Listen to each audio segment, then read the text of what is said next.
Now again, we talked about it. The impulses being a great denial tool. Right there as the player goes down, sent back out, goes in, but misses the jump monster. He almost had the flashiest ending ever, just kind of diving in and wrapping it all up, but it was just good enough. Like you said, he only had to stay there for a bit, and even with the impulse bumping him out, that's it. And I mean, you saw the impulse explosion the second after going off. The team's doing everything they can, but it was not enough to shut down the Funky Fighters. Tomoya, Kutu, Huzi, Dracius, incredibly well done to take the second match of the first set at the Creative Finals. Yeah, you know what? I am a Funky Fighter rooter and supporter now. I'm rooting for them. Really? I can't really? do it. Okay, just gonna bandwagon right after. Yay, the next team who won, I'm their fan. But no, great performance coming out from them. And it's one thing we talked about, right? The adaptation that happens from match to match. Llama Rekiko was like, oh, we're gonna stick to our game plan. That didn't work out.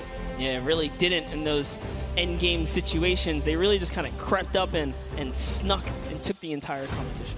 They did, and they were able to make sure that they got time in the middle when Little Whip and that team weren't able to get there. Llama Rekiko and Little Whip were going at it constantly. Funky Fresh were just able to step there. Yep, and that's just kind of how it happens, you know? Now they find themselves one step closer to taking the Silver Llama for this set. Because remember, at the end of the day, these are just the games, but they have to take the entire set now. Now the pressure's on. The pressure is on, but the Funky Fighters have a little bit of pressure off of their shoulders because they know they got that top spot. And we have Pookie standing by on the top deck with the Pooks. What do you got for us? Thank you so much, Sundown. I am down here with our second game winners here. Congratulations, guys, first off and foremost. Now, I got to talk about the moment where you guys were just sitting. You needed 1 point left to win. What was that like? I was really nervous. Like, I was just imagining, like, losing with 1 point would be terrible, so we just tried to get one more point and we did it. So it was definitely devastating. I was screaming in my seat. I heard all the fans in the audience screaming for you guys as well. So going into the next games, what do you guys think your strategy is going to be? Are you gonna keep doing what you're doing? Or are you gonna mix it up a little bit? I think doing what we're doing is fine because first game we got second place, second game we won. So yeah, we're gonna try and do the same thing and hopefully win again. And hopefully have more than a 1 point buffer, right? Yep, yeah, definitely. For sure. Now, just coming over here to you, what has it been like to be here at the Fortnite World Creative Cup, just playing in front of this audience, you know, hearing everybody cheer for you guys to win? What is that like? It's fun. That's the only thing I can think of. It's fun to compete against everyone else, meet your teammates, and just have fun. Yeah, and have you guys had a chance to play together before? Is this your first time playing together as a team? I don't hear it, sorry. Is it your first time playing together as a team? Yeah, it's the first time. Well, you guys definitely make it look super easy. Thank you all so much for being here and talking to me. I'm gonna let you get your synergy back together. Sundown and Monster, back to you up at the desk. Thank you so much, Pookie, and the Funky Fresh Fighters. I mean, their game plan has been solid. Second place, first place. Now, I understand why you might want to bandwagon a little bit, but I'm still gonna hang out with my Llama Rekiko. But I want to talk about the changes we saw from match 1 to match 2 in terms of gameplay, and was it what you expected? Definitely not what I expected. I thought Gotaga's team was going to come out here and crush it right behind the Fish Fam, but as you can see, huge upsets. Anything can kind of go either which way, and I mean, talk about like kind of beginner's luck or something like that. You just put a team together. They didn't practice. They're just coming out here and wiping players up, so a lot of talented players here at the Creative Finals. I mean, Tomoya talked about it. He was like, hey, when I picked my team, very confident there with their Death Run ability. Want to see what they do in the elimination race during World Run, but doing incredibly well so far at Sky Station. That's going to be a confidence booster because if you can get the Silver Llama there and you're confident in your ability on the World Run, you're set.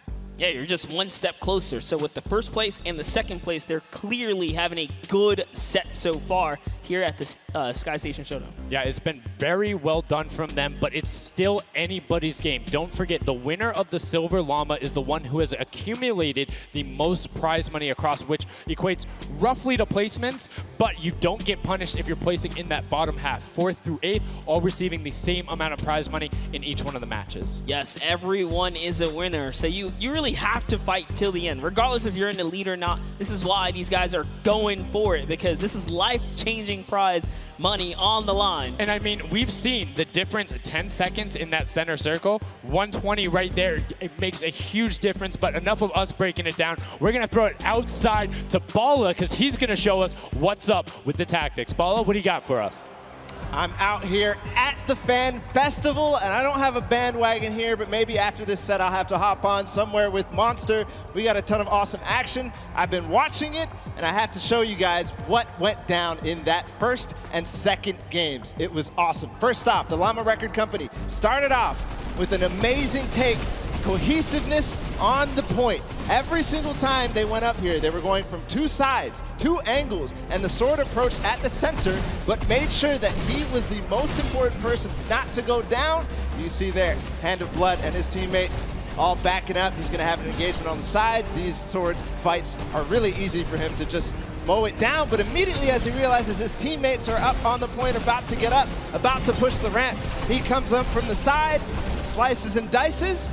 But meanwhile, they ended up falling down the leaderboard. If you look at right now where they're at, they're only in second place. Fishfam was ahead of them. But all while Scissors was dancing and talking all the smack, telling his teammates to try to get the crowd involved, it was Llama Record Company making the plan, making the play to get in towards the center. Absolutely amazing take in the center on this first game. Led to Hand of Blood staying in that point and absolutely dominating with the super point there. Guys, 2 matches down on Sky Station Showdown, 1 more to go. We'll see where Monster lands at the end of this, because I will maybe join you on that bandwagon. Guys, take it back. I mean, that's starting to get a little awful crowded, man. Real quick, you guys hopping on those bandwagons. But as you said, there is 1 more regular Sky Station Showdown match in this set. We will see it again later in the remix version during the Golden Games. And it's been so fun to watch the difference of players, who's able to be very strong with the Infinity Blade, how the pinches end up coming. And now in this 3rd match, it's only going to get better from these guys. Yeah, definitely want to see some more of that kind of team work happening here. And why not just hop right into a game right now, right? Let's go see some more action here, because this last game of the set is loading in right now. Yes, and this will be the final match of this set. Set 1 after this, a Silver Llama will be awarded, and we are in the match. It's Sky Station Showdown. Set 1 about to be over, and here we go. All right, gotta love those players just kind of beelining out. And don't forget, you know exactly who your neighbors are. You know who is to your left and to your right, because you can see the banners and the designs on their spawns. It's a nice look at our captains right there. And right away, you can see a number of teams finding ramp paths where they're able to use their first 5 materials. Next 5, Sword does a double jump. Boom. Right to the top. Chicken Champions excellently executed. Yeah, this is what matters right here, is stopping the Funky Fighters, because clearly they have been doing some good work together as a team so far. Tomoya is off to the races here, though, sent to run away. Can the Sunshine Soldiers come back? Can the Cuddle Crew make a big appearance for themselves? Because they can really shake it up here. It can go any which way depending on who has the most victories, really, in the best placement. Yeah, so currently you will see the fact that they're able to be pushed off right there. Llama Record Co. putting shots down towards the spawn. You don't want to peek though, because the hunting rifles will be coming out, and the shot just misses Carnifex right there. And he trades back down. Ninja firing it off, but gets pushed out by Raven's Revenge right there. Yeah, Carnifex having a tough time kind of listening in there. Carnifex was sniped from the side. Now we have Taldak here jumping right in from the Little Whip Warriors. He's going toe-to-toe. Otaga's down and out. So, if I'm the Llama Record Company, and I know I've won a match, and then I did okay in the last one, they were in 4th, so they were there, they were close. Funky Fighters have a win in a 2nd place.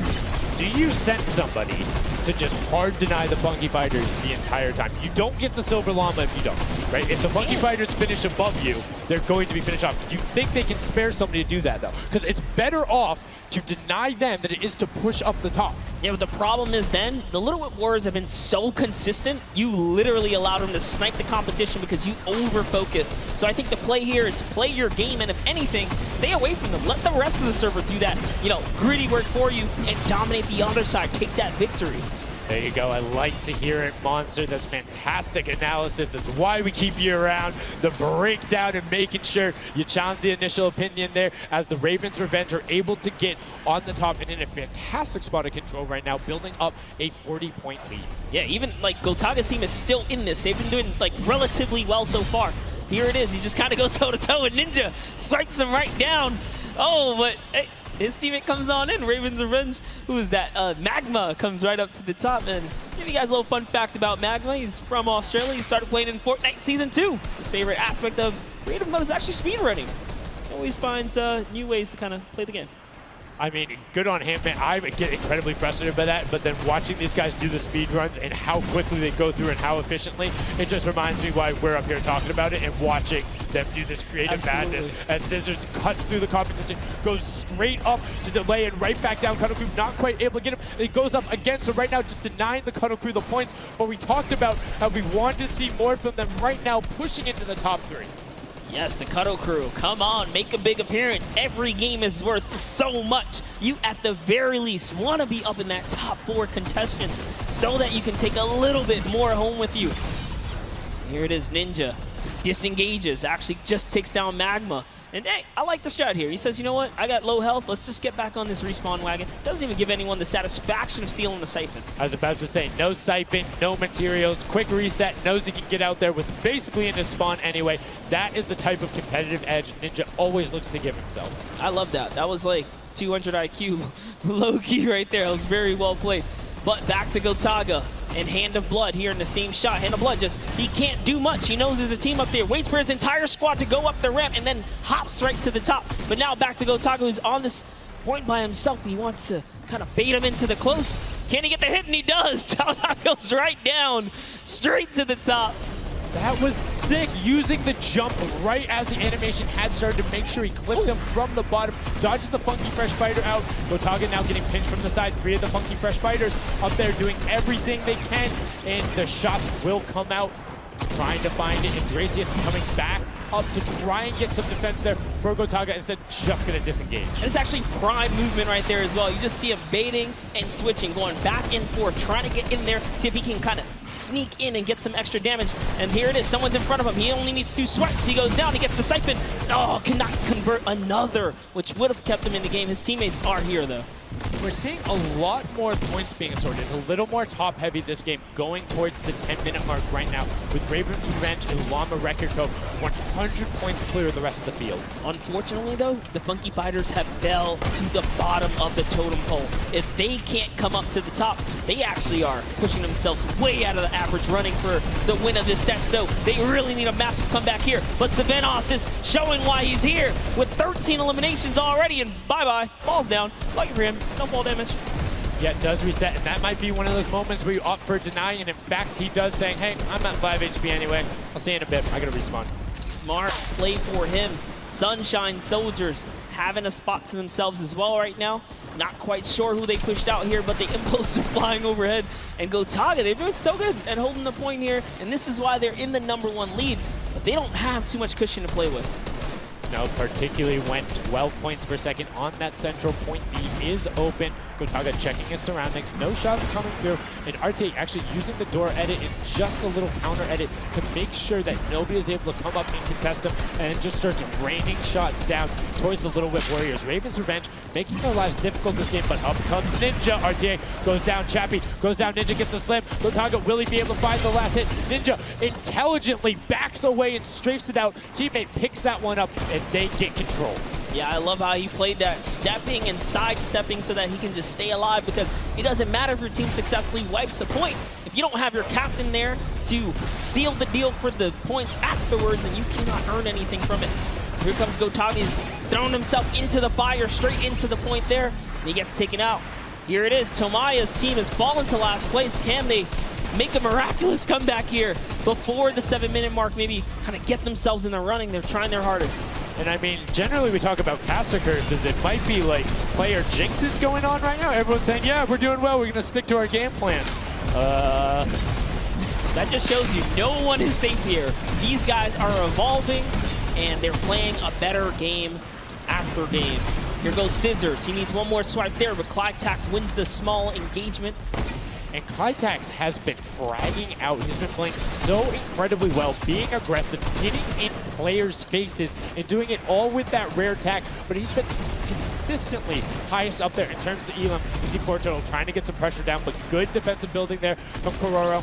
Ryan Frantic comes out the side and cleans it up, but there is Hand of Blood coming directly down. Danya is also up there. We got a three-way battle, but it's 4 chickens saying, this is our roost, get out. That's right, coming right up to own it all for themselves. Rubius doing so good right now. He's from Spain. He actually has a record on, was it YouTube for live streaming? 1.1 million viewers, imagine. Yes, one of the biggest content creators in Spain. Will they be able to push down towards the middle? As you can see, Little Whip and Llama Record Company already down there. We've seen this story before as the Funky Fresh Fighters go in, but you can barely even hear the shots over the impulse grenades going off as everyone's like, no, we've seen how this goes. The Funky Fighters need this. The Llama Record Company need this. So many of these guys, it's riding on this game right here. They have to get as many points as possible. But even with the 12-point one, we haven't seen a lead like this from Gotaga and crew. They are nearly 300 points clear of the next team. Nobody else is contesting there. The Cuddle crew has now been able to catch up a little bit, but they both just established control in their top zones, and Cuddle crew won't pass Raven's Revenge by just sticking with 3 points. They're in a fantastic spot to win this match. Yeah, they've actually been very consistent as well, right? They've been doing okay in that top 4, just doing a pretty good job at staying relevant after all of these rounds. So if Gotaga's team takes this, we actually don't know who can take the set right now. It's actually that close right here. Little Whip Warriors have kind of fallen down a bit here, but Funky Fighters clearly in last place is not good. And now, right now, you can see Tomoya coming in, doing everything he can to knock it down. Carnifex challenging as best he can, and Lachlan is just hanging out inside the cone. Lachlan's doing a great job here. He's just kind of hiding, loving the low profile kind of position and take here on the point. He was hidden, but hey, he has to come out now and defend themselves. It's 3 chickens who surround him and take down that Cuddle Bear. Oh, man. They're supposed to be the tender defenders, but that was a whole bunch of aggression coming out from them there as they now immediately look and start to take shots. And the Ravens Revenge have now finally been unseated from their 3-point game. So a little bit of room to start for the catch-up, but it is utter chaos in point D as Tomoya gets taken down, and the Funky Fighters are still in 8th place. There's still 55,000 minimal on this game alone here. You want to win this one. Ravens Revenge, can they hold it? Or will Cuddle Crew find themselves a big piece of the pie here? Because we're in New York City, you know, you got to make pizza references. That's how we're doing it. Here comes Gotaga kind of hopping on overhead. And all right, he wants more points. He's hungry for it. It's unfortunate they're just clipping off the side as Magma goes down, sitting on 23 eliminations right now. And Kodaga doing his best to find where they want to go up, waiting for his team, but knowing that time is running short since that middle hill is still open and being constantly contested. But the Cuddle Crew are catching up with their steady 3-point game. But now Kodaga goes up right around the back, able to pick up the elim, and control is rested. This is scary because the Cuddle Crew is also getting points right now. So yes, they're getting a lead, but the Cuddle Crew is keeping it very close. They're keeping it very close. This is what we were talking about. We wanted to see a strategy come out, something defensive where you can get your control. They have now walled them off on each side, thrown a cone on top of them, and they have firing angles towards the other 2 platforms and towards the spawns behind them. Nobody wants to go contest them, but right now, Gotaga, oh, we saw what happened when Scissors did that. Don't count your chickens before they hatch because they're catching up right now. You can see that 12 points ticking over, but they do still have a lead as players are trying their best to deny Raven's Revenge. Yes, you have to keep him safe. This is the protect the president strat at its finest. Cuddle Crew still gaining points. Llama Record still getting points. In comes the fire from all the other platforms. Cuddle Crew's putting on pressure. They don't want to give him the freebie here. You have to look at Raven's Revenge, though. Everybody is so focused on the middle. Nobody is going and challenging the top team. You know they're over there. You know they're uncontested right now. You have to be putting shots down there. You have to find the tags under Gotaga. There it is. And they got him. They got him the difference now. Look at the Cuddle Crew climbing up on their consistent 3, but they still have control of the top. They just don't have their sword. It's 2 hops to get up there. That's right, and now Lachlan can just sit here. He can just hang out, earn these points. This is what he needs to do, and he's almost there. He is almost there. The first place can be his. Right now, he can take this lead, Sundown. but they got control at the same time. It's literally ticking over a half second away from each other. The shots are going. Cuddle Crew has the lead though. Will the shot be able to go through? Yes! Cuddle Crew They're gonna goes take it through. down. 999, 1,000. Gotaga and Ravens Revenge in the closest nail biter yet. Edge out the Cuddle Crew in two teams who we said we wanted to see more. They brought more. Are you kidding me? The Fish fam step up and shut it down. Just the fact they stepped on the point, they couldn't earn points and they lost the lead. They were just a tick ahead. That could have been their game. I mean, it's just, let's check out the replay. You can see the counter in the top right, but the Fish fam going up and challenging on the other side. You can see them hopping up there. No one was at the Ravens Revenge as soon as they were there, and the celebration too. You have to be excited when you see that victory royale screen pop up when you're up there. I mean, what's it like to win a game on that stage? I have no idea. Those guys do, though. We you know, at some point before the day's over, we really got to recap the other point of a point of view there, because they had it. They were one tick ahead. They were there, knocking on the door, 55,000 away from bonus prize on top of this entire competition. It was right there. And it got taken away, and this is why I love Sky Station Showdown. The clutch little moments, the interactions that happen, very similar to Battle Royale, where every single thing that is happening on the map can affect the overall end result of the game, as you see there in Raven's Revenge, closing it out. Gotaga, the competitive veteran, able to clutch it up in the final moments. Magma, Arthier, and Chappie as well. Just a great performance out of them, taking the top spot in the final match of the first set. Now I get to say, I was right the whole time. I started off with, Ravens Revenge, kind of making me feel like, hey, these are my guys. Let's go with your gut, guys, all right? Ravens Revenge, that's who I said when I started this whole thing. I told you. He's not wrong. They were able to take it there, but we're going to throw it up top to an interview with Ravens Revenge with Zeke. Zeke, you there, buddy? I am here, Sundown. Thank you so much. Fun fact, Monster did in fact say Ravens Revenge would win. I've got your back, Monster. I am here. You guys got your revenge. I gotta ask, first question to you, Gotaga. How does it feel to be here in the stadium, the fans, the roar, and to be facing off against your peers? Was it what you expected? Honestly, it's crazy, and I have a really strong team. We are learning a lot from our mistakes, and I'm so glad to be here, to be honest. I don't know how to describe it. It's pretty crazy. It's pretty crazy being here. I'm right there with you. All right, so now who's the overall shot caller? Is it Gotaga? Is it you? Who is it? Kind of all four of us. We were playing too afraid at first, so we just had to just go in there and just kill them as fast as we could and then spawn trap. That was our goal. Okay, what's the strategy like? Are you guys, talking through at the beginning? Are you guys waiting for someone else to make a move? Or are you guys like, no, we're going in first? Yeah, we're trying to, really pressure Ninja's team. We're trying to put pressure on that green point. And we were able to control it over them. They ended up wussing off over to the center. And we were able to play our game and play what we wanted.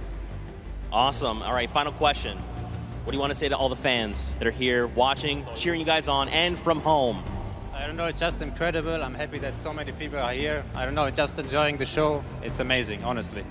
Well, congratulations, guys. Now, I believe for now, we're going to send it over to Golden Boy, who is standing by.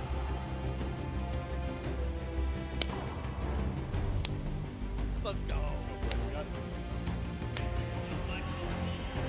Going on there, and now what we're doing right now, hanging out as they walk back over, just brilliantly done there from RTA, Magma, Chappie, Gotaga. The teamwork from them was just on point. You talked about it, all four strong players from Gotaga, and they're happy with the final result, and that puts them immediately into contention because it's cumulative prize point to find out who will take that first silver llama and kind of get a leg up for the rest of the creative final. I actually want to touch on something that, was kind of interesting. He called Ninja's capture point the green point. These guys are like that focused here. He's like, okay, we know who's kind of farming which ones, and they're shutting players down, shutting down their competition so that they can take these sets. Well, that's the next step, right? As soon as you're immediately in there, and that's the big part for Sky Station that I enjoy, is you have the ability to see where the other opponents are in relation to you for score. So if you want to go and try and make somebody's life difficult, you might not be maximizing your points,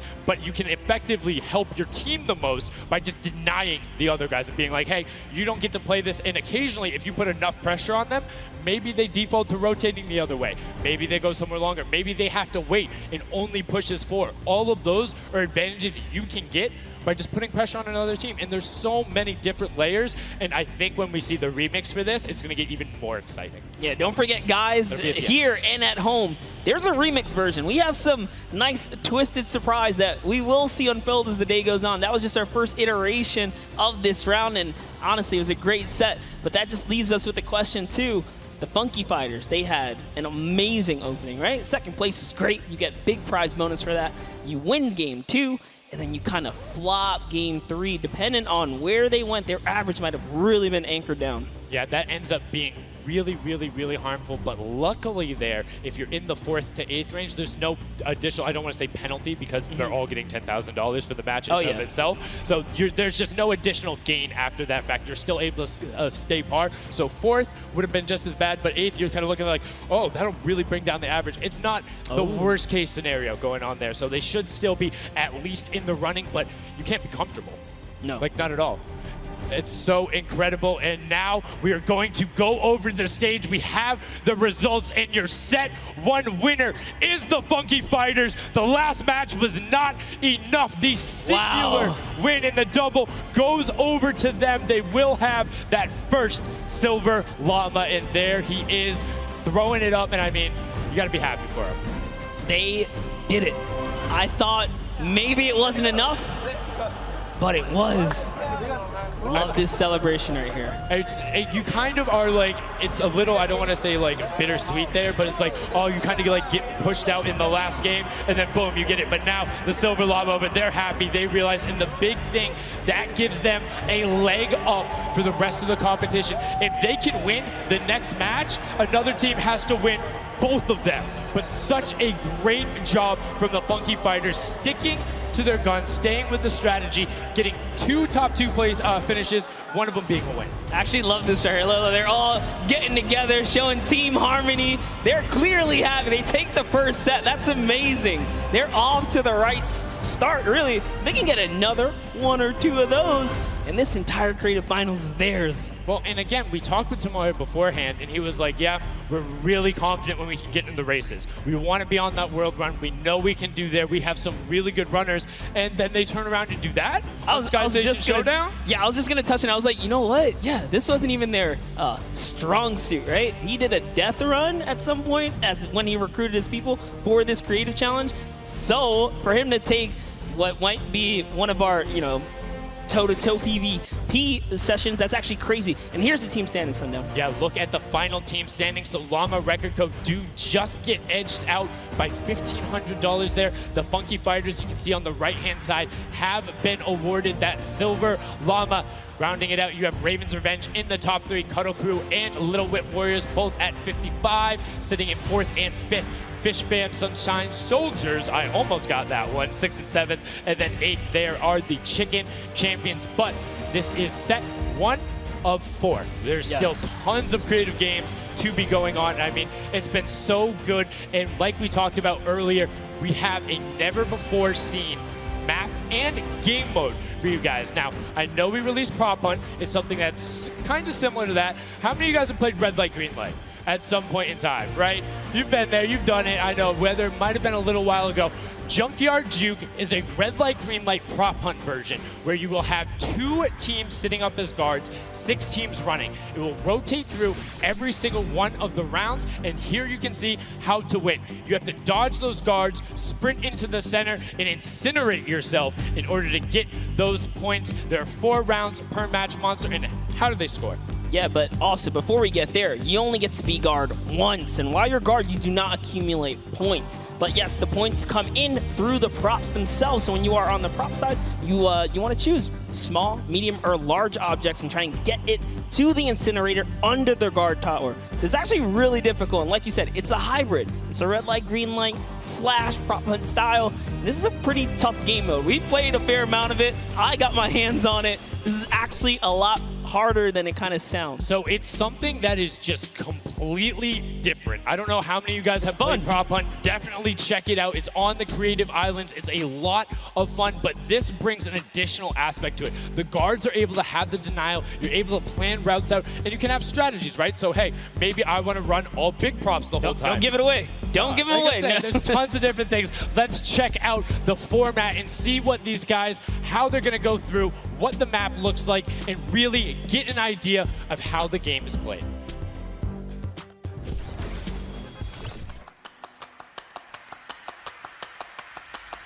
Get ready for more creative Fortnite with the latest competitive creative map, Junkyard Juke. This new game builds off the fun of Prop Hunt with a twist. 8 teams will rotate through different roles on the map. 6 teams will transform into props and attempt to make it into the center of the map, while 2 teams of guards try to keep them away. Teams will rotate their roles over the course of 4 rounds, each team getting 1 turn as the guards. Their objective? To defend the incinerator from the other teams, armed only with revolvers and their keen attention to detail. During each round, teams of props will earn points by reaching the incinerator in the central pit. The bigger the prop, the more points. But be careful. Being bigger means you're easier to spot. To keep themselves from getting eliminated, prop teams need to time their movements very carefully. Every few seconds, the guard teams will be blinded for a short time, and the center point turns green, giving the props a chance to run for the hills, or rather, the pit. Once a prop reaches the goal, they respawn at their home base to start over, running as many props as they can before the match ends. If a player is eliminated, they also respawn at their home base and need to start the trek all over again. After 4 rounds, each team's points from their prop rounds will be combined, and the team with the most points wins the game. So keep an eye out for those moving bushes, crates, and gnomes, and enjoy the Junkyard Juke.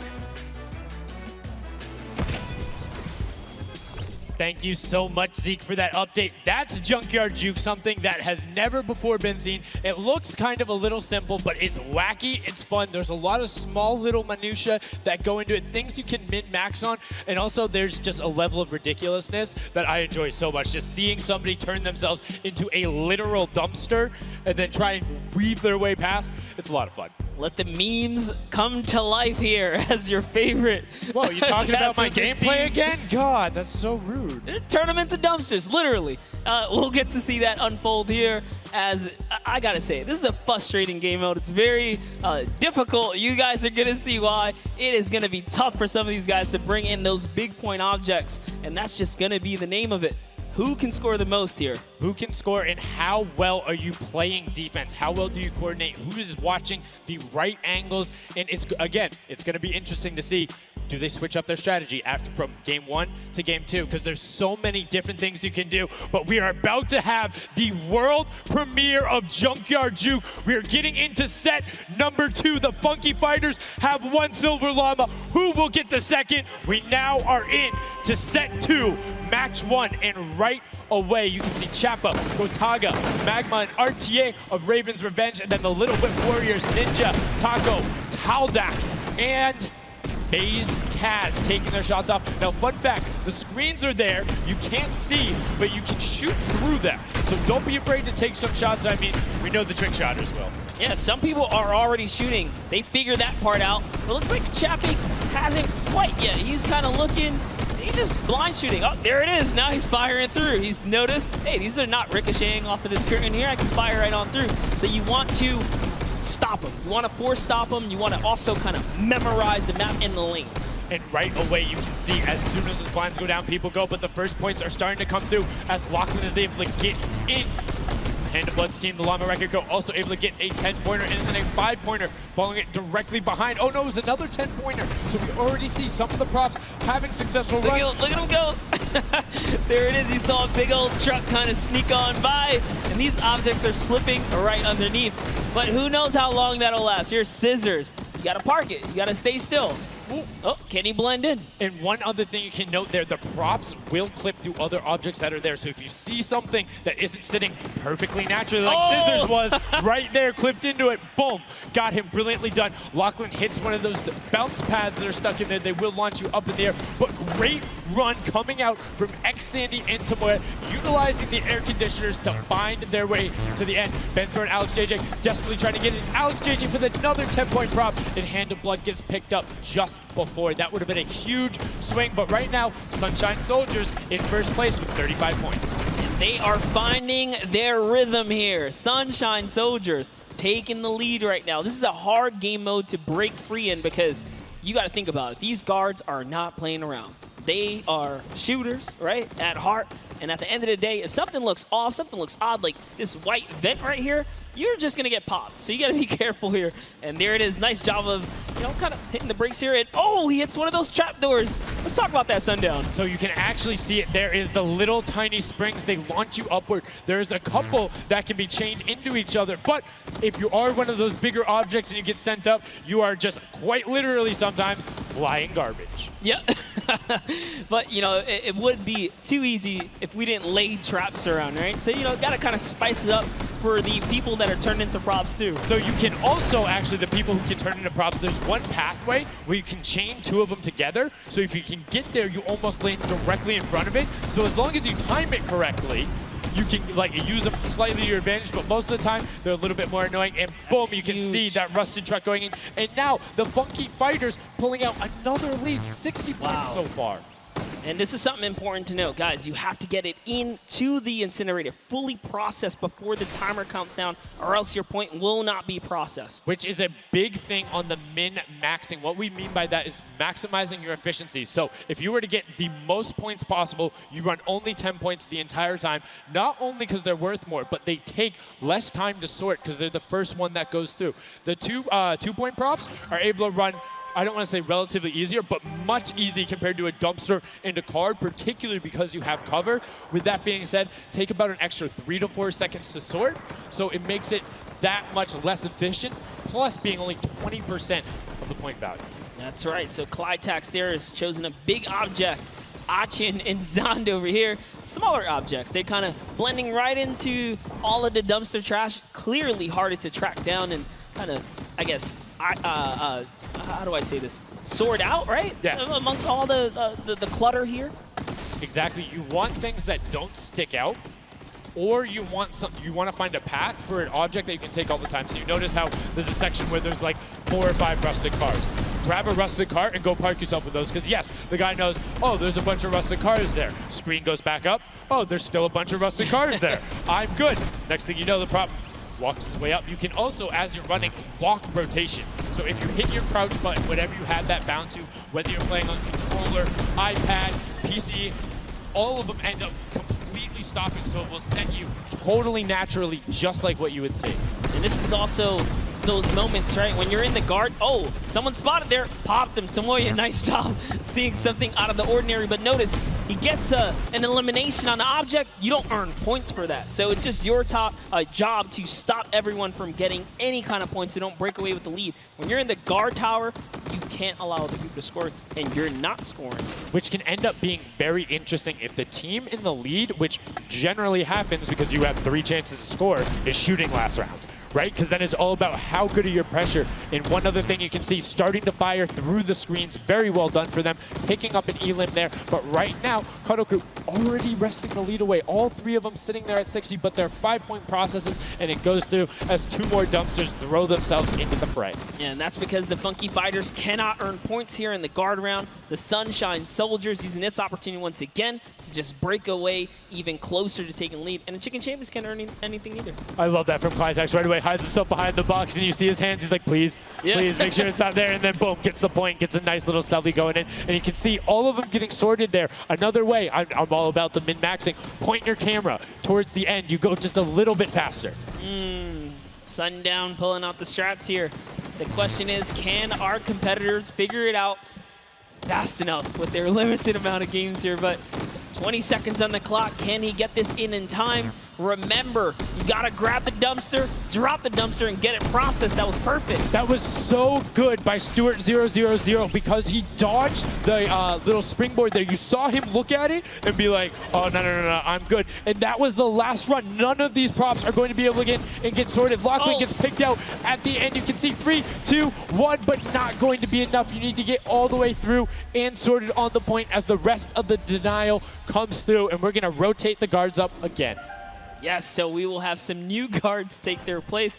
This is honestly Chicken Champion's opportunity to start scoring some points and hopefully close up the gap here. The Sunshine Soldiers are now at the bottom layer of the guard tower, and the Fish Fam are at the top. So it is time to kind of mix it up. My eyes are on the Funky Fighters right now. They are doing great. They're very close, and on top of that, they're the team with the Silver Llama. Yep. As we've talked about, they are so incredibly close, doing everything they can to push towards the top. And you can see they got a lot of elims too in the round where they were playing defense. So not a ton of scoring going past them, only 35 points off the pace. But what I'm shocked about right now is there is nobody running 2-point props at all. 0. Tamoria's a genius. He was already spotted out for the statue. He kind of hit over to the side and said, you know what, I kind of got to wait here. I can't park this statue on the open. He's going to be hunting for me. And that's exactly what he does. Kind of sits it over on the side there. And that's how he earns himself another point. So they're actually playing very, very smart here. And that's why they've been doing so good at these competitions. I think the guards need to be slightly more aggressive. There's is unlimited ammunition. You can't run out. Oh. If you think something is suspicious, or if you just want to take a shot at it, shoot your shot. Yeah. What's the worst case that happens? You miss. There's no accuracy stats going on there. If something looks suspicious, don't let it through. You're the guards, and you want to deny as much as possible. And again, every match is for $55,000 for the winning team. You want that, and that will lead into the Llamas as well. You don't want to end up in that 4th to 8th spot. You want to push past your competitors as we see a whole mess of air conditioners going in, the water heaters in. It was fantastic for Raven's Revenge, and Llama Record Co. are also climbing their way up the leaderboard, 110 points so far. Great job for the Llama Record Company. Alex, JJ, Carnifex, Venos, and Hand of Blood. This team is doing great right here as they seemingly inch their way to the top somehow, overtaking the Cuddle Crew, which, by the way, Lachlan's team has been showing up here. It's good to see them, catch a little bit of domination here in this junkyard juke. Well, like we said, the creative finals is all about celebrating the different types of creative skills. There's different ways to express that. We have the World Run where it's there. We saw Sky Station Showdown, which shows off building and team tactics. And right now, Prop Hunt is all about min-maxing efficiency, working together, and hitting your shots. Yeah, absolutely, because when you're in that guard tower, you don't have opportunity to miss. You let them score, they're going to break free and break away with the lead. Here's a look at Svenos here, who's that bullseye, just kind of blending right in. The archery target, there's a lot of them out there, but you need to be careful because they're slightly harder. And come on. Uh-oh. Really? He's floating up Really? there. You can see kind of like the look on his face. He's like, there's no way this works. And one other thing to talk about is orientation of your prop. So you notice he actually swapped his camera and pointed in the other direction. Unfortunately, was clipping into the trash bag there. But if you're running forward, your prop faces backwards. So you need to run and then turn, settle yourself. That's the best way. Or you orient yourself around the stuff that's near you. Because if you're facing in a totally random direction, that'll earn a bullet in most circumstances. I love how aggressive they were at the final moments. The clock was You gotta go. Yeah, the clock was ticking. They're like, you know what, we gotta get in here. But that was round 3 of 4 for this first game right here. And, it's kind of going either which way. So if you've already had your shot at the guard tower, you're safe. You're good. You can keep getting points. But if this is your last opportunity, if you're in a guard tower, that's all the points you got. That's it. They have to hold strong. So this is where it really comes into mind who is running, who is in the tower, and what does the scoreboard look like. So right now we can see right away Llama Record Co. is up there, and I believe it's with, I didn't see who that other team was. When we pan back over, we'll call that out. But Llama Record Co. is in first right now, and I think Cuddle Crew is with them as well. So it's typical that the top 2 would be up there, and it is. The top 2 teams are in the guard tower. So right now, everyone needs to unseat them. Otherwise, they will take this first match of set 2. I'll be honest with you, it's a pretty big lead. That's a substantial lead. Whoever is left in the game, the Sunshine Soldiers, the Funky Fighters, the Chicken Champions, you got to bring these big items through and do it successfully with the limited time left in this round right here, because if not, it's going to be hard to catch up to that 150. We're starting to see a little bit more consistency right there. And look at Svenos just shooting. He's just shooting everything. He's not worried in terms of going through there. Does hit one elim, fires the shots off, going through, trying to look at just anything that he thinks doesn't look normal. Anything that maybe not have been there before. It's like one of my favorite things, watching him just shoot the boxes like, what's that? Was that there? Was that there? Was that there? Was that there?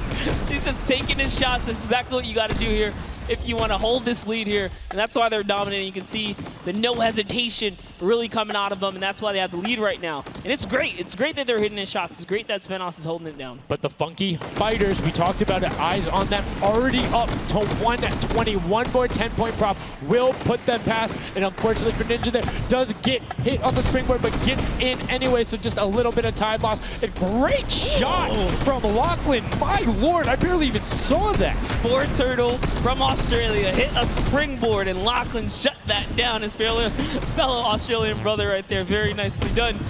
You don't want to hit those springboards, man. And now you can see 125 from the Funky Fighters. They're doing everything they can to overtake. They want this match victory. They want to keep the momentum rolling. But the Cuddle Crew is doing a great job of picking up targets and running their timeout, getting some both right as they get out of spawn and before they're about to score, which the waste of time is even that much more efficient, but unfortunately not finding anything there.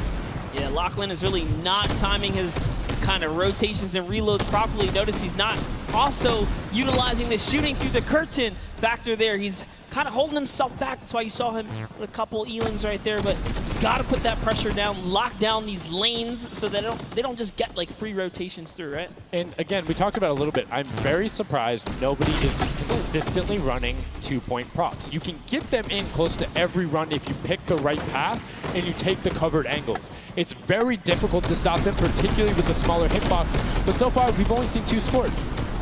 Yeah, and I like that. Cuddle Crew right there, 130 points. This is their time. Cuddle Crew still doing really good defense right here. Oh no, but you know, Cass's curse. I feel so bad. Chicken Champion comes up out of nowhere, takes that one right away. Able to get him there, and now the Funky Fighters 5 points out. Anything going in will be enough, and the time ticks over. They didn't get it in there. Oh! Did they get it in there? They might have got the 5-point right at the end, but no, wasn't enough. Llama Record Co. on the defense says, lock it up. We good. Brilliantly done from them. And that's what I'm talking about. When you're sitting there on defense, you know exactly how long you need to keep them out. Exactly what you need to do in order to take the victory. And no surprise there, the guys who are all about that apocalypse game mode during the creative trials, able to take home the very first match ever on Junkyard Juke. That was well played. Valiant effort for everyone that participated in that run right there. And it was a close one. 150 points to the contender having 145. Just 1 point. One small radiator. And this is what I'm talking about, where if you had one person who is running just 2-point props there and got their successful runs at the end, they would have it. That's 3 successful runs. That takes about a minute, and you could have collected it. So go ahead. Nobody opted to do it. Maybe some of these guys need a little help here. Let's redo this. What would you suggest here, Sundown? I don't want to say suggest, but I had an opportunity to play a decent amount of it. I'm a big fan of kind of adjusting based off of the scoreline. So if you're seeing you're able to consistently keep running 2-point props, get the guaranteed points. If somebody's playing really good defense and you're not getting 10-point props in, you need to pivot away from that strategy, because getting any points at all is better than none, and particularly if you waste a run on a dumpster where the entire time you're going and then you're stopping, and then you're going and then you're stopping. Eventually, even if you get all the way to the end, sometimes it's not enough, right? And then you've wasted that 35, 45 seconds, 3 rotations to get just there, whereas you could have grabbed the burger, grabbed the bucket, and ran the entire time, weaved around, trying to like catch a good area, as we saw with the statue, able to hide around a corner. So would love to see in the next match a little bit more, I don't want to say like determination going into it, but be a little bit more deliberate. That's right, but let's go on and hear from some of the deliberate actions over with Zeke, down with our winners. What's up, guys? I'm hanging out with the Llama Record Company. They took away the prop hunt 5-point lead. You guys locked it up at the very end. And Blood, I'm going to start with you. And one person I want to call out specifically is this man right here, Svenos. Very tall, tallest man on the planet. It feels like this guy's a very good pick for your team. And I want to know why him, and then also why you picked these other 2. Yeah, I mean, I picked all those guys because this game mode is all about skill. There are no random things in it. You need good aim, you need decision making for sure. And Svenos, I mean, he's like a Spandau. He really likes Spandau. That's kind of the best city in the world. And that's why I picked him first, for example. Okay, now Svenos, I'm going to put you on blast for a second because we've known each other quite a while. You know, I'd like to believe that your creativity is what allowed you to win. Let's think back to the time where you wore an entire green outfit and you danced and had a galaxy over yourself. Do you feel like that galaxy and that kind of creativity helped you get this dub? I don't know what you're talking about, mate. I think people at home that watched, you guys probably know exactly what I'm talking about. Let's go over this way now. What did you think about that game? Was it what you expected? Was it different? Did it catch off guard? Were you ready to just jump into it? It's enjoyable. Once you get the hang of it, it gets a lot easier. You just got to work out who's good at aiming, which team's on the tower, and after that, you're good. All right, final question. Do you think you have what it takes? Are you gonna? Is the Llama Record Company going to be the team? You think someone else is standing in your way, or is it all you guys? I think it's going to be all us, yes. There you go, man. A few words. That's all they need. Gentlemen, thank you so much. Best of luck going forward. Back to you guys on the desk. Thank you so much, Zeke. Another brilliant performance there coming out of the Llama Record Company. We talked about their versatility. We talked about how quickly they pick up competitive matches. But this is what happened in the first set, right? They were there. They were confident. They're like, yeah, once you get it, it's easy. And then all the other teams immediately caught up. So it'll be very interesting to see if that same story from set 1 is what's happening in set 2. Yep, that's right. Alex up there said it best. You know, he had the confidence. He felt good in those final moments. Hey, you know, once you figure out who's aiming, maybe just avoid him. Yeah, I mean, if somebody is hitting all their shots, you need to take a different route. You can't go and continuously challenge them because, again, we talked about that. If you waste all the time to run through and the guy hits a lucky, or I don't want to say lucky blind fire, but a consistent blind fire through there, don't keep running that way. But like we said, this is the first time seeing the Junkyard Juke mode, and we talked about the prop hunt mode earlier, but you can play it live right now in-game. There's an LTM that's available only for this weekend. Let's check it out.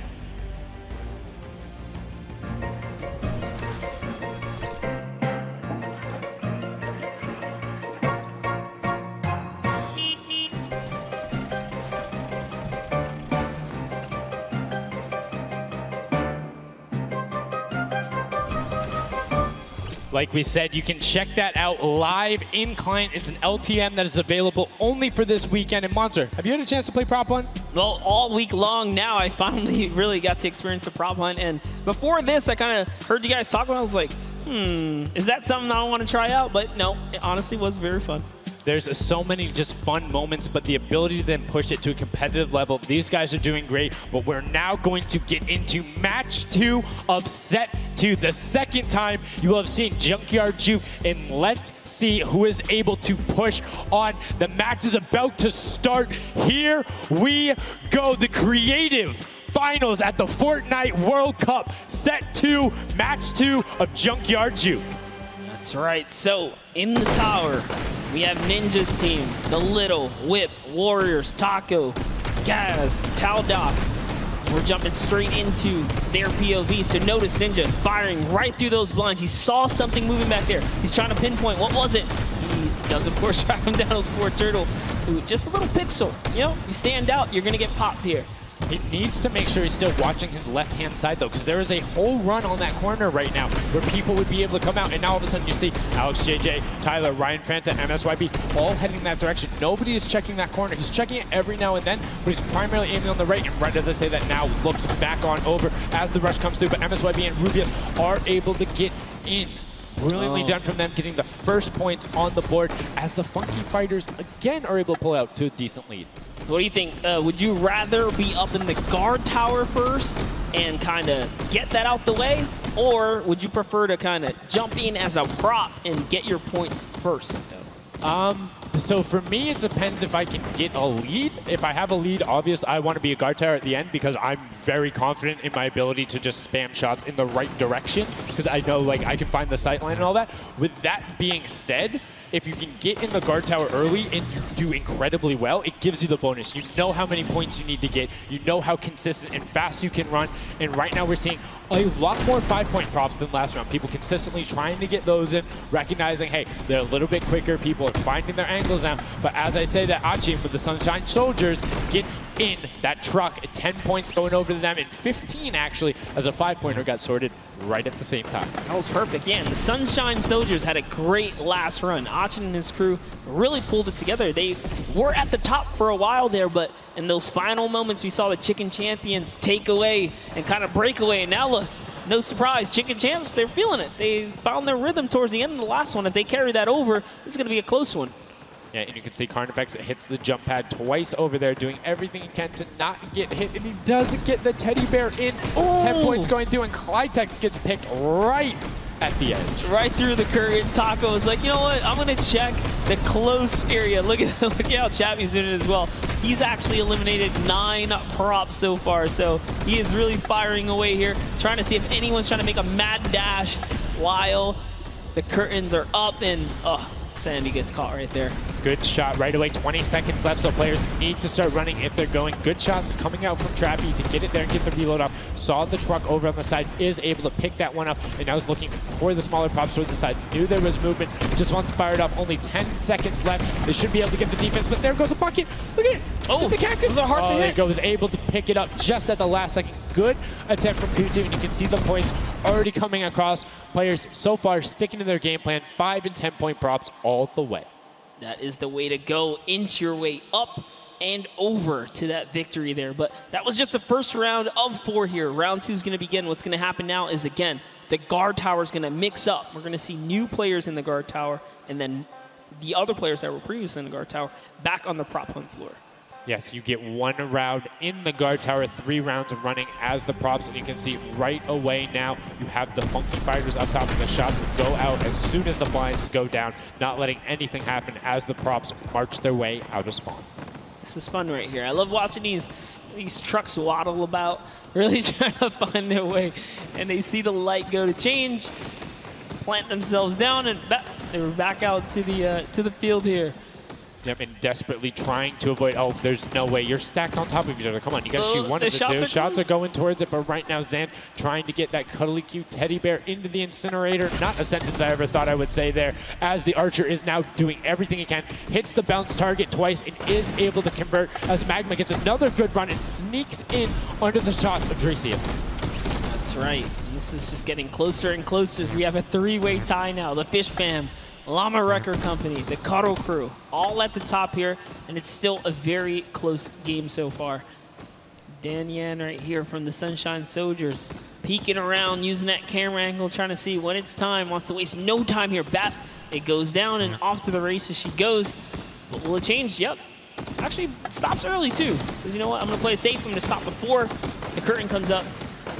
And she has to be having a blast right now. She says one of her favorite things about creative mode is kind of the wacky and Waynian situations you get into, particularly like prop hunt. So this must be a game mode that she's doing incredibly well and enjoying herself in. As you can see there, her team is able to get a couple of props in there. Gotaga and Clytex try to make the final little sprint. Hand of Blood gets another 10 points over, as does Taco with a 5-point statue there. Scissors is hanging around on the side there. Will go through. No, I did not mean to call you trash. You just are a dumpster now, quite literally. Quite literally, but oh, the rage. I read the lips. He said, I was so mad. He got taken out right there. And I like this. Let's see how he decides. He's going for those 10 points, though. Notice he went straight to the right for the big objects. That's the risk. That's what it was about. That's what happens. You need to be careful not only of the fact you're bigger, easier to see while you're moving, but you need to find a blank space in order to set down. Can't be clipping into anything else with 45 seconds remaining in round 2. And you can see Svetos a minute before the guard looked at him. He's like, I don't, nah, I'm out. Right there. And right now, relatively top heavy. 70-70, and as I said, Fish Fam does get their 80th point, but Lachlan hanging out on top of the Rebel, 28 seconds left, does find an angle that you know, he actually didn't park either. He just jumped on top of it. You know, I haven't been to this section here where all the vehicles So are. this is the section I'm talking about where you can grab a burger in a bucket, go out, and not expose yourself except for during one period. And as long as you either full run the time through or you opt to sit still during that time, then you're good. You will score literally every single run. It's just you have to be a 2-point prop and you have to go to that exit. Oh, Dan Yen right there, unfortunately, couldn't push through in those final moments there. And that was round 2 of 4, as we are looking to get into round 3 next. So they can earn some more points. And every single set matters, right? Every game matters, because there's a lot of prize on the line. Yes, every single match is scored. The top 4 will receive a gradient of money going from $55,000 down to 20, and then you have the 4th through 10th all receiving 10. That prize is then decided who will receive the Silver Llama. The Funky Fighters currently have one, but who will be able to press with them? Clyde Tax, that vehicle is way too big, buddy. You can't just be trying to squeeze it behind that and not think someone's going to see the tail end of it. Here we have Bensor and Drakias close by one another. Bensor gets popped through the blinds there. And wait, so he's going to take a couple shots. He said, does his truck belong here? He did miss, though. Lucky for him. The bad aim and that moment right there is going to allow him to sneak that big 10-point. No! He gets taken out. Right there, that's no points for him. 10 is huge in this mode, too. It's very difficult to get a vehicle all the way through. I mean, it's swingy, right? If you think about it, the last round was one with 150 points, right? So if you get a singular 10-point profit, that's not an insignificant percentage there. Like, that's going to be able to help your team, but you also need to set your feet there, as Kororo didn't hit the crouch button. It was like, I see you wiggling a little bit there. Yoink. And there's Ninja, Ryan, Fronta, Chappie, many others still in the running here. Just kind of peeking around. You see Tyler shooting straight through the curtain. It almost looks like he's beelining his shots down the aisle there, trying to see if he can get anyone trying to exit out. Zan sees one pop up in the air, and I think he might have clipped that person out. Nobody was watching that side. Oh, Fish Fam needs to communicate better right now. Nobody was covering that other side, and we saw 2 teams able to get a decent run out. But right now, Llama Record Company still holding the lead, sitting at 100 points. But don't forget, Fish Fam are up on top right now, are the guards, which means they're not scoring points. He's so fast. Ryan Fronta is so fast here with this prop. Even moving it, he doesn't care. He's going all the way for it. But he's got to watch for traps. See the fear? He's like, you know what? I'm not even going to risk it. I'm going to wait here and get the secure point. So one important thing to notice, too, is Ryan is taking paths consistently that take him to the corner of the guard tower, because the corner provides you with a little bit of natural cover, and it breaks that sight line up. If you're only staring out in one direction, it's super easy to be like, no, that car was not there. I know it wasn't. If you're flipping back and forth across that corner piece, it just breaks up your field of view a little bit more, and it's that much harder to try and figure out what's actually going to hit. That's right, and oh boy, is MSYB going to be able to sneak this huge chuck in? Oh, he actually hit something there. He's going to sneak it right underneath. Lucky for him, the shot did not come back in time. But just that big archery target was almost enough to kind of block him right there. Venos gets another large object in as well. That's another 10-pointer for the Llama Record. It was fully processed here, so now he's at 130. Can the Cuddle Crew hold the lead here, though? Can they secure it? All the Llama Record Company needs to not score right now, and they'll continue to kind of stay in the lead.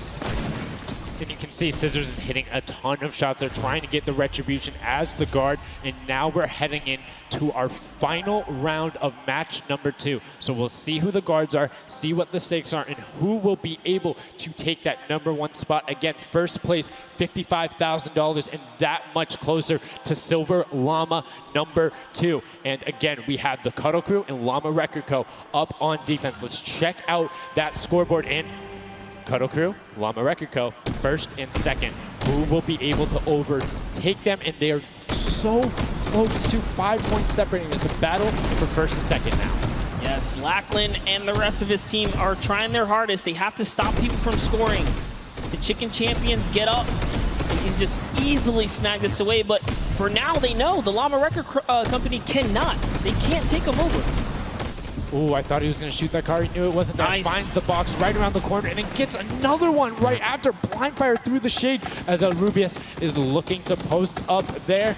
Spanish YouTuber trying to find a way in, trying to lead his team, and they've overtaken the Llama Record Code with plenty of time and are tied with the Cuddle team.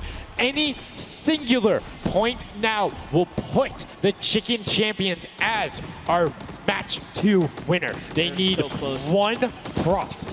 That's right, they're so close here. Magma trying to hop on over. Who's it gonna be for the Chicken Champions? Who's gonna be? Do you think they get a 2-point prop? They have the scoreboard in front of them. They know they need only that. Do you think they run one in, or do you think they stay with what they're doing right now? Honestly, I think they're just gonna stay with what they're doing. It's working. Why break the formula here? They have over a minute to do so. And just like that, they are gonna And that will be it. Yes, brilliantly done. And they're overtaking them. And now the question is, can the Little Whip Warriors get enough in to catch them? It's a 25-point spread, but you can get that. You have 4 runners. You can get that in a single run if you're well coordinated enough. Will they be able to catch up, or can the Chicken Champions edge it out and be our match 2 victors? That's right, because the Cuddle crew is now bumped out. The Chicken Champions are holding it. Little Whip Warriors have scored, though. 1 minute left here. Uh-oh. Raven's Revenge coming up as well, as is the Fish Fam. This is actually getting closer than we would have thought.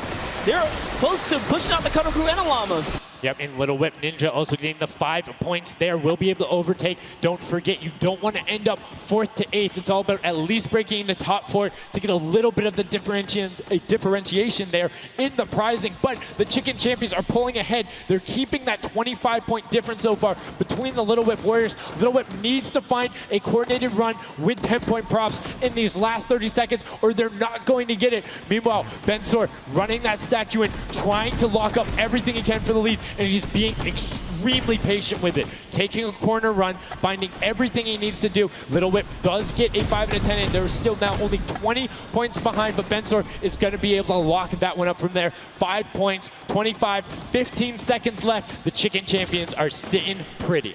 Yes, that's right. If the Little Whip Warriors don't score big right now with all big props, it's going to be all over in 3 seconds.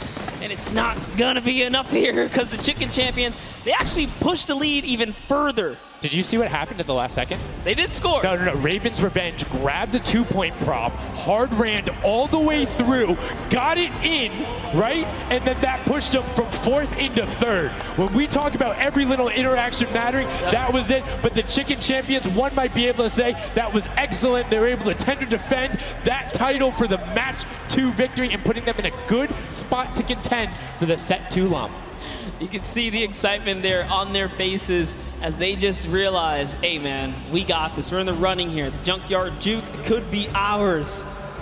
And you can see they're still talking gameplay right now. Like, they want to know, what can we do more? That play you did right there was awesome, but they want the next one because there's 3 matches for each one of the sets. And a win there would put them in a fantastic spot to get the 2nd Silver Llama. You need that in order to be in contention. And if they're able to split it up away and deny it from the Funky Fighters, the field's wide open.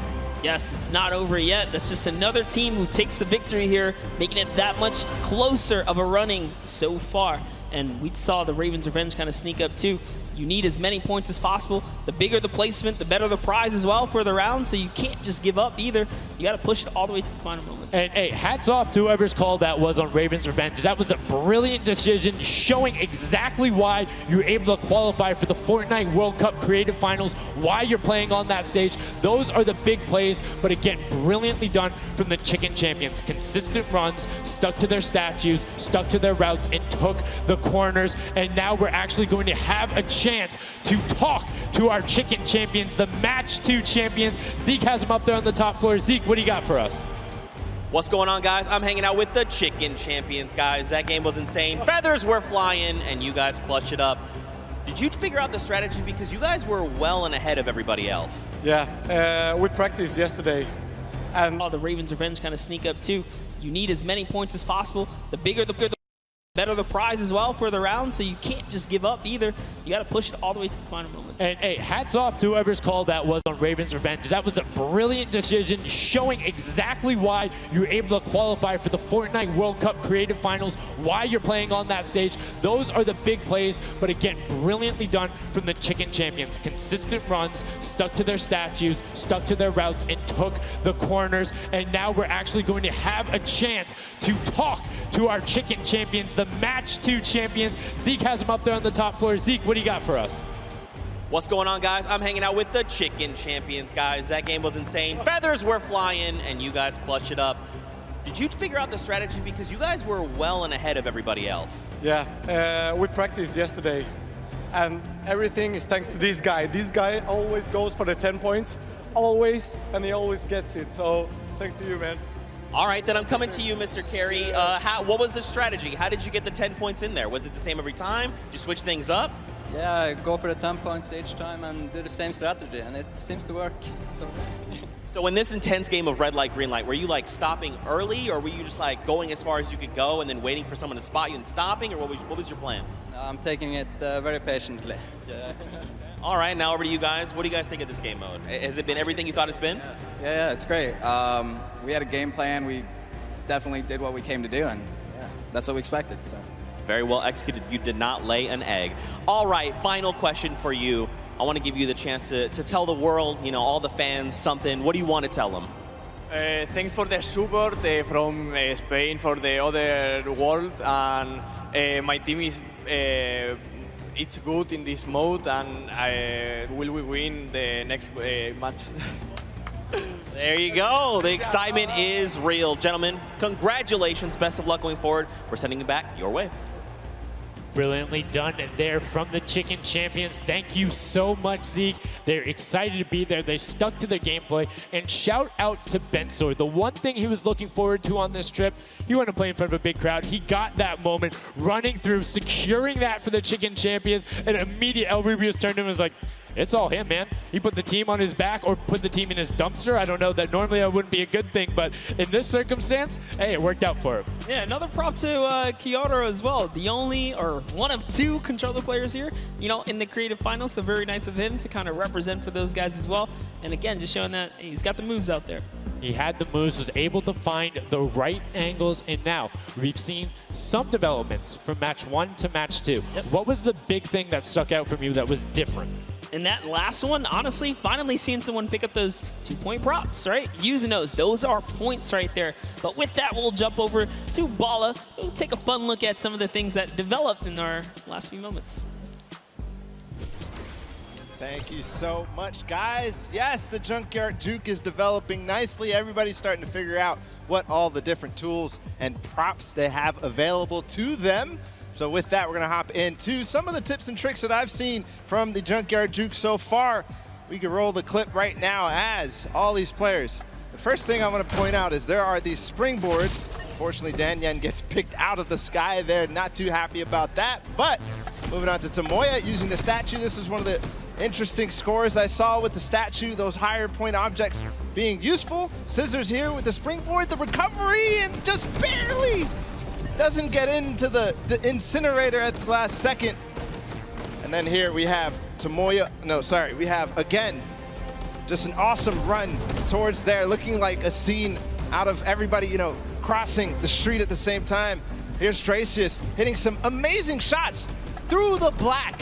And then he just continues shooting, just hoping that he can get a shot. This is the other team, the Cuddle Crew, doing the same thing, but then also synchronizing, making sure they have coverage on all angles.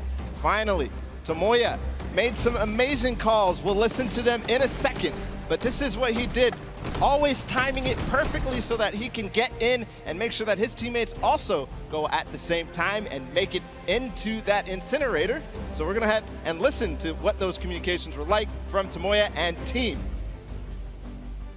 In this one, they made sure the countdown was perfect. 2, 3, 4, 10. I scored 10. I scored 10. We are both. We are both. Yeah, 1, 2, 3, 4, 5. Stop.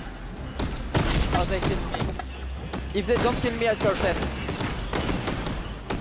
Don't 1, 2, 3, I got 5. I got 4. 5. I got 10. No, he killed me. Oh. We are strong team. Yeah. I scored 0 in the second round. That's the problem. I scored 0 in the first one, so. Like, we are all close points. There you go. The Funky Fighters, you know they won the first Silver Llama. We're going to see if they can win the next one. We've got one more match here on Junkyard Juke to go, and we'll see who will come out on top with the Silver Llama from this. Guys, back to you.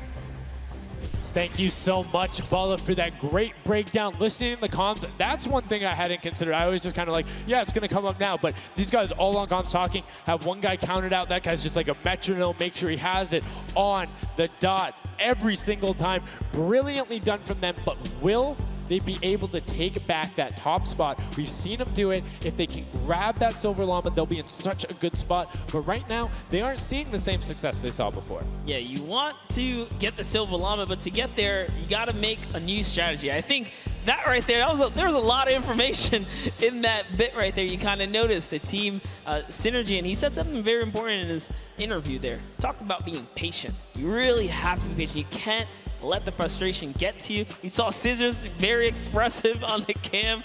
Just, it's hard to get the pointer, and that's what I talked about before this whole thing started. I said, trust me, this is a lot harder than you guys think. You might just, you know, oh yeah, I'll turn it into something and run it through. Nah, man, you're gonna get shut down.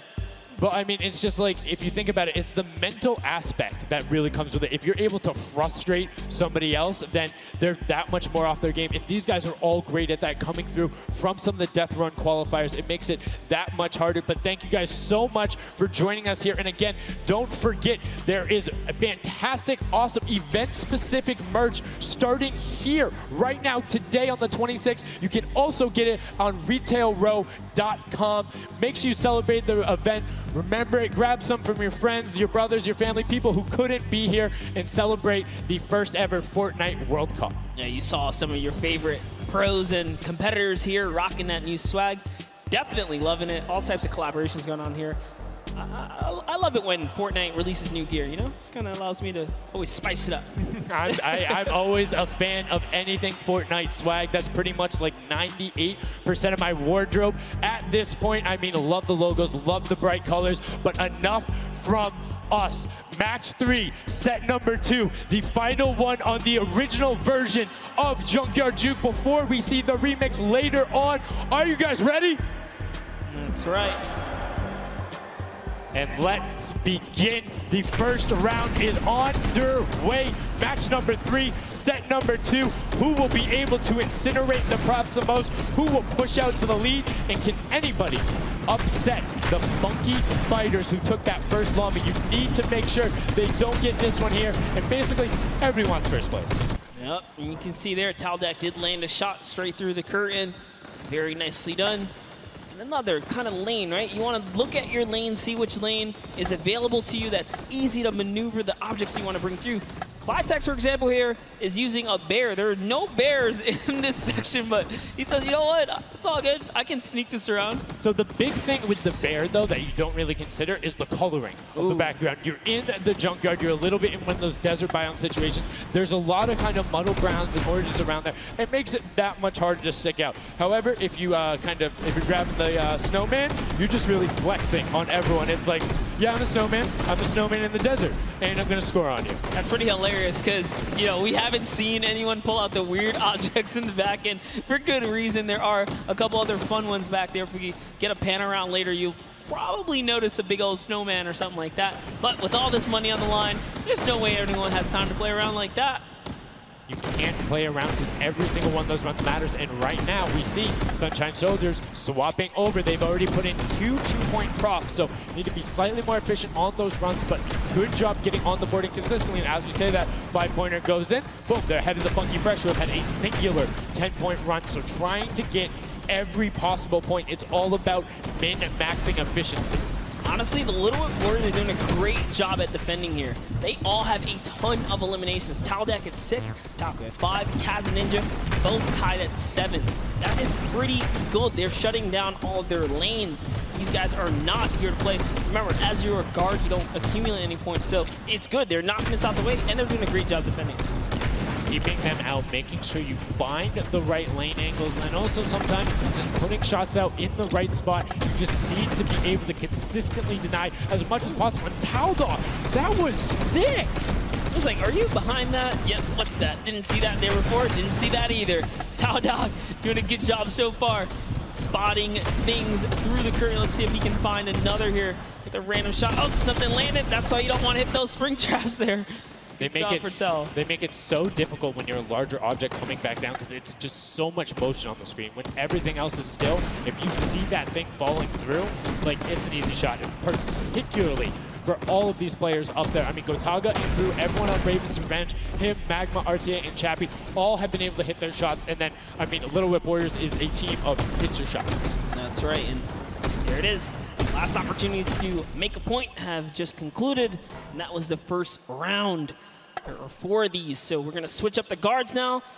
Little Whip Warriors get a chance at, trying to earn some points, and as do the others. The next round will begin. That dragon's so cool. That's so cool. Look at that. Yo, almost looks real. Yo, shout out to the observers. That shot right there, that's really cool. Big fan of it going out. And as you can see now, round 2 is underway. This is the final match on Junkyard Juke of set 2. And right off the bat, 2 archery targets and a water heater marching on out. Yep, that archery target is worth 10 points, though. So if you can bring that all the way through, it's one of the, I guess, smaller, large point objects. Magma doesn't even care. He's impatient. He saw the blinds open up. He just kept going. Svenoff did pump the brakes, though. Even right here, notice stops very early. He's just trying to blend in and get as many points as possible right here. Ooh. Did get picked up. It might have been the book there. That's the one thing that you need to note that makes it very difficult about the bullseye or the archery target is the fact that because it has those placed legs, you have to be deliberate about where you're setting down.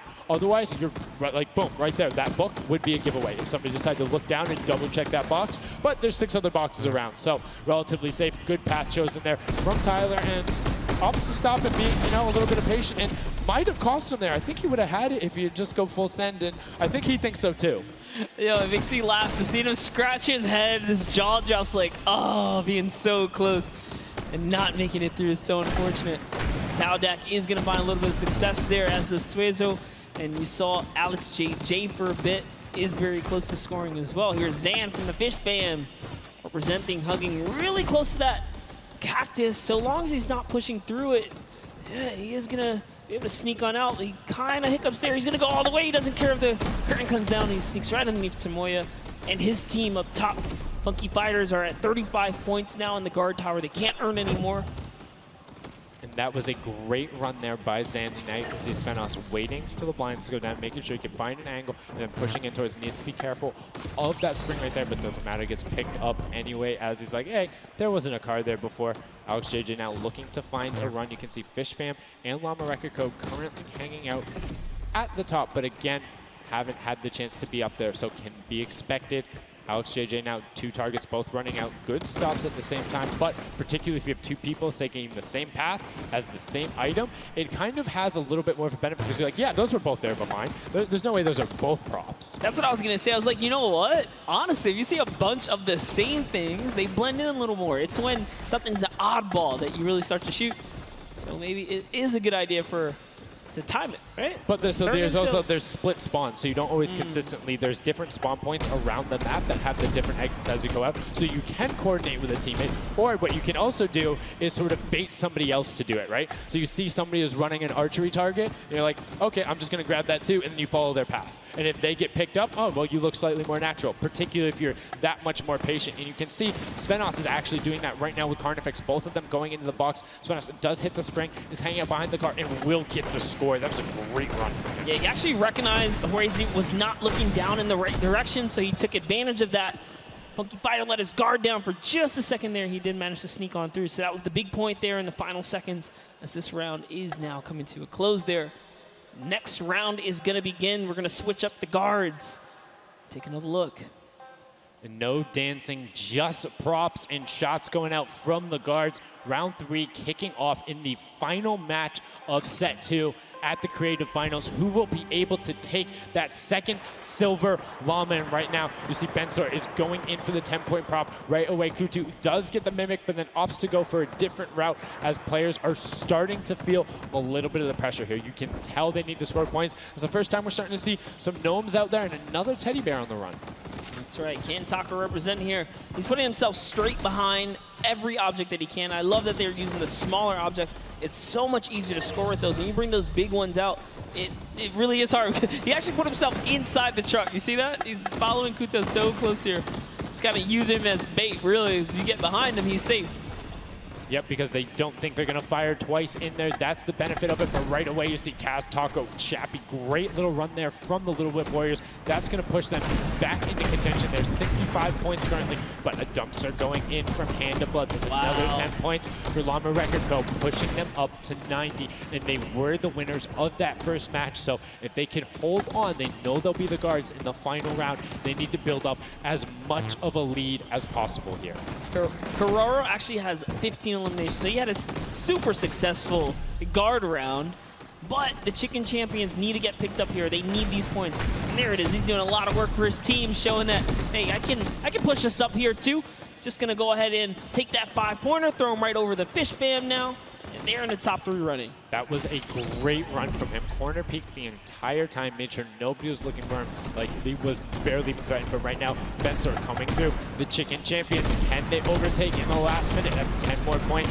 That is going to go through for them, and it starts pushing up. Llama Record Co. needs to get in some runs. The Chicken Champions will not be on the defense with them for the last one, so they're pushing it through. Right now, it is the Sunshine Soldiers and the Fish Fam up there, so they're doing their best to delay everyone. Sandy gets picked off by Tyler, and now Carnifex is chilling in the back on that rusted out car. Hand of Blood just barely avoids the shot. Oh, saw the hitbox going through there. The Tracers finding a way through the window, but not enough as Tracius gets in. 2 more 10-point props also going over, and we're seeing, I think, a little bit closer of a score here, minus the fact that the Chicken Champions haven't shot yet.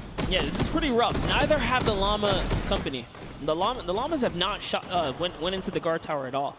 You can tell because when we go to their POVs, they don't have any elims, so they have not taken a run yet. Yes, excuse me, I misspoke there, meaning the Chicken Champions had already shot. Oh, the fact that they're already yeah, up so to they're doing great. Llama needs to press on it. The only team who really has a definitive lead right now is the Chicken Champions. Effectively, they're up 30 points on the rest of the field because Cuddle Team and Llama Record Co.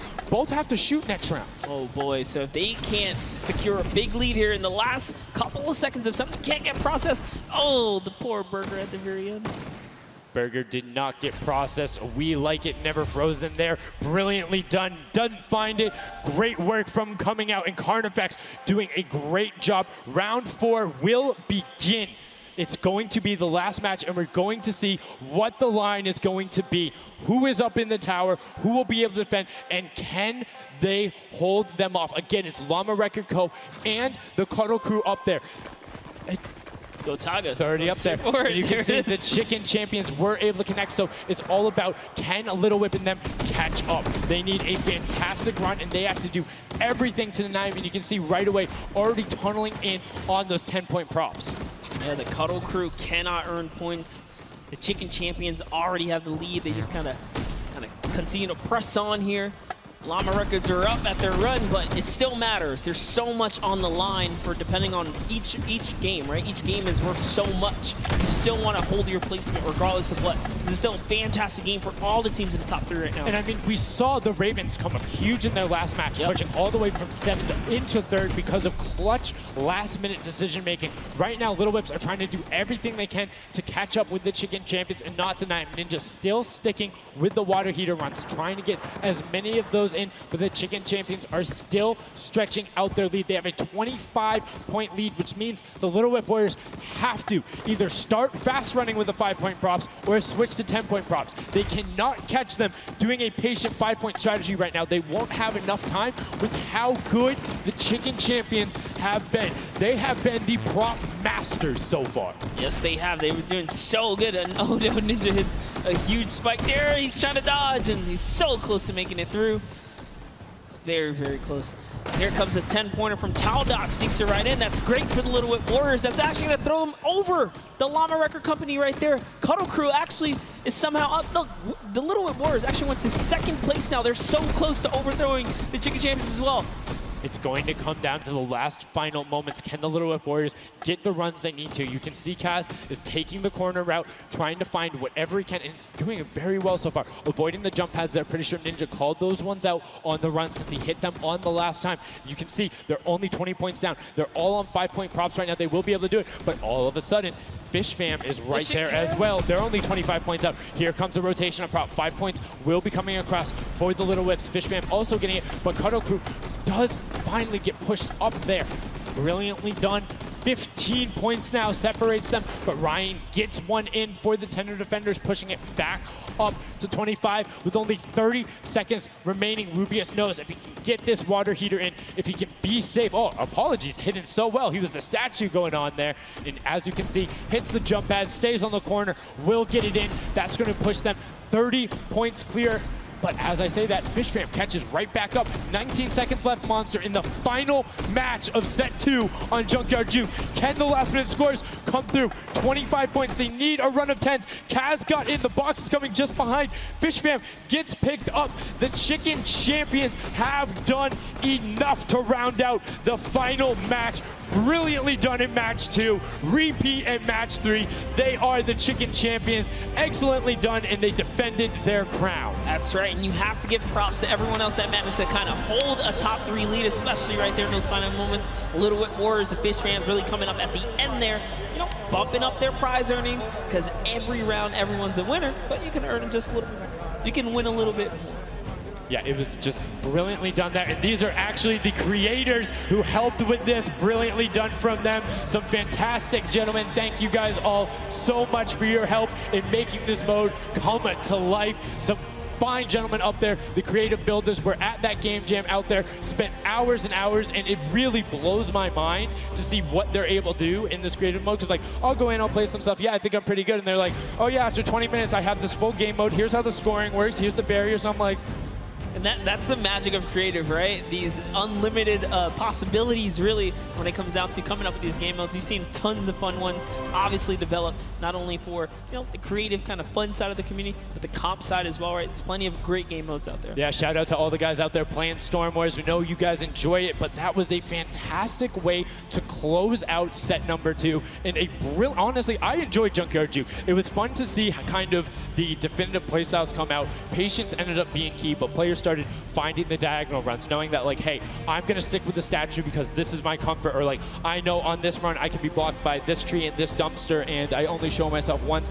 But again, brilliant from the Fish fam and Little Whip Warriors to push up and pass those guys in the last moments, pushing them into the top 4 and earning just a little bit more of that prize money. That's right, because they want it all here at the Fortnite Creative Finals, and it's going down. So, you know, you love to see it. We've seen a series of, you know, I guess different people succeeding, right? And all of these, the Chicken Champions really kind of came out. Well, that's what, again, I love about all of this and about creative. There's so many different skills that Fortnite isn't all about one individual thing. You see these guys and what they're doing is incredibly well, able to execute the game plan, talk with their teammates, come up with something new, and the Chicken Champions elevated. They were clearly better than the rest at Junkyard Juke, but the question is, will that continue when we get into the Golden Games? Right now, we're gonna get a chance to speak with the Chicken Champions, who's up top with Pooks. Pooks, what do you got for us? Thank you so much, Sundown. I am down here with the Chicken Champions, who surprisingly didn't fly the coop. They put on an absolute clinic today in the creative trials. I'm here with Rubius. Now, you guys won the last game as well, so 2 in a row. You guys had a pretty great strategy. Do you want to kind of talk me through that a little bit? Oh, what can I say? It's the power of Norway, the power of Spain, and the power of Detroit. Like, we're crushing it, and we're a chicken, so we're good at hiding. Like, we're not good at shooting and stuff, but at hiding, we're the best.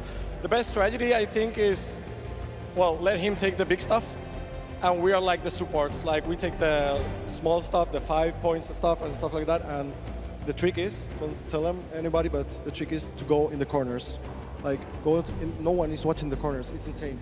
So no one is watching the corners. I hope all of your competitors did not hear you just say that. Now, he said that you were in charge of taking the big items. Does that put a little bit more pressure on you? No, it's good. It works good, so. So you guys have a ton of confidence now. You have won 2 games in a row. I'm so excited to see how you all perform in the rest of the day. Going into these next games, do you have anything you're gonna change, or are you gonna keep things the same? We're just going to keep things the same, stay consistent, keep a level head, play slow. That's really it. So. And finally, just for you there on the end, I just want to talk a little bit about, you touched on the diversity of this group. Yeah. Now, I know you guys have really not played together much before. What has that been like, coming together, playing here with your teammates from all over the world? It's amazing. Share these moments with my team, and the next mode, it's amazing. And bueno, this parkour. I think my team is very good in parkour, and I win. We win. You guys are so confident. I love it. Hopefully that carries on into your next games. Congratulations again, guys. Thank you so much. Sundown, back Can I to send you. some love to Twitch chat? Oh, Let's go. Twitch chat. Twitch chat. There we go. No. It's everywhere, man. Thanks for the plug out there, El Rubius. Fantastically well done. Love to everyone all over, no matter where you're watching, whether it's Fortnite.com/watch, on Twitch, on YouTube, in client, you're loading up all that stuff. Thank you guys so much for all of this and being here.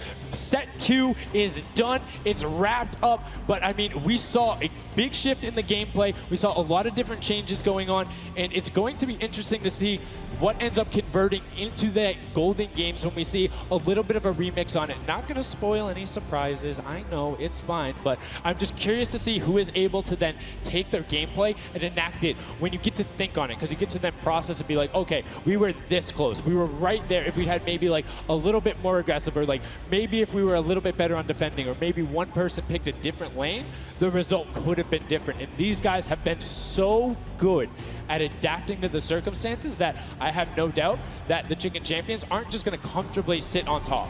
Yeah, not only that, they gave away some strategies, so we'll see if Bala outside can, kind of break that down and see if he can give us a little more insight on everything. Thank you so much, guys. The action is heating up. It's also heating up outside.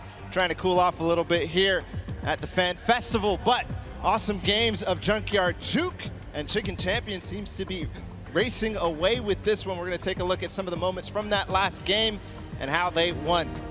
So here, first off, just having a good time in the front, and also maybe also flexing a little bit their trophy that they may have just secured in terms of a llama. We'll find out that later. But their strategy the entire time, they said it before in the last game, they're just trying to go for the high points. They're just trying to score these, at least getting not those 2 points that Monster was advocating for, but go for the statues, go for the boilers, all those things that net you tons of points, and that's how they came out to a lead. Here it is again, them just cheering on. We have the reactions from the Chicken Champions on their win as well. Nice trophy lifts. Maybe they'll be doing that later on here. The statue using that to get above the opponent's vision, their field of view, so that they can't see, they can't hit their shots, and the reactions of the win. Just bliss as they win their second game there on Junkyard Juke. Absolutely amazing stuff, guys. I can't wait to see who's going to earn that and who's going to continue on towards their path to the Creative World Cup champions. Thank you so much, Bala, for that in-depth analysis. Now, I know you guys want to see the standings. We want to see them as well. Unfortunately, there was a slight little hiccup. We want to make sure everything is right, because this is a huge moment for all of these guys up on that stage. So while we sort that out, we're going to go to a quick break, and when we come back, we will have the standings after set 2 and then move into set 3, which is the world premiere, never before seen world run. So if you need to go do anything, go do it now. Take your bio breaks, take care of everything you need, and then we will be right back.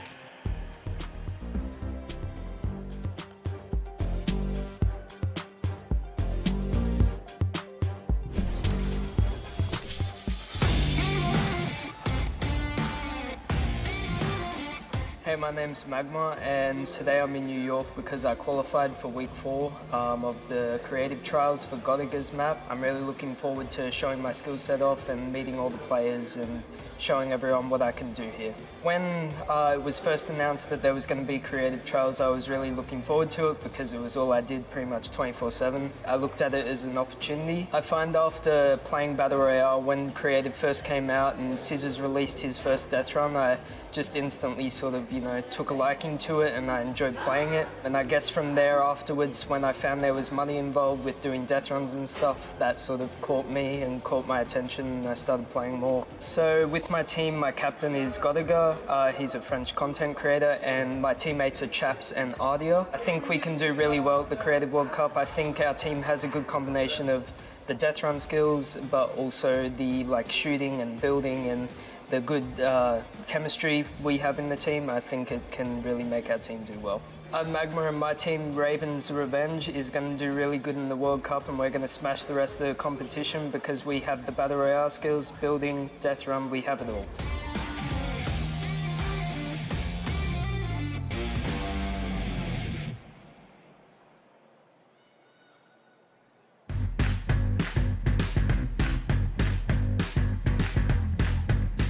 I am here in the production pit. I am in engineering row right now. I am joined by my friend Peyton, and he does the robotics. Let's talk a little bit about that. What do you do specifically here? We have a bunch of robotic cameras around the arena that we shoot different angles from, and we're able to pick up shots of the players that are playing the game. We also do a lot of crowd shots, so we're able to shoot the audience and get some really great reacts for both the stream and for the front of house feeds that go up on the screens. You guys heard it. If you're out in the crowd this weekend here live for the Fortnite World Cup, show us some energy because Peyton is going to be looking for your reactions and you could end up on stream. You want to play with it, see how it goes? Of course I do. That's not even a question. Like, I'm so into this right now. This is amazing.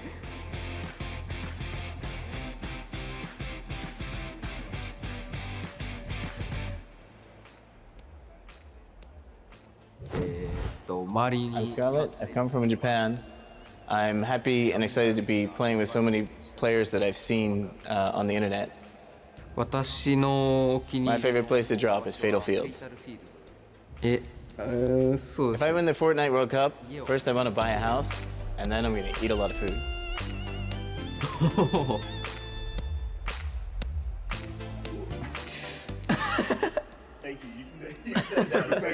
It's so heavy. World Cup Ponsen. I'm definitely going to win the Fortnite World Cup, so keep cheering for me.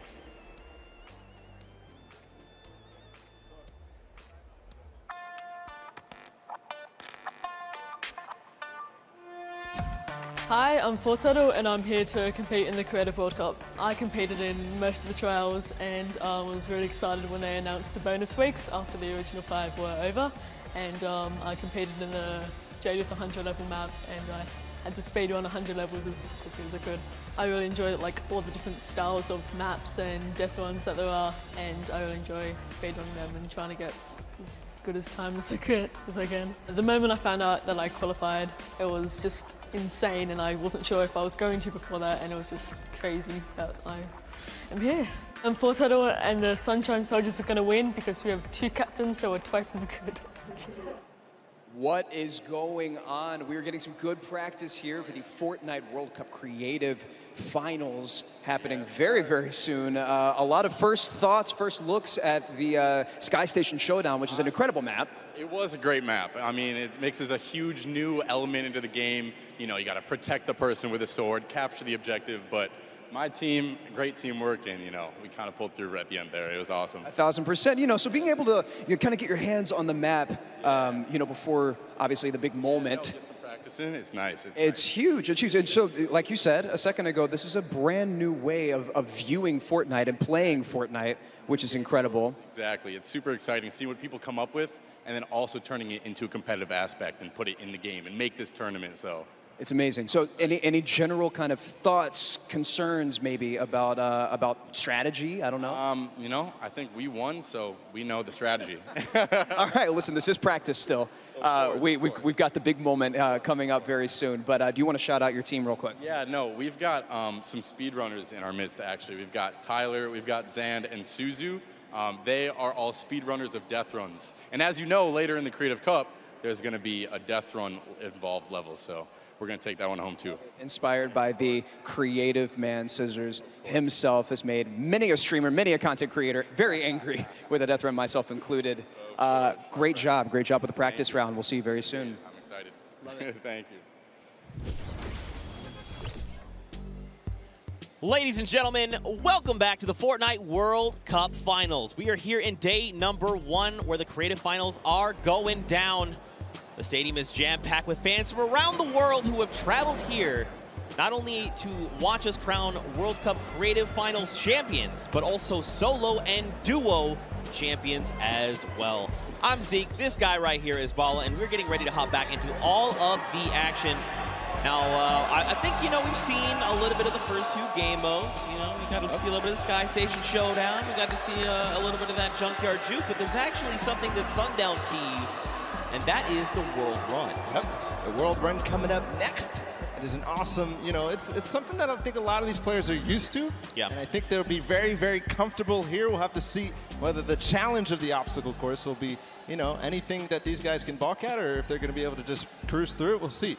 It's going to be fun, though. Well, it's going to be really interesting, right? A lot of these players are very familiar with death runs, and it's very, mechanical, right? Yep. If you know how to execute, you can get through these obstacles, but you have to kind of get your eyes on them first, figure out how they work, and then make it through.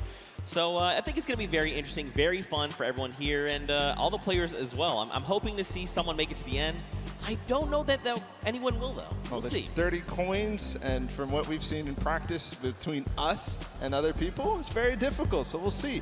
We'll hop into the overview and stuff like that later, but just to give some examples of the things that there are, there's the trap, trying to trigger them, making sure you move. Impulse grenades are in play in this. There's some lava, all sorts of treacherous things you have to get across in this World Run. A lot of Neo jumps as well. And again, massive shout out to the 17 content creators that helped put these maps together. Mad props to you. Their hard work is being shown here on the stage. And these guys are at home, here, of course, playing it as well.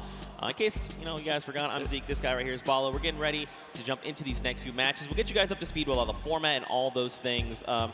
You kind of tease it, but we'll get there in just a moment. And very quickly, the Chicken Champions were actually the winners for set number 2, Junkyard Juke.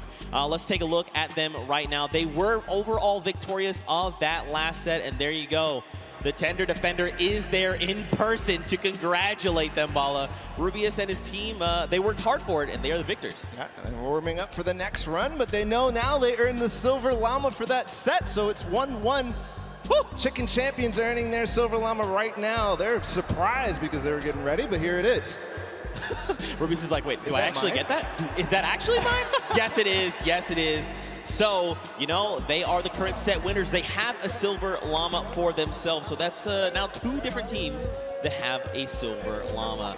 With only a few set matches left to go, I believe, if the Chicken Champions can secure themselves a second Llama, that would be huge for them and their team, but we'll have to see how things go for them. And the timing of the Silver Llama couldn't come earlier because they're about to hop in. This is definitely a booster for them in terms of their emotions, in terms of their confidence going into the World Run, because it is precise, it is difficult. You have to make sure that you hit it, otherwise you're wasting time. It's going to be a race between these guys to get as far in as possible, so that confidence boost is going to help dramatically in this last normal set here. Yeah, for sure, and it is actually a race, the World Run. It is similar to a death run with a bunch of obstacles. Let's go ahead and talk about that and everything that surrounds it. So there's actually 30 coins in the map. Whichever team gets all 30, the fastest or as many as possible until time runs out will be the victor for that round set. Like I said, these are insanely difficult obstacles. I'm going to be honest. I'm going to be forthcoming. I'm going to be vulnerable with you, the Fortnite fam. Listen. The farthest I got was 14. That's not bad. Okay. It's actually really difficult, and I'm by no means a death runner. By no means. Are the best of the best. These guys are going to fly. In terms of death runner, in terms of this map specifically, it's going to be absolutely awesome. We're going to go ahead and take a look at some of those obstacles right now. So go ahead.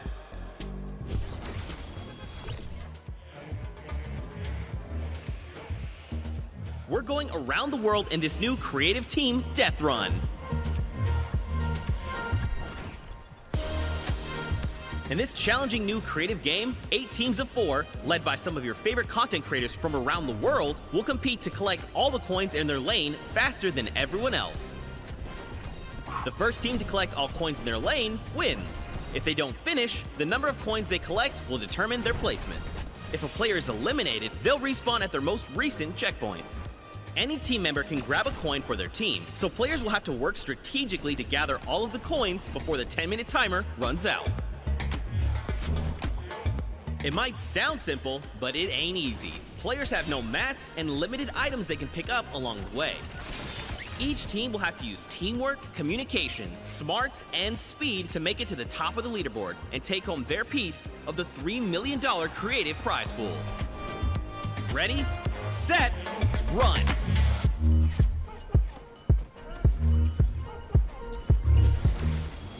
Zeke, I do not know how you just did that while you were here. That did not sound like you here at all, and I didn't see your mouth move. I'm magic. That's just how it goes. That's just how it goes. But yeah, World Run, you got a little bit of sneak peek there. We're getting ready to hop into these games right now. Speaking of which, let's just go ahead and do that. I think this is going to be very, very fun. We are getting ready. If you guys here in the stadium are ready and excited, let these teams hear it. Let's hear you right now. Man, that's so weak. No. Okay, let's pretend the first one never happened. Like I was saying, if you guys want to let these teams know how you're feeling, let them hear it! Yeah! That's what I like to see. And now the game begins. Here we go, the world premiere of the World Run. See how they do out of the gates. They are open now, and it's all up to these guys to start hitting their first jumps, and people are falling left and right. A couple of first coins are taken, and everybody seems to be off to a hot start. This is really like off to the races here. Man, Forturtle and Zand are already flying through these first set of challenges. Again, you know, these are the very, very top of the best of the best of the creative world, right? They've worked all 8 qualifier weeks long. They've made it through with their team captains, and now they're here. So once they figure out these obstacles, be prepared to watch them fly through them. And the first couple are relatively simple. Here's the double doors. I think are probably the first one that you have to kind of know or see it in advance. And then here, the impulse jump into the tire, into the castle, and 3 players have already made it all the way there. It's neck and neck between most teams right now, 10-8.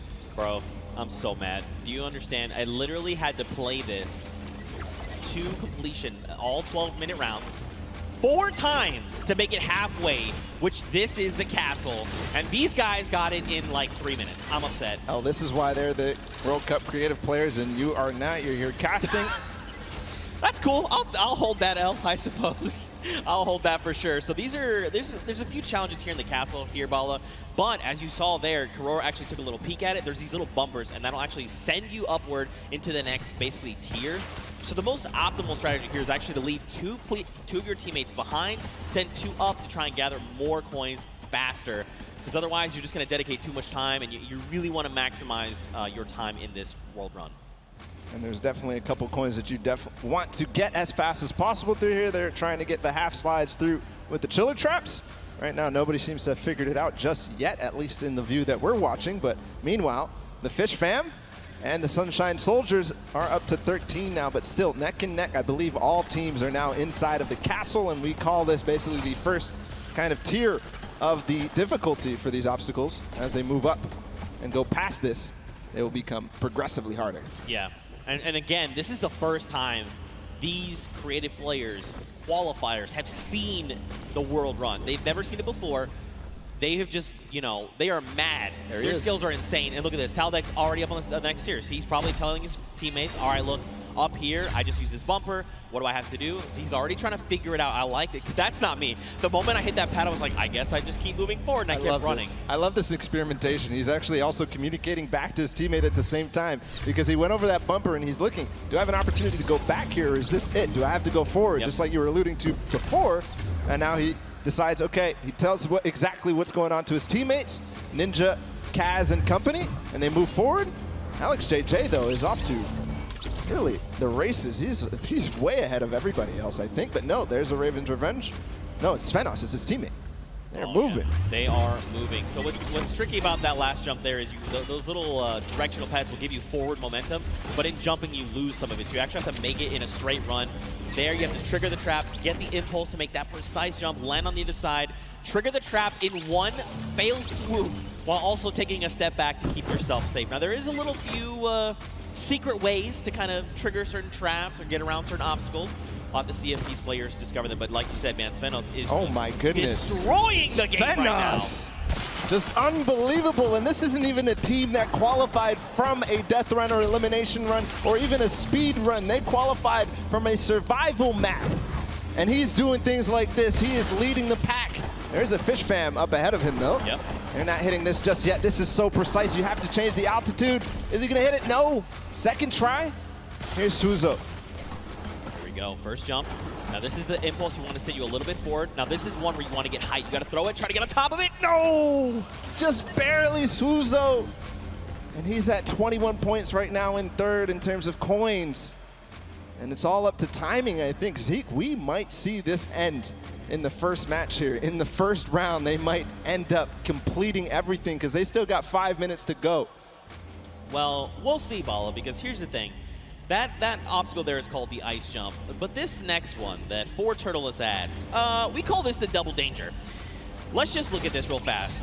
This is really tricky. He already knows. He's already downloaded. He already knows what must be done. So you actually have to double hop, double bunny hop, land on the edge, take a step back, trigger the trap without being eliminated, right? Then you can walk up this small ramp. Then, depending on how you want to go about it, you can just go forward. Yes! He actually makes... Okay, I'm upset. Third try. I'm leaving. I'm done. Fortnite.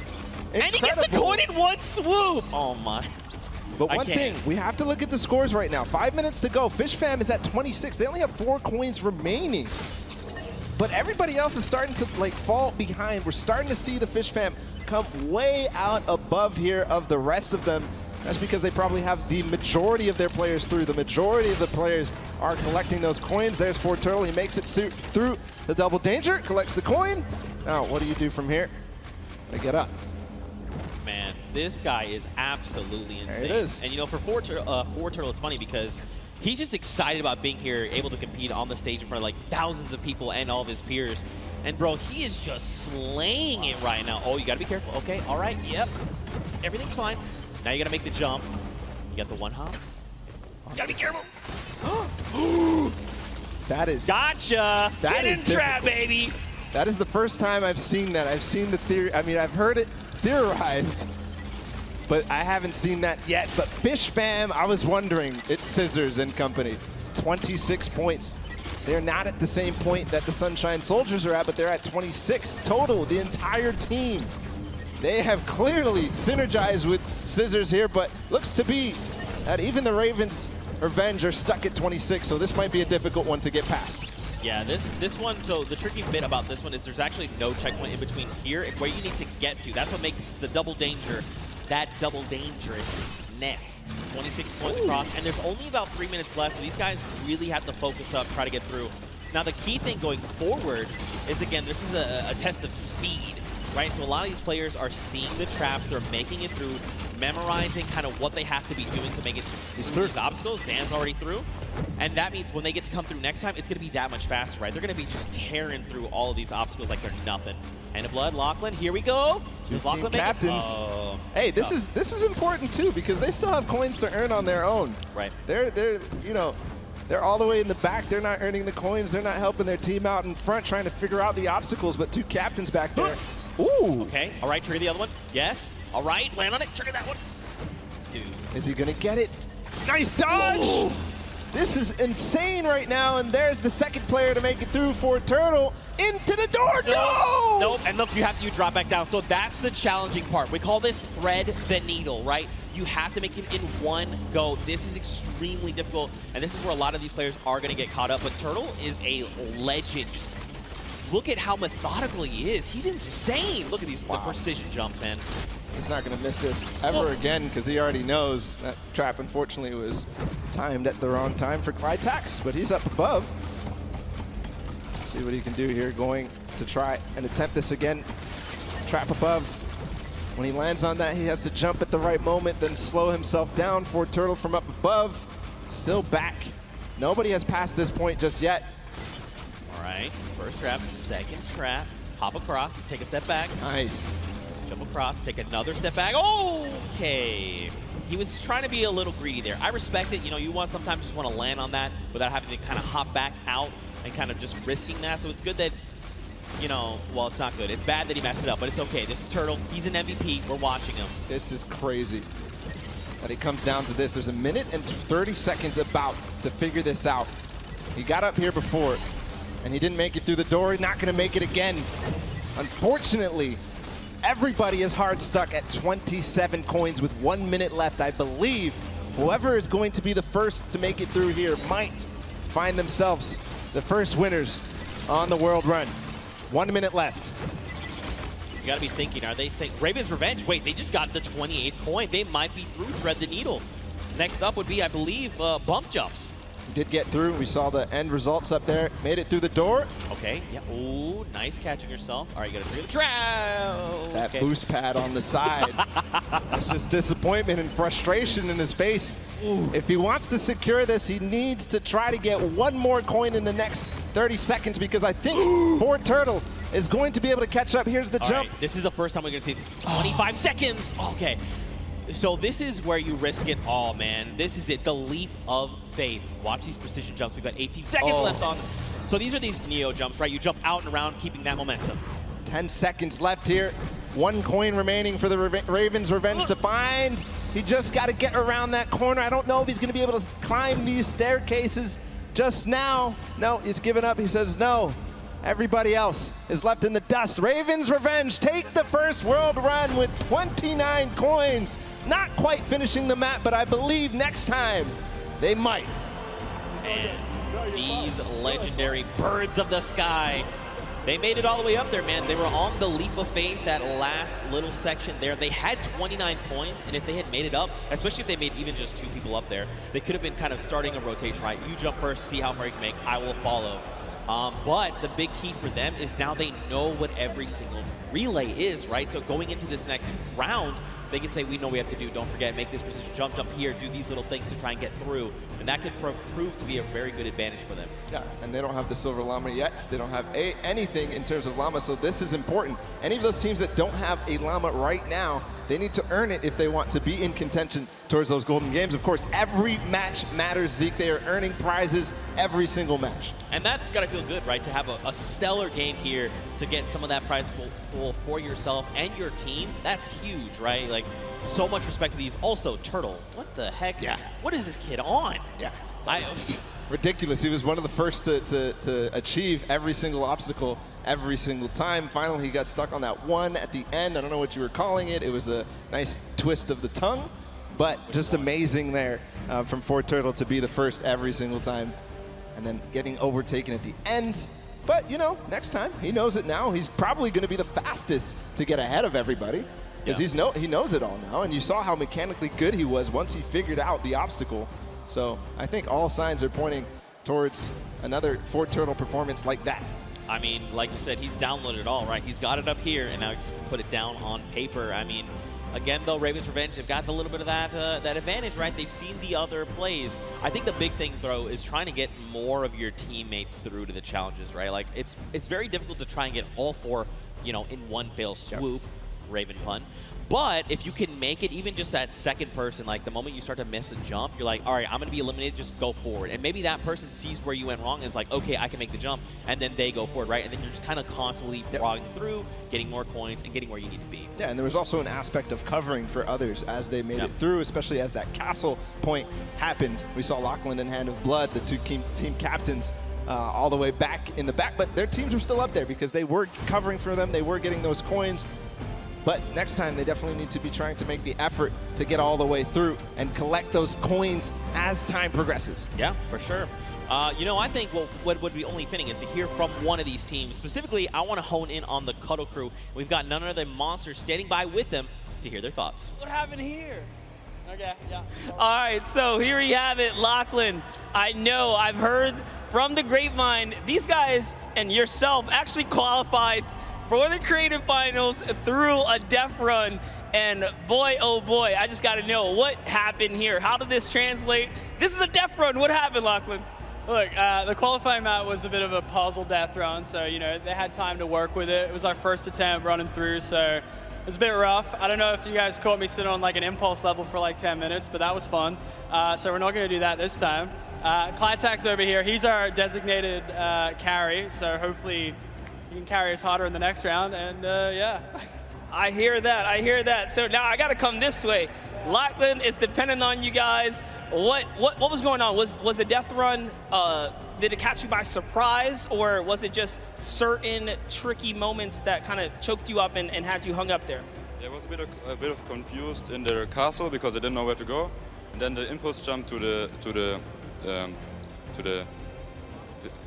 the beginning, it just messed me up a bit. and at the end, I didn't know where to go. It's just a bit confusing. And I have one more question here. So you guys have not seen the def run prior to this. Do you think that kind of held you back? And if you have another run at it, which you will, do you guys think that that second time around you'll kind of have the strategies down packed? And I'm gonna come down here with this. Yeah, I think that the first time around is always the hardest because, you know, you're kind of going into this environment, you don't know where to go, but the second time around, I think we'll be a little bit stronger and hopefully we get better time. Absolutely, I bet it. So once again, this is the creative finals here. You guys, like I said, Lachlan pulled through with the puzzle def runs, but just showing the difference here. So we're gonna set it back up to you guys at the desk. And again, thank you. You know, Lachlan, you are good at many things, but apparently you're showing the world you're not the great at impulses. But it's okay, you're gonna have another shot and showing them that the original thought we had is wrong, because I know you can do this. I know you can. We had a chance to talk earlier, and you were like, bro, I'm the best. And I was like, I know that. Show everyone that. You just got to show them, Bala. You know what else we're going to show them? We're going to show them the standings after that first game in this set right now. Who ended up where in terms of the prizing and where they are on their journey to the llama at the end of the set. So it's Raven's Revenge, obviously, in first. They earned themselves $55,000 and that much closer to the silver llama. That's right, but don't forget, Funky Fighters and the Chicken Champions both have those silver llamas. That is going to be a massive determining factor in going forward. You know, if you're Raven's Revenge, you are absolutely looking to try and snag that silver llama if possible, because that's going to put you in contention, right? Then you have to set your eyes on the gold llama for the tiebreakers. But all in all, to be able to kind of come through and win that prize money for you and your team is massive. They have confidence, right? And again, I think the only other team that stands right in their way right now is Fortturtle. This guy is a maniac. He's showing us that he is.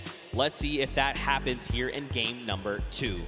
The Sunshine Soldiers fell short, but Fortturtle showed us all what he was made for. And I think we're getting ready to go into the match. As all the players are loading up right now, there's the Fish Fam, Scissors and company. They're all about to start. The gates are about to open. Guys, let's hear it for them. Ah, there you guys are. You're paying attention. I respect it. Here we go. 10 minutes. Countdown has begun. The gates are open.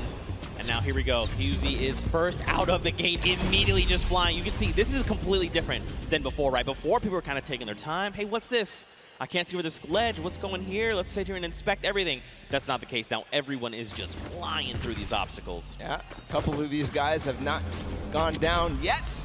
Here's Magma making his way through with the Raven's Revenge. This was the team that came out on top and was the player that led them all the way up to those treacherous stairway that we saw at the end there. Almost getting up around the corners. And here it looks like we are almost to the castle for Fortturtle. And this is the player we were talking about so much, Zeke. That's right, man. A legend in every way of the word. Stewart almost making the jump for the Sunshine Soldiers as well. Unfortunately not. So this is this trap, this obstacle, very precise jump. You actually have to impulse a very specific way, at a specific angle, at a specific distance away from you to make it all in one jump. You can also, I hope they're not listening, but you can turn around and actually impulse backwards, right? So you face away from the tires and impulse yourself backward while jumping. Again, even doing that though, very precise. You know, you have to make sure you're doing this in one go. Look, Hosey's already here. He's already trying to collect the coins. Already towards the half pipes in the castle. Wonder if he already triggered all the traps down below and grabbed that coin, or if he's leaving that for another teammate. Gonna grab that coin perfectly. Nice job by Hyuzi. Now he's moving up even further. No, he's gonna go back to get those traps. He made it. There you go, Suzu. Nice. All right, trigger the trap, take a step back, impulse forward. He's already through the castle. Shallow. I mean, look. Through the castle. Yeah, I'm actually surprised. So don't forget, the castle is open. So once you do make it to that halfway mark, you can just send someone forward, right? Like even if you're the first one and you're really confident, you could say, hey, Bala, I know you made it first. Just go up to the next round. I'm going to stay behind. I'm going to pick up the coins, right? So quite a bit of teamwork going into this. But look along the way, man. These jumps are crazy. Susan, what are you? Okay, what a legend. Yeah. What a legend. Showing everybody that he can hang. He's led on the team of Scissors with Fish Fam. We saw them not too far in the prizing. 18 points right now. They're leading the way, but no, it's actually Fortturtle again. Already towards these varying distance impulse jumps. And is he going to first shot it? No, not exactly. you know he's going to hit it on the next time. Yeah, absolutely. Again, you know, this is kind of one of those things. The more that you do this, the easier it is the next time around, right? Once it's like you throw it here, you're like, nope, that's not correct. This might be it. Okay, closer. I like it. Will he make it on the third jump? Don't forget, though, we got the Funky Fighters at 20 coins. We've got Fish Fam at 20 coins. Sunshine Soldiers, they need to try and pick it up. Here we go. Nice, but get across. There it is. Nice. Perfect play from Fort Turtle now towards the lava jump and what you were dubbing as double danger. Does he get a first shot? Does dodge the traps. Okay. This is from where he went last time, gets the coin, he's gonna double back. First try. Oh my goodness, he went through those. I would have gotten scared there, but no, Fort Turtle knows exactly what he's doing. Gonna get all the coins in first try on the double danger, but doesn't make it through, so he has to still complete it. And Suzu and Sand, meanwhile, from Fish Fam, are taking the lead. And that's what I kind of talked about, right? Trying to send 2 through. If you and your duo partner can make it through these jumps and get there, then you can start watching, right? Because like you as a player, you go to do it, you mess up and you're eliminating, you're like, what happened? What exactly did I do? You kind of go back and then kind of relive that moment. Not here, right? This is the moment that they were all stuck on for so long. Suzu knows it now. He's not going to hit the first time. Zand also attempted it at the same time. Not going to work out just yet. Here, they're going to give themselves the opportunity. Suzu trying again. Triggers 2. The third, yes. The jump. Right, yes! Nice. Oh, and Zand! He was worried there that he might have pushed the door off. Not sure if you made it. I don't see him falling down. Yes, he did make the doorway, and now he's back towards this thing where he has to go under at the same time as triggering the trap. He does it. He's back to the stairs. The Fish Fam only need 1 more coin, and they're about to do it in 5 minutes. It is so fast here. The last time we got here, it was 1 minute and 30 seconds. So 1 more coin for him to complete the map. He makes it farther than any player has yet so far. Where's the next pad? He actually found it first try. I don't believe it. No, that was not where you gotta go. You gotta go back inward. It's okay though. He's gonna get another shot. Man, that was very impressive. Honestly, I would have been like, where am I supposed to go? But that's why this is called the leap of faith. You've got to jump around that corner and hope that something will be there to catch you. Faith he has. And with 4 minutes and 50 seconds to go, not a single person, not a single soul in vision. He's going to have plenty of time to work with. We'll see if the Ravens Revenge can repeat and get back to where they were, but it looks like Sand is also going to join as well, but no, he falls just before. Yes, Tyler too. So the Fish Fam is coming through in big numbers at this last leap of faith. And you know what could be huge here for Fish Fam? If they can make it through the leap of faith and they can actually get this coin, they're going to stop the timer, right? So less time that everyone else kind of has around to observe what's going on and try to get this practice in, the better. Here we go. Nice. All right, you got to jump in and out and around. Out and around. Yes, use the wall. Okay. All right. Yep. Look around. Uh-huh. Yes. All right. Okay. All right, here we go. This is it. Last jump. Ooh. And he needs to hit the coin. This is going to be it. No, he didn't touch it. Just barely missed there. Finally hits the bouncer and he's gone. There it is. The first players to complete the world run in 5 minutes and 52 seconds. An unbelievable time compared to what we saw last time. But still, the remaining teams have to battle it out. Back to the Ravens Revenge. They're still on the double danger. And they are going to get through. He has to hit the door, though. Oh, he almost fell all the way back down. Here we go. Not finding the speed, not finding the bounce there. Threading the needle. Oh, you hate to see it. Now, don't forget, remember, Ravens Revenge was the first team from last round. They made it here, and they're already kind of right back where they need to be. You've got the Sunshine Soldiers also going for the leap of faith, but look at how many coins they have, right? In theory, they should be at 29. This should be the last coin that they need to pick up.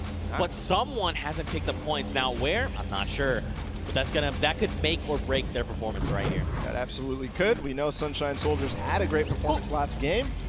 Fort Turtle has completed the map. If you see him up there, he's just watching on down. But the Ravens Revenge seem to have completed just a little bit more. Everybody now, I think, going to be trying to attempt these last couple of jumps.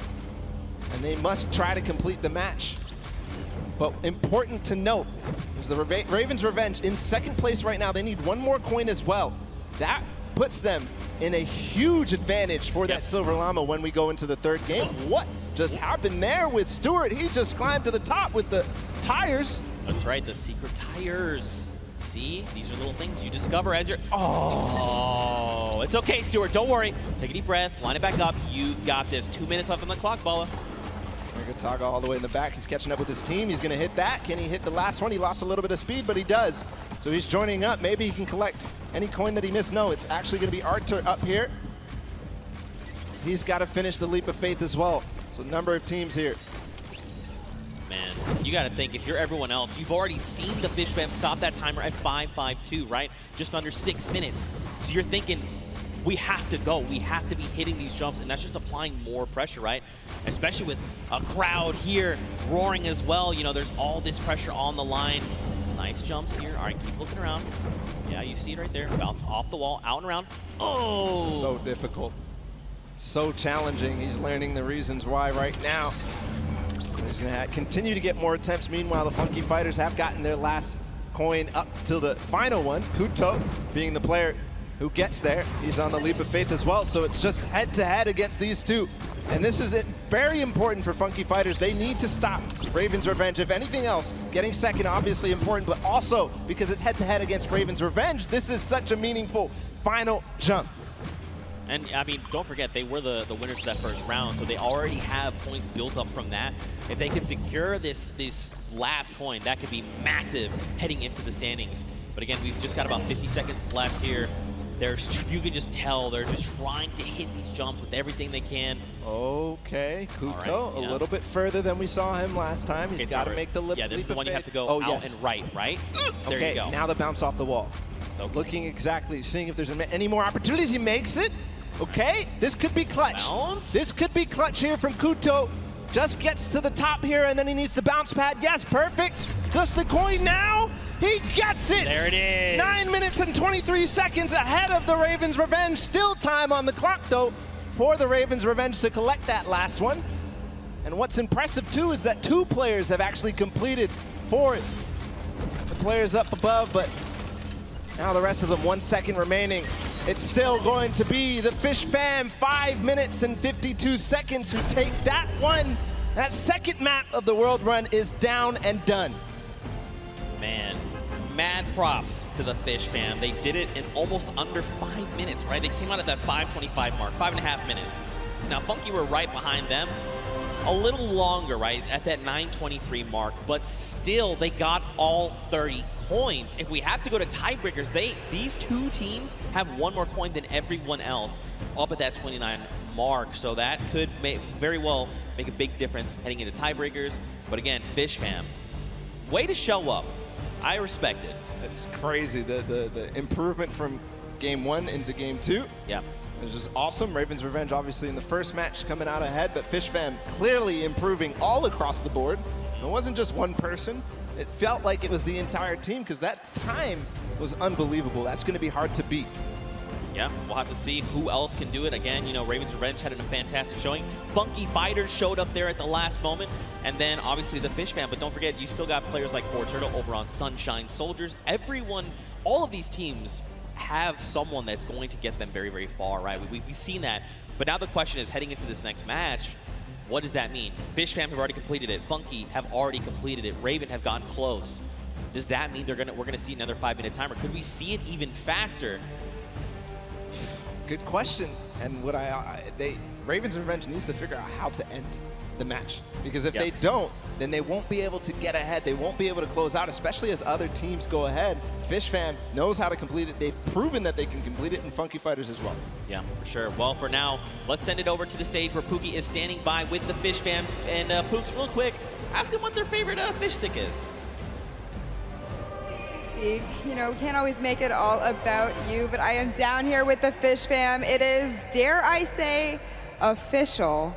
They're the first team to take a victory in the death run. I'm gonna start here with Suzu. So you were the one that essentially clutched that victory for your team. How did that feel? It felt great. Like, at first I choked the bouncer and then I thought I choked the level as well. But then I figured it out and I picked up the coin. I was like, wait, this is it? let's go, baby. It definitely looked like you were in a little bit of a precarious situation there for just a second. Was your team coaching and helping you that whole time? Yeah, they kept track of the coins that we picked up. They kept motivating me, like, you got this, this is easy, we got this, we got it in the pocket and stuff. So yeah, that felt great. Awesome. Now I'm gonna come over to you, Scissors. We all know you are the veteran of death runs. You have been doing this from the very beginning. It must be an absolute honor to be here on the stage today competing, being able to help these guys out, pulling through to a victory. Are you going to continue the strategy going into the next game? We've got the strategy on lock, and obviously it's awesome, you know, helping these guys, but they're helping me win. They're the real speedrunners. Well, I mean, it is a team effort at the end of the day. All of you have picked up coins. Sand, I'm just gonna go over here and talk to you really quickly. Now, I mean, this Creative Cup, what does this mean to you as, you know, a creative champion? I mean, I'm not a champion yet, but maybe, yeah. Maybe one day. Well, thank you guys so much for staying here, hanging out with me. Best of luck in the next run. Zeke, back to you guys. Look at that, the Fish fam ready to go back in. They're already getting their heads back in the game. Also, great pun, Pookie. Also, I'm upset with you that you think this is all about me. What is wrong with you? All right, though, anyway, what kind of takeaways do you think these players can make heading into the next game? Well, the takeaway that I take out from that is that they were all supportive. The interview, they said they were supporting each other, keeping track of the coins, and pushing their Suzu ahead, making sure that they're encouraging him. But for everybody else, I think the takeaway is, how do we beat that leap of faith? Yeah. That's the one that everybody's gotten stuck on. They've wasted a little bit of time at the double danger, but the leap of faith is really where everybody needs to close out, especially the Ravens' Revenge, if they want to get that silver llama. Well, we'll have to see how things unfold for them. Very quickly, though, let's take a little break here. Let's send it down to Cam for his insight. Sundown, what you got? And Bala, and we're gonna take a look at some of the kind of strategy that goes into it. But first, all of these competitors who are here, who are competing in this world run, have had an opportunity to get there. It's been incredibly stressful. There's a certain amount of kind of mental edge you need to get through it. So let's kind of take a look in and how these competitors prepare for what was a world premiere and first appearance ever. Let's take a listen in and how these guys are talking and getting ready for the match.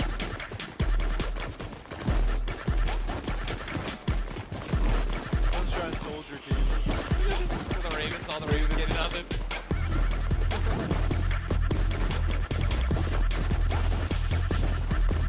Oh, they only have one llama. Just absolutely amazing there. You can tell Ninja and then the trendsetter right there throwing the peelies in the air, but also big shout out to whoever that was on the llama record co. I saw you there hitting the llama bell. I got you. But now let's get into some of what happened during the World Run, some of the kind of cooler straightaways and, you know, some of the tough challenges that you face. So first, right away, here's a run coming out from Chappie of the Ravens' Revenge, and this was one of the first obstacles you hit. So you can see he's on pace with everyone else, but what makes this so great is how efficiently he transfers this over into the castle jump. Is barely able to delay. This is one of the toughest first things to get when you reach it. This is his first time ever seeing this jump, no problem. Hats off to you there. And then what does he do right away?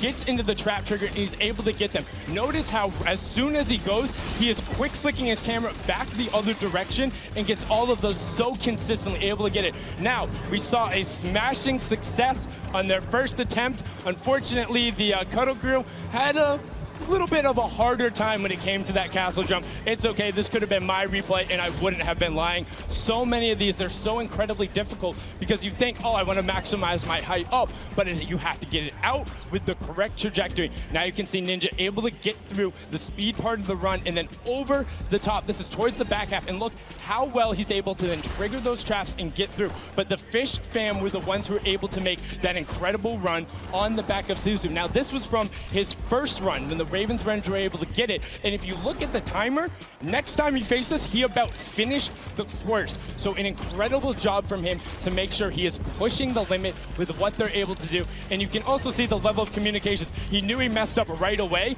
and then he immediately communicates to his team. It's like, hey, you got to run and then go up. Now you're in kind of that double trouble area trying to get the triggers. And this is where they got held up for a significant amount of time. A lot of the competitors not being able to bait the chaps correctly. And now power over with the Ravens Revenge, who were able to power through this. Again, this was from the match number 1, and you can see how he's using quite literally every single space available to him, including the rock, including the jump off the side with the air strafe to then get up to that leap of faith, which is such an incredibly hard challenge. And only having 2 teams full completed it after the 2 runs, when all of these players are such strong death runners. You can see the Fish Fam. Look at the timer on the clock, 5.5 minutes, and he's so quick going through it, and he's precise. He lines it up, he takes a step, and he goes. My question is now, between Suzu and Zen, they were so incredibly good last game. Can they beat that time? Can they keep pressing the pace, and will they be able to do it better? Because when you get up here, you have to do everything right, find the lineup, not miss a single one of your drops, and then get the final coin. Was able to then double back and grab it there off the launch pad for that 5:52 time in the number 1 spot in match number 2. This is now the 2nd time we've seen the world run, and we asked the question before, what happens in run number 3? Can the Ravens Revenge get over that last obstacle of the leap of faith, or will everyone else start pressing up higher and higher and being able to challenge him? Match 3 is about to be underway. We're going to throw it back inside to Zeke and Vala. Gentlemen, take it away. Thank you so much, Sundown, that insight. I mean, he's asking the tough questions. What happens in match number 3 of this set? You know, again, Fish Fam, you saw, I kind of touched on a little bit earlier, you want to have as many people up on that leap of faith as possible so they can just sit there and rotate around. But before we hop into this next match, Bala, I think we probably want to take a look at the standings. We want to see how things are going for all of these players together. And of course, you want to take a look behind us. We've got Fish Fam up there in first place from that last match, walking away with a nice chunk of change. Ravens Revenge there in 2nd, Funky in 3rd. Don't forget, Funky Fighters and the Chicken Champions both have silver llamas, and that's going to play a big factor later on. Everybody needs to make sure that Funky Fighters do not get that last silver llama, because then they are out of contention if they don't have a silver llama, because Chicken Champions don't really mind because they have another place to play. They are kind of out of contention for this silver llama right here, but still, so many different teams have an opportunity here. The Ravens Revenge, the Funky Fighters, Sunshine Soldiers with the Fort Turtle, and then the Fish Fam as well, able to collect it. So we are going to get into the next game of the World Run, the last one of the set. Here we go. The timer is counting. We've got 10 seconds before the gates open, and they start the run. Scissors, you can see the focus in their eyes a little bit there of Turtle, and here we go. Ladies and gentlemen, the World Run commences right here, right now. Players are out the gate. Here we go. The first run, Taco, Taldak, they're right out. Ninja falls, unfortunately. So does Kotu. Zan there looks like he's making over with Tyler. Magma, Kororo, they are just neck and neck. Again, you know, it just goes back to once they figure it out, they're just going full send. I want to see who gets out to the early lead here. Suzo, the champion of the last one with Fish Fam. He's a little bit behind, but again, he has the opportunity to catch up when he starts getting to those more difficult obstacles. Right now, it's not looking like anybody really taking a huge lead, a huge advantage, because we all saw how proficient they are in these early stages. Really, the first obstacle that stumps most people is this impulse jump. Right, here we go. Don't forget, this is that precision impulse jump. You can do it forward, you can look away. First jump, unfortunately too shallow there on both sides. And both from the Fish Fam will be going down there. I saw there on the left, there is actually a team that has made it across. You've got Ravens Revenge, who's in the castle. And I believe it was actually the Llama Record Company that are also at the castle right now. Fish Fam, the Cuddle Crew, Ravens Revenge, Sunshine, and the Funky Fighters. And now the Llama Record Company all have 11 coins. See the castle run, how fast they can get through there as a team. Also very important, as most players are now getting through this first difficult impulse jump. Looking for anybody rising up, looking for anybody completing this trap obstacle course inside the castle. If they can collect those coins fast, the players who get fastest through the castle and really collect all those coins are, in my opinion, the people who are leading the pack. Yeah, I almost think like, should you just like as a squad, grab, like send one person to each thing and just like very quickly grab all 4, and then as a squad go up, right? So that you have more chances going through every single challenge. Obviously depends on how many of you actually get to the castle. What a time there from Scissors through that one. Is he going to be able to finish out that impressive performance? He's got a couple of jumps still to go. One. No way. I will. 2, 3. Scissors showing off why he's one of the best at these types of maps, but way ahead of him, his teammate Suzu, leading the pack again. So this might be a better time here for Fishfan. All right, man, Scissors, that was insane, dude. Again, like these guys are so good, right? Once they figured out they can just do it, it's almost like muscle memory. You see Suzu here now. Suzu's smart. He waits here for Scissors to get across, and then once Scissors gets across, he can start triggering the trap. He's gonna opt to say, look, you know what? Let's just go. I'm trying to get the coins. We need to rack up as many and as quickly as possible. Because don't forget, last game they got that 5.5-minute time on lock. They still have another 1.5 minutes going off of last game, right? If they can do it again, it's gonna be huge. Waiting for the chiller on his feet to get off before he goes forward. Now he has full reign onto this one. If he one-shots this, he's putting himself in such an amazing time. He's kind of letting his team do the rest of the work. Oh, one shot here from Suzu. Is it possible? Getting through the door? No, just short. Shallow. But he did not go all the way back. He's continuing the recovery on this run. Not quite enough. Man, Suzu putting everyone in his fishbowl, saying, don't worry, fam, I've got this. Gonna jump down, first trap. Second trap, hop across, take a step back. Nice. Oh, there's actually someone else there. Is Scissors there with him? This is huge, though, if Scissors is there, because look, they can hop through together. Suzu can trigger this, and then get Scissors there where he needs to go, and then there will be 2 members trying to get these traps. Unfortunately, too shallow. Making the same mistake there on that bouncer. Speed pad up into the bouncer. You see he's trying to keep his back towards it so that he can make sure he hits the bouncer on the right point that he wants to.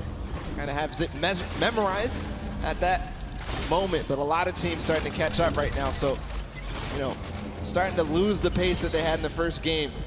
Oh, don't slide off, don't slide off. Unfortunately, he slid off. Now look, Sunshine Soldiers, they're already at the 28-point mark. So are Raven's Revenge, with Fishfam right behind them. Everyone else is tied right around 25 coins. Oh, and look, they actually sent Flytax forward. He's trying to make it to the Leap of Faith. So he's left his teammates down behind, saying, look, just gather the coins. I'm going straight to Leap of Faith. That's the 1 point we know we need. Magma up ahead as well for the Raven's Revenge. And the record of the map by Fishfam has gone past. That was 5 minutes and some. And we're now down to 5 minutes left total. Magma making sure that he makes this jump. He doesn't want to waste time. I think he might have the confidence here. Just got to bounce off the wall. No. Short. Not yet all the way through. If he can do this, he is clinching himself that Silver Llama. Stewart, okay. Yeah, these momentum jumps, very difficult, or neo jumps as they're also called.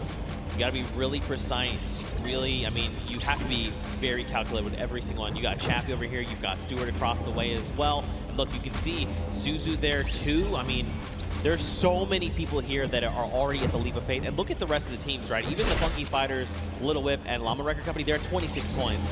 They're closing in on that Leap of Faith. Sunshine Soldiers adding their name to the hat of people who are trying the Leap of Faith. Stewart, not quite making it through yet.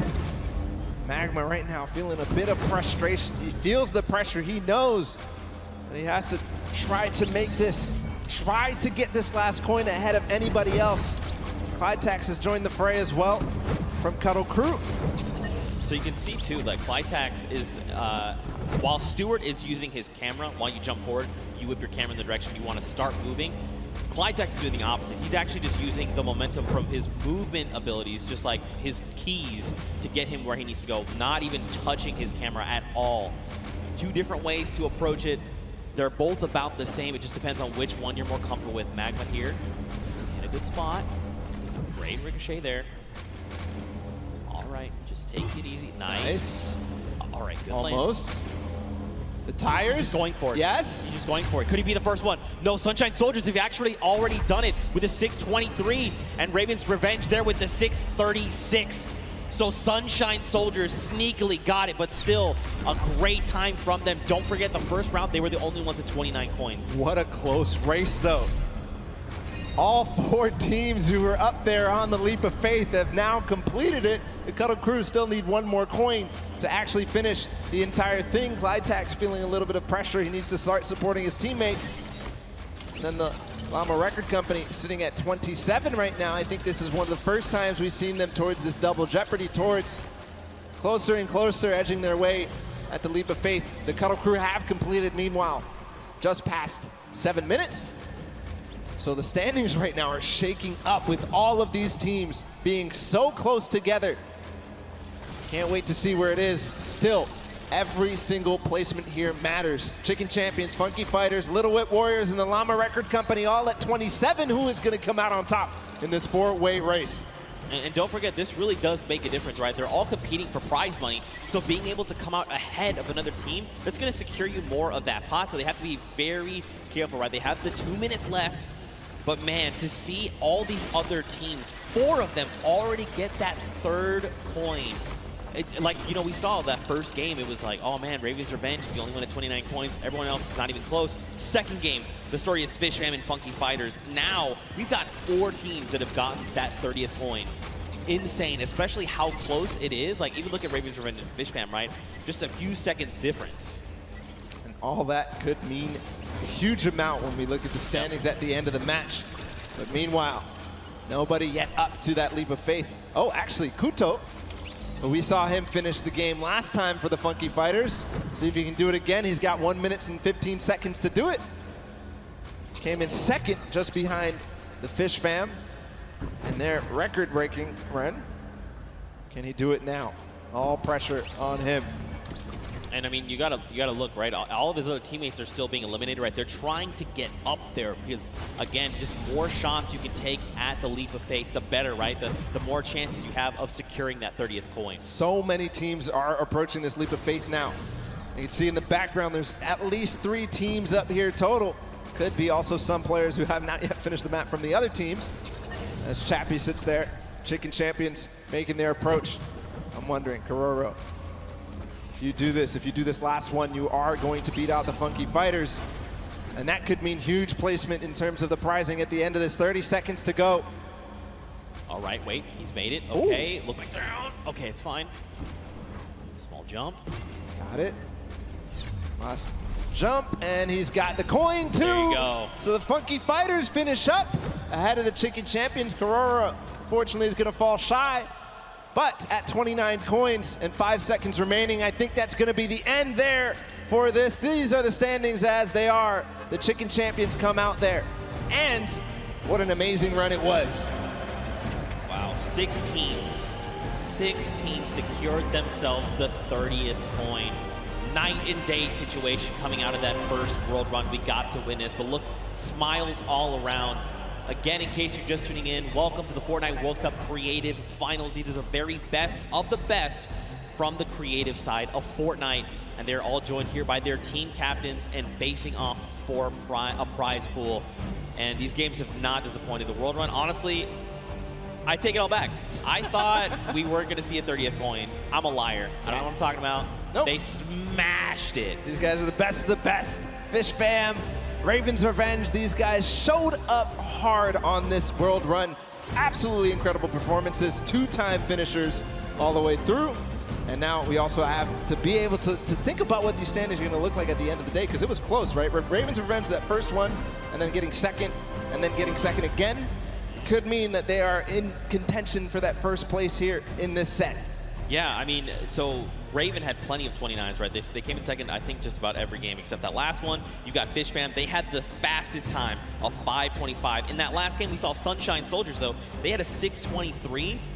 So it depends where they place in those other matches, right? What does that mean for all these standings? Don't worry, we're tallying everything up. We're breaking it all down, and we'll have that for you as soon as we are ready to do so.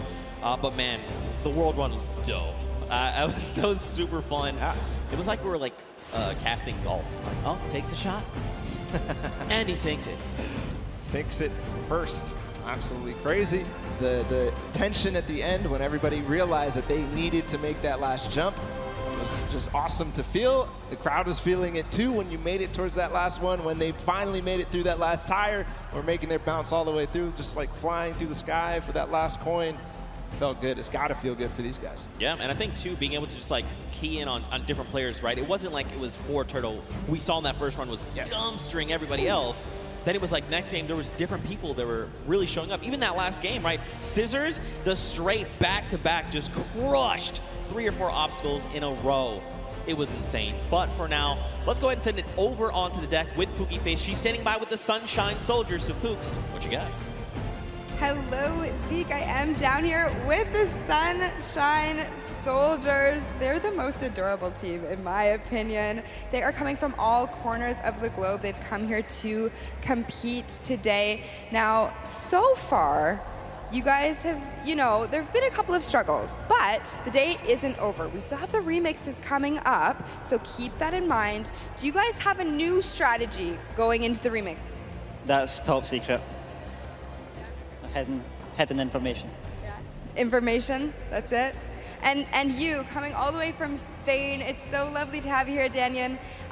What has it been like to... I'm actually from Mexico, not Spain. From Mexico, sorry, from Mexico. What has it been like to be a captain of your team for the Creative Cup?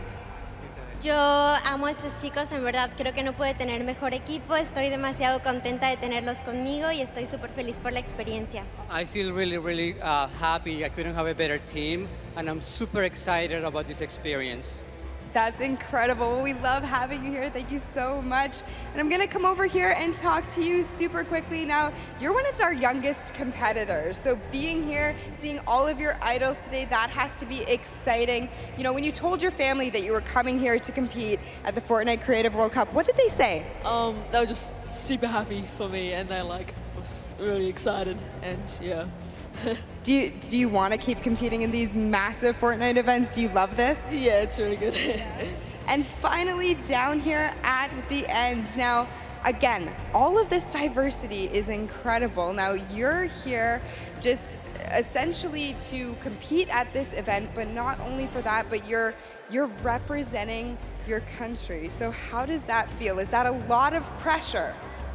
Yeah, there is a lot of pressure, and it feels amazing. Even though there's the pressure, it also feels great. Well, you guys are doing an incredible job. Best of luck to you in the remixes. Gonna throw it right back over to the casters. Man, Pooks, you are not lying. They are adorable. They're all so happy to be here. You love to see it. Man, the Sunshine Soldiers again, mad props to them for coming in with that 6:23 time in the last set of that match there. Again, though, 6 different teams, all with 30 coins. What does that mean for the standings? That means basically it's anybody's game, right? That just means anybody can take this because everybody really was pushing the pace. Everybody was making sure that they were in towards the top. It was basically shaken up from top to bottom, except maybe the top 3, right? Yeah. Raven's Revenge, Funky Fighters, Fish Fam, all these guys completed their runs and placed highly in the other ones. So I think that they have a good opportunity here, but still, anybody's game, just like you said. Yeah, I mean, for sure. We have to look at things like Raven's Revenge, right? They had fast, they were 29th in their first game at 29 coins coming in first. They had a second place as well, and then they managed to get themselves to 6:36 time. Let's go ahead and take a look at some of these replays that we kind of watch over the course of these games. This one specifically is coming out of the Sunshine Soldiers. They did, in fact, win this last match here. But again, just look at Stewart. Look at the precision again. The leap of faith. It's crazy because, like, in just looking at it, you're like, that doesn't seem so bad. It's so but difficult. It's insanely difficult, the precision jumps you need to make. To maneuver yourself through that. He actually made that in one hop. Everybody else was stopping before that. He went all the way to the tire and jumped over it. The reactions there in the background from that team. Absolutely incredible performance to come out on top in that one. Just perfect execution on that last one. Yeah, for sure. Especially when these precision jumps, these tight jumps like the one around the wall that you can't even see. You just have to know in your head, I know where I'm going to land when I come around this corner, because it's not something you have eyes on. And once he's been able to do it, he's like, okay, I know the jump that I need to make every single time. But ladies and gentlemen, you guys got to get ready because we're coming down here to the wire. We are very close to knowing who are the set winners from the World Run. Everyone gave it their all. Man, did they show up huge. I'm not disappointed. That was so much fun to watch, especially coming off of Sky Station to then Junkyard Juke to this. Just 3 almost completely different creative game types we got to see today. Yeah, we're putting them through the ringer. They have to do all sorts of things. They have to show off how versatile they are. And in the World Run, they showed it. All the teams who did compete and play in the World Run to qualify for here ended up showing off really well. Obviously, the Fish Fam with Scissors and company, they had probably one of the most difficult elimination runs ever. Yeah. So clutch to be able to perform here. I think we have the standings. I think we have the winners of the set. It's gonna be Fish Fam! Congratulations to the Fish Fam. Look at them, they just want to get back in. They're not even ready to celebrate. They are the winners there of the World Run, and there he is. Fish Stick is walking out with the Silver Llama, ready to present his team this coveted. Look at this thing, it's so shiny. All right, I'm gonna go down there and steal this actually. I want this. I mean, anyway, there you are. The Fish Fam are being presented with the Silver Llama. Look, they're like, yeah, baby, let's go. We got that. That's ours. Well, congratulations, guys. There's the Silver Llama for them. But all focus for them is on to the next matches, because we've got a couple more to go, and it's not over yet. We've got your remixes coming up next. We've got your Golden Games. Now first, hold on, Ball. Let's take a look at the standings. I think first, after that last set, look at this. Fish Fam come out on top, going out of tiebreakers. They're the ones that are victorious, and they walk away with the Silver Llama. But the Ravens Revenge Band, they were putting in a lot of work there, also getting themselves some prize money as well. Sunshine Soldiers there in third, and then the list goes on. Again, keep an eye on those Silver Llamas. These are the guys that are in contention for that final prize pool.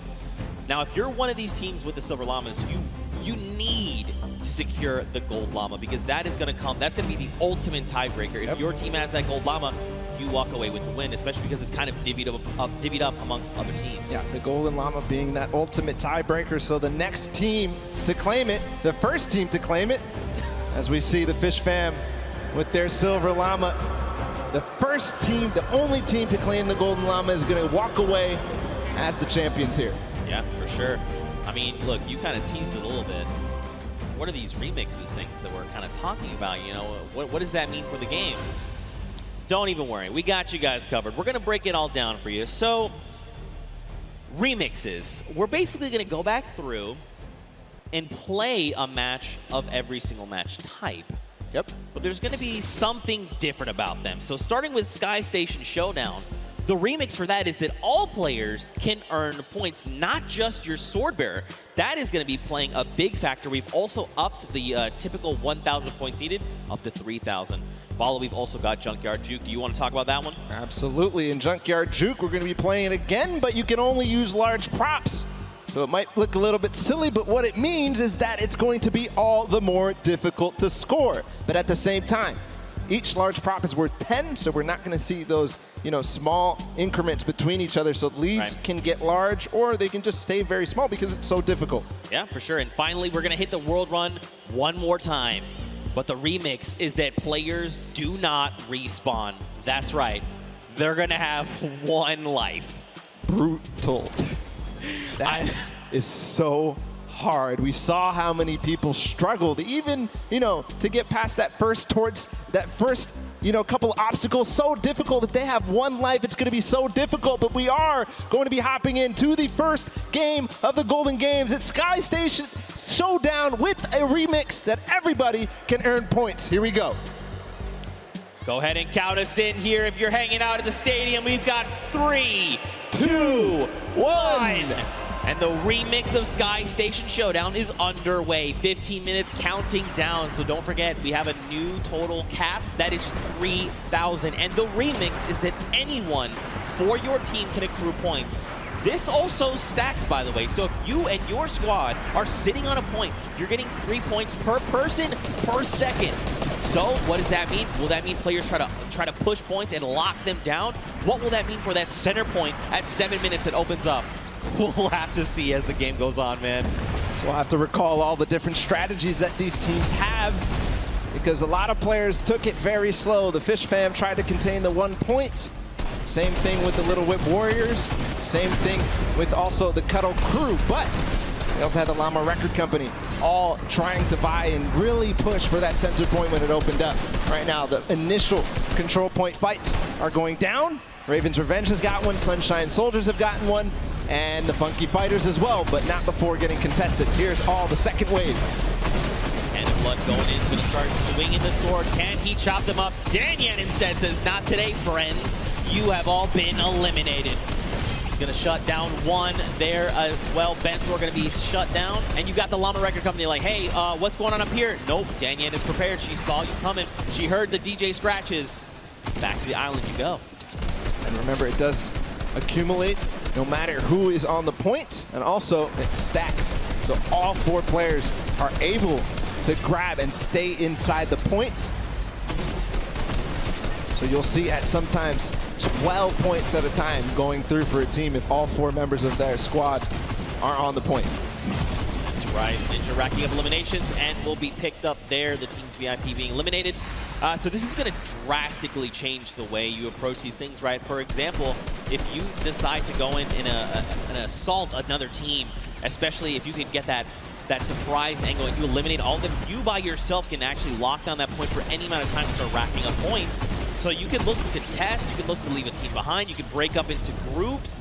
There's so many different things, so many different variables to keep in mind as we move through this. Alrighty, some innovation here from the Llama Record Company and a couple of other teams. They're hiding there, a couple people inside of cones so that they will continue to contest. But I think in this mode, it might be more viable to just stay and all fight at the same time. Nobody hiding at all. And we'll see too. It kind of lends a little bit more credence to the strategy that people were employing in the first set of games when they first played the Sky Station Showdown. They would have somebody go off and try to clear a point or at least take out their sword bearer. Yeah. But if they do that this time and they manage to clear out a point, they're now going to be accruing on both sides. Yeah, and that's going to make a massive difference. Like, let's take a look at Raven's Revenge. They are sitting on 564 points, double of Little Whip Warriors, but they're still racking up the points right now. Ninja going to go ahead and slap Chappie back to the island. Gotaga here wants a cut of the action. It's not enough, but look, Magma also jumps into the fray. Ninja needs to get out of there or he's going to be eliminated. Use the walls. I like this, but you do not have the HP to try and make this work. A 25. He drops Magma down based on that little jump, and look at this. Magma's like, no, friend. You get him. Kaz comes in the back. But at the same time, another player comes through and Ninja goes down. And Raven's Revenge are holding on all the corners. I don't see them controlling any one single point. Into the Cuddle Crew now in second place. They're in a battle with the Funky Fighters. This is important for everybody. The Fish Fam joining the fray as well. I think the Fish Fam may have overrun. There's School of Fish are taking out the Funky Fighters at last, but no, Suzu gets taken out too. The Cuddle Crew is going to abandon the point and maybe come right back. Suzu finally does control. A brief moment, but not too long later, Tomoya says, hello, I would like the red point, please. And now we've got the Fish Fam over here. Suzu's is by himself. He's got a bunch of eliminations. The ball of the Cuddle Crew is coming up. They're trying to wreck him. He picks off Sandy, but unfortunately, he does fall as well. That was terrifying. They all came over the ramp at the same time. If you're just joining us here, don't forget, we did increase the score limit up to 3,000. So if you're wondering, the Raven Revenge, they still got a ways to go, even though they are in the lead as it stands. I'm also keeping my eye out on the Llama Record Company. They're down at 300-ish points. They're going to claim 300 right now. And what they do, they always wait until the last moment, until that D point, the last point that opens up in the center, and they make a concerted push. I think that may be very, very strong because in the first couple of games, as the Fish Fam, or as the Little Whip Warriors try to make a push here, they're going to get shut down. The first couple of games, they just controlled it. Every single person was on that D point at the same time. They built their entire base out at the perfect moment. They were waiting for the time to pounce on that last point. Still 2 minutes until that starts to spawn. Oh, he's going to launch the Little Whip Warrior. He is, in fact, going to shut down Taco. Look at this across the way. Magma gets picked off, and the Little Whip Warriors are back on the green point. Dude, I'm very curious to see what happens when that middle point opens up, because don't forget, it's 12 points per player of your squad on that point if you're uncontested. So you could very well see an entire squad say the moment that's ready, jump down. We're just going to try and get a massive influx of like 48 points. Could happen every single second down there. It's going to net you that, so has to put to an end immediately. It seems at this point right here, keeps getting under contention by like multiple teams. The Fish Fam, Funky Fighters, and of course the Color Crew who get cleaned out. So they're not earning anything really from all fighting at the same time. One team ends up coming out on top, but then it all happens again. So maybe some timing issues here in terms of synchronizing the push on this point specifically. Yeah, I mean, this gets way more hectic when anyone can score points, right? And the Fish Fam have been doing a great job sticking together, going in as pairs, duos, if you will, and trying to shut everyone down, but that's only going to get you so far. It kind of breaks down, too, when everybody can score, because there's so much that more important. If you're by yourself to stay on the point, in the previous iterations, if you're by yourself, you get off the point, because you can't even score. Now you have to stick around. Look at the slaps coming out. Lachlan does take out Scissors, but does fall as well. Now Clytex is just trying to get back into the fray, get himself those height with the impulses. And now don't forget, they have a limited number of builds. It's about 100, I believe. But right now, man, you just need to be turning your attention left and right, trying to eliminate as many players as you possibly can. This remix is shaking the very foundation of this mode. And Clytex goes in, he's going to start trying to take him down. Did not go his way, though. So this is what I'm talking about. Finally, the Fish Fam control this point that the Cutter Crew and Funky Fighters were fighting for so hard. And they control it with all 4 players, so you could see their score rising significantly every second there. At the same time, the Llama Record Company with an evenly timed push as well, but Rubius comes in. Chicken Champions take out 1, but I don't think that's going to be enough. I think the Llama Record Company, no, they don't hold. Or do they? Or do they? That is the question. It looks like, unfortunately, the answer is no, as the Chicken Champions are rolling in on the Sunshine Soldiers. Attacks are going off left and right, but Danyan is just it's just not falling. Just keeps eliminating left and right, getting a little bit of that siphon. The timing of that push that took out the Llama Record Company might have actually worked out in their favor, because they're all going to respawn together. 5 seconds for this D point to spawn. You can already see they're hunting. End of Blood, Rubius, Carnifex, they're all going for it because they know the importance. If they can all stand in there at the same time, all the impulses come through before anybody can even build a base, build some protection against them. It's pure chaos down here on the D point. And look, if you're another team on the outside looking in, as all these players are just jumping in toward that center point, you do what Gotaga is doing. Let them all fight it out. Let's just sit on the point. No one seems to be paying attention to the fact that we're about halfway through what we need to win. Let them all fight it out. Don't make any sudden moves, right? Don't be the distraction to have someone go, oh wait, there is a point up there. We need to go get those guys. I love what they did just there. They forced the 1 player there, but hold on, the Funky Fighters are all in. They have a base. There's no impulse. They are climbing the leaderboard hard. They're at 3rd right now. They're going to overtake 2nd. If this does not get shut down soon, the Ravens' revenge may have trouble looming. And look at this, Llama Record Company, Hand of Blood, is trying his hand and slaying these players, but it does not go his way as Tamoya comes in. No Llama Record Company, they stay strong. They're still racking up the points. Scissor says, no, friends. This is not allowed. You cannot continue to do this. Clytex also wants in on this as well. And Scissors meets an untimely end. Meanwhile, the Ravens' revenge have not stopped climbing points. If they have 4 members up here, it's about even to 1 player on that D point. So just continuing to stay there. Finally, the Little Whip Warriors, Ninja, and crew are going to clean that up and put an end to it just before they hit 2,000. But on the other side, Chicken Champions are looming. They have 4 players on a single point, not the mega point in the center. See what's going on with them. They're all lurking. I don't think anybody really is too worried about them, but you know, with all 4 players here, it could all of a sudden become a nuisance. Back down on that center point. You've got Hand of Blood trying his hand again. Did not go his way. Kotu is here, though, for the Funky Fighters. He was able to rack up a small amount of points, but still, every little point you can gather is going to make a difference going in the end. And look, Gotaga and Raven's Revenge are back on the point, but so are the Funky Fighters. There was 3 for just a moment. Chaos is down, just breaking out down on the center point right now, Bala. What is this? Literally every single sword bearer and almost every single player here from the Llama Record Company is using those tactical shotguns and getting in. But again, the Ravens' Revenge are on point with 4 players, just shooting down, throwing impulses where they can. and just making sure they're accruing all those points. Meanwhile, the D point, nobody has gotten anywhere since the Funky Fighters were left there for so long. It all depends how this all unfolds. Hold on, they're trying to get a base. I think they might finally break through.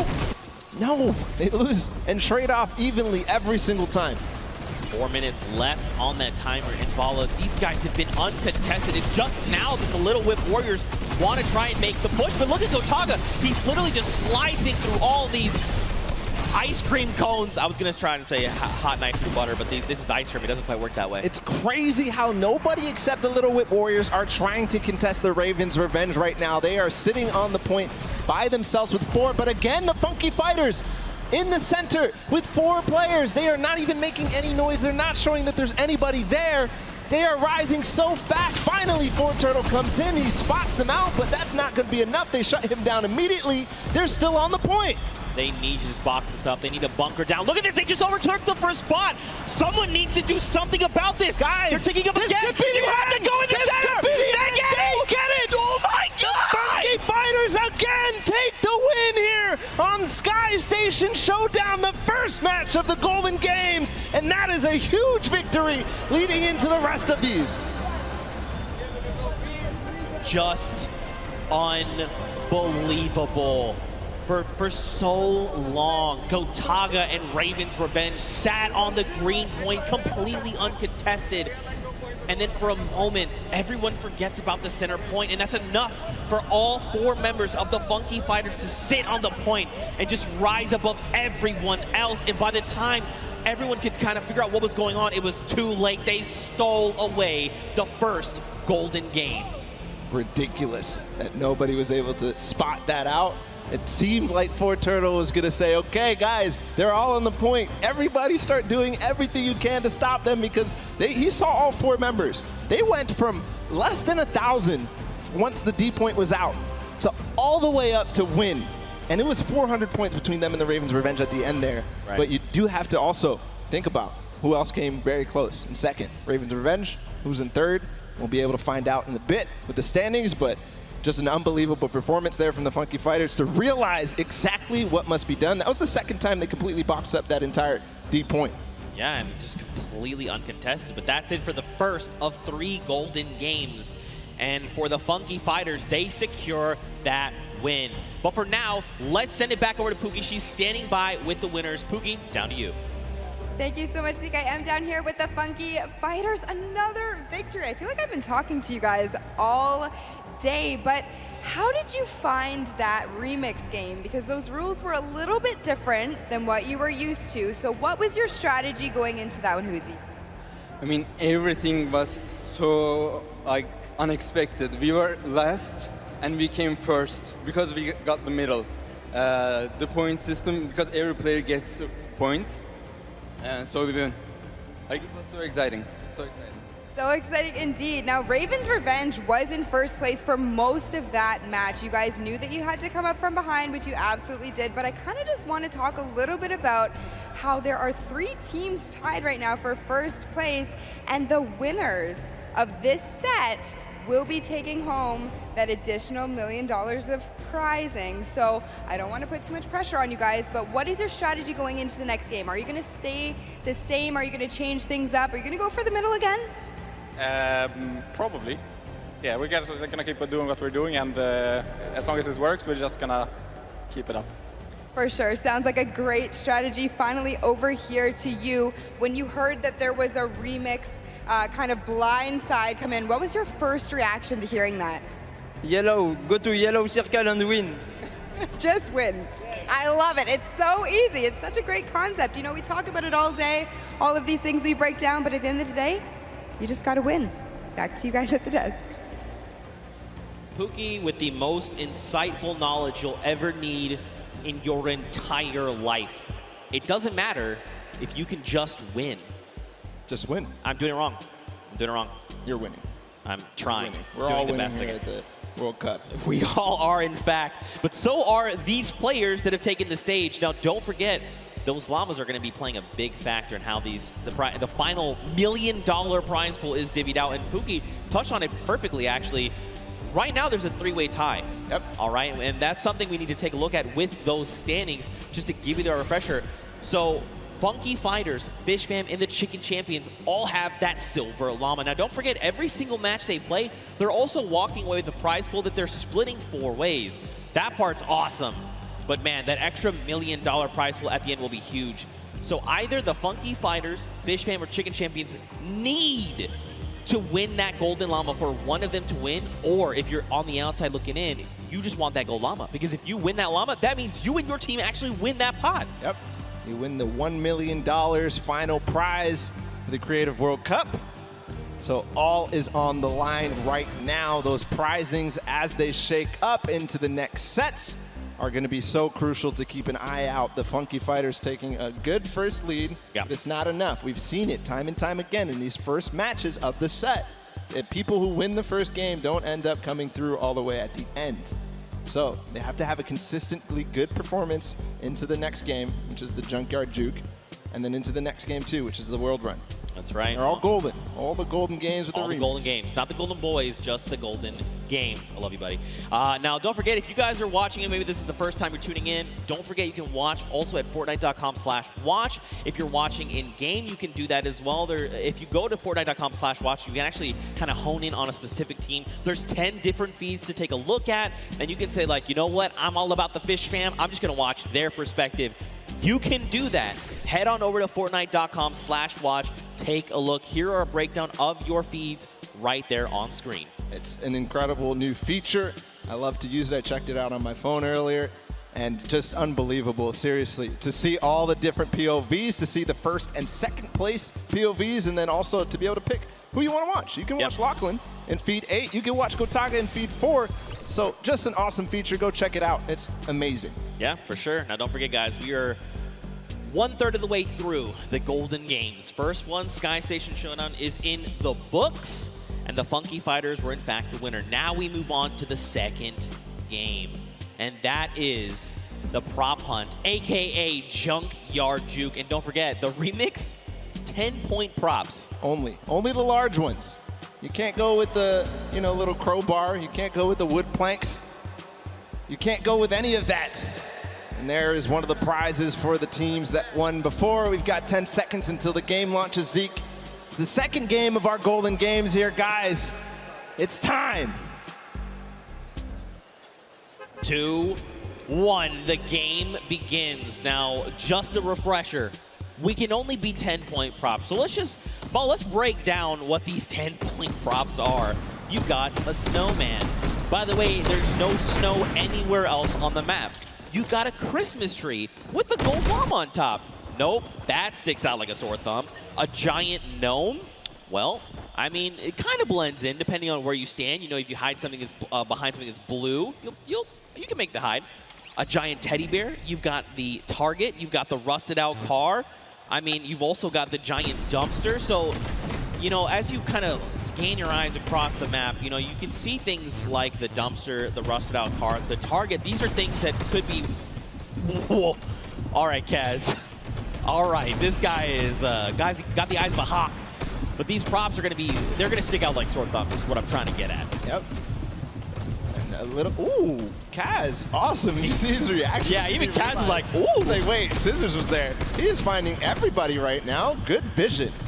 And it is interesting. You got to make sure you know who the guards are at the beginning of this. It's the Little Whip Warriors on the bottom level.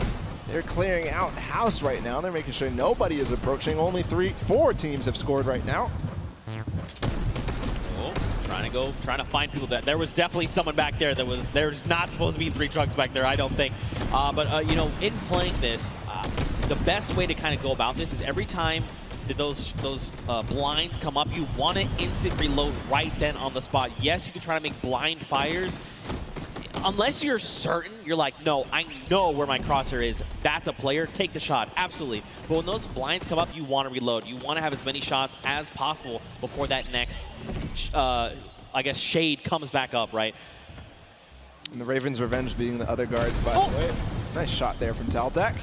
Yeah, you mentioned another big prop going in. They're at 30 points ahead of the pack, and the only 3 teams behind them: Fish Fam, Cutter Crew, and the Chicken Champions. And look, time is done. So that's it. So don't forget, Raven's Revenge, they have already been guards. So going forward, all they have to do is try and rack up points. This is going to be huge going forward. The round is going to reset. We'll get 2 new guards on deck. You've got the Chicken Champions and the Funky Fighters. So now they can try to lock out other players from scoring. And it depends on how well they do, right? Because again, these are big 10-point props. There's a lot of them as well. You know, the props outnumber you pretty substantially. And if you recall the first game where the Ravens Revenge were actually in second to the Funky Fighters. So like you said, being able to take your time and make sure that you know exactly what you need to do kind of gives them a little bit of an advantage. But the Funky Fighters really did come out to a huge lead in the first, scoring 5 points, or 5 total. See if they can hold it down right now and keep the lead as it is. The Chicken Champions at 20 are not going to be able to close the gap. But we'll see if the Fish Fam, the Cuddle Crew, and everybody else can approach the Funky Fighters right now. They're trying to stop that from happening. Well, Scissors did just drop in with that 10-point prop, who's closing that gap. If they can get another 10-point prop in, they're going to be tied with the Funky Fighters. But they actually have to make it there to the center to make it into the incinerator. That is going to be make or break. We have 2 minutes left on the clock.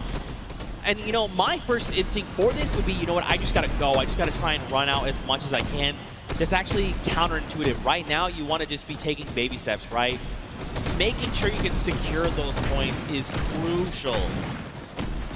All the players right now, you can see them down below trying to get the shots as possible. They're racking up the eliminations right now. I don't think Fish Fam may have gotten one through. Taldat gets one through. That's going to even the gap a little bit. There's the Funky Fighters again, just blind shooting through the black. And remember, 1:30 to go on this guard. Fish Fam has tied it up with that score right there. And so has Cuddle Crew. They got 2 props in, so they're 1 prop behind right now. Oh, Action, you gotta be careful, buddy. One prop behind. There's a little whip coming through as well. So all of a sudden, these teams are letting a lot of props through, or maybe it's the props who have figured out their timings, figured out their tendencies, figured out when they stop shooting. 1 minute to go here. Here's Ninja. He's got a car. This is one of the most difficult obstacles or props to get in. Don't stack on top of each other. Oh, this is so dangerous because when you see things like that tight together, you're like, oh no, the bumper. Gotta land. He was moving. Unfortunate there. You've got to press that control key at the last second to be able to make sure you get through. Scissors makes it through. Dude, that's a lot of points racking up. They're at 80 now, 30 points ahead of the Funky Fighters, which is unfortunate for their guard watch. 30 seconds to go. They've taken the lead here, 20 points now.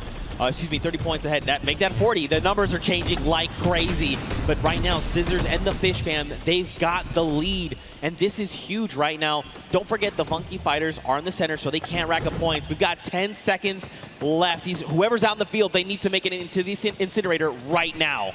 Are they going to have any more points accrue? It doesn't look like anybody's close. That's going to be the round. As the Funky Fighters and the Chicken Champions end up closing out that guard watch.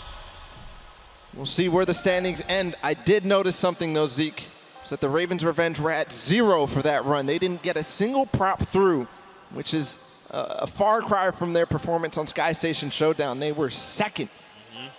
They need to band together right now. They need to rally, and they need to make this happen. Round 3 begins. You've got the Fish Fam and the Sunshine Soldiers in the middle. So now the Fish Fam, you know, we saw this before. They got this lead, but now they have to try and lock everyone else out from getting points. And as we've clearly seen, it is actually way more difficult than it sounds. And judging by the first run of the Funky Fighters, they got 50 early on. We'll see if they can get and double their score, essentially, to tie up with the Fish Fam. But Sunshine Soldiers also being a guard, and the first 2 right now ending up on guard watch. 2.5 minutes left on this timer. You see people hitting these hidden little bumpers. So a little surprise in case you've been wondering why have they been flying up. There's little secret bumpers that are buried. You can see one right there that looks like a little silver dome. If players touch that, they're actually launched into the sky.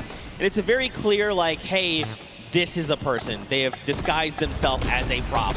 You should probably eliminate them. 2 minutes here on the clock. And Fish Fam are just tearing it up. But look, Funky Fighters, they were guards last round. They were behind pretty far.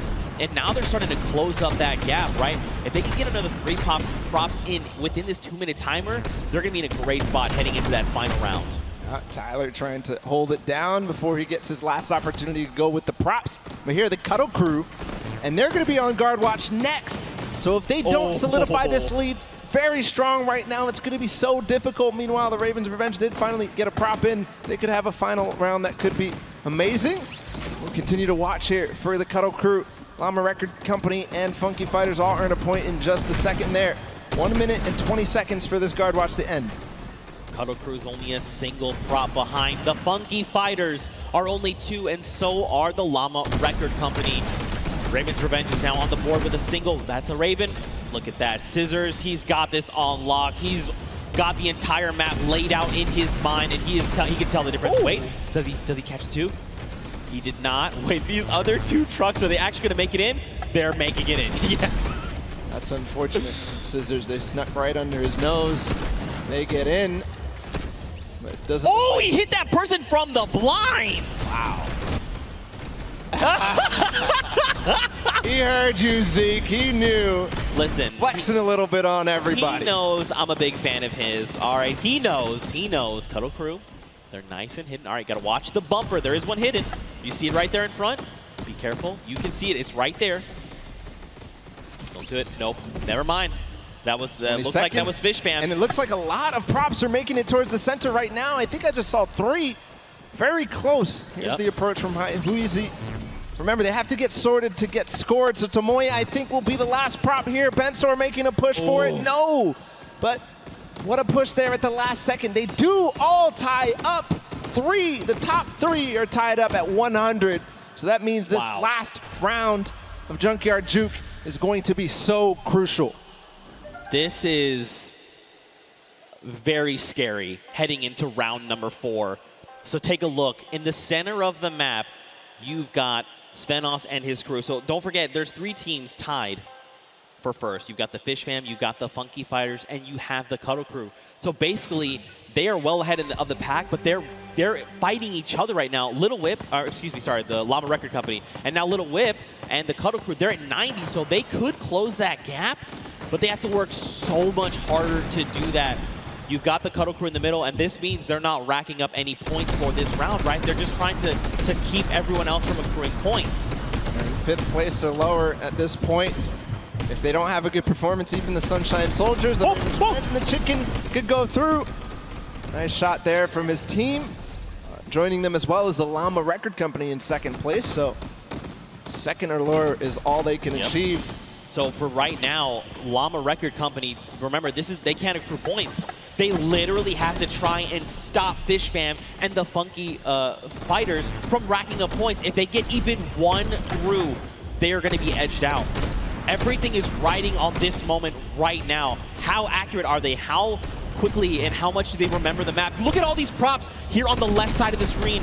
One just got through with the quest. Little Whip, look, they took over. So did Fish Fam. Nice shot there from Great Alex shot for sure. He knew that there was a prop approaching.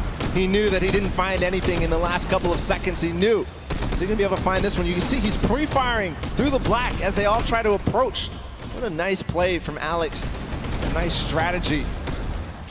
Now remember, now that the Little Whip and Fish Fam have taken the lead, the Funky Fighters fall to 3. And since they got first in the first game, that means it's just more close when you think about the overall standings here. Yeah, look, Little Whip again, get another prop in. They're pushing ahead, man. These guys are pulling away from the pack right now. Llama Record Company, they've got to just start trying to pick off these props. They've got to keep the Fish Fam and the Little Whip down. Maybe have someone else potentially contest, but right now, man, the Little Whip Warriors, Ninja and his team are just destroying this final round.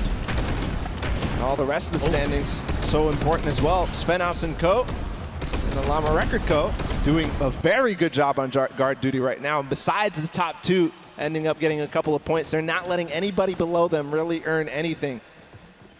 A lot of props approaching right now.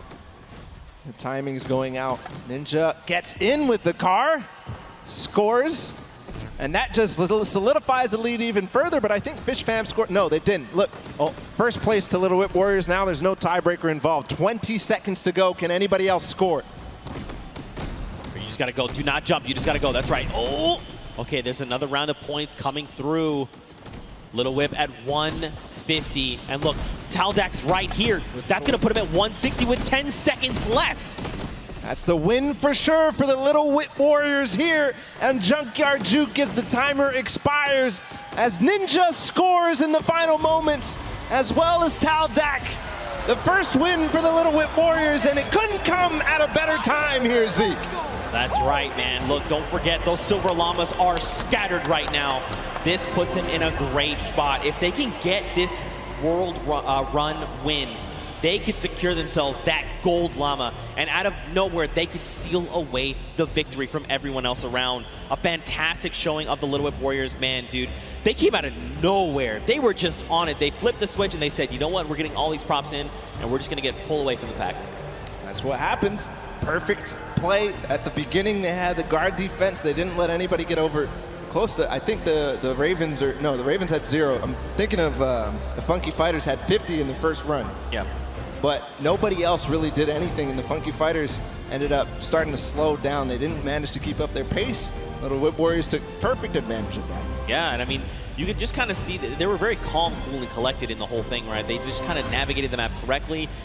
You kind of saw it happen a little bit, but there was almost like this clustering that happened. You know, when you've got 3 rusted cars right next to each other where there clearly is no rusted cars at all, you're like, okay, well, these guys are very clearly props, right? They figured it out eventually, though. They did. Separate, approach all in different waves, use the props at the front to kind of, protect so that the guys who are just barely behind you can then make their approach and get 2 points at least, or at least 20 points in this remix version. Yeah.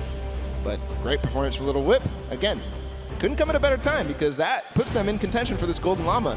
And that's the bonus. That is the win. That is the win condition for this Creative World Cup. Well, I think the only thing that we need to do right now is send it down onto the stage. I want to hear from the Little Whip Warriors, so let's go over to Monster, who's standing by with them right now.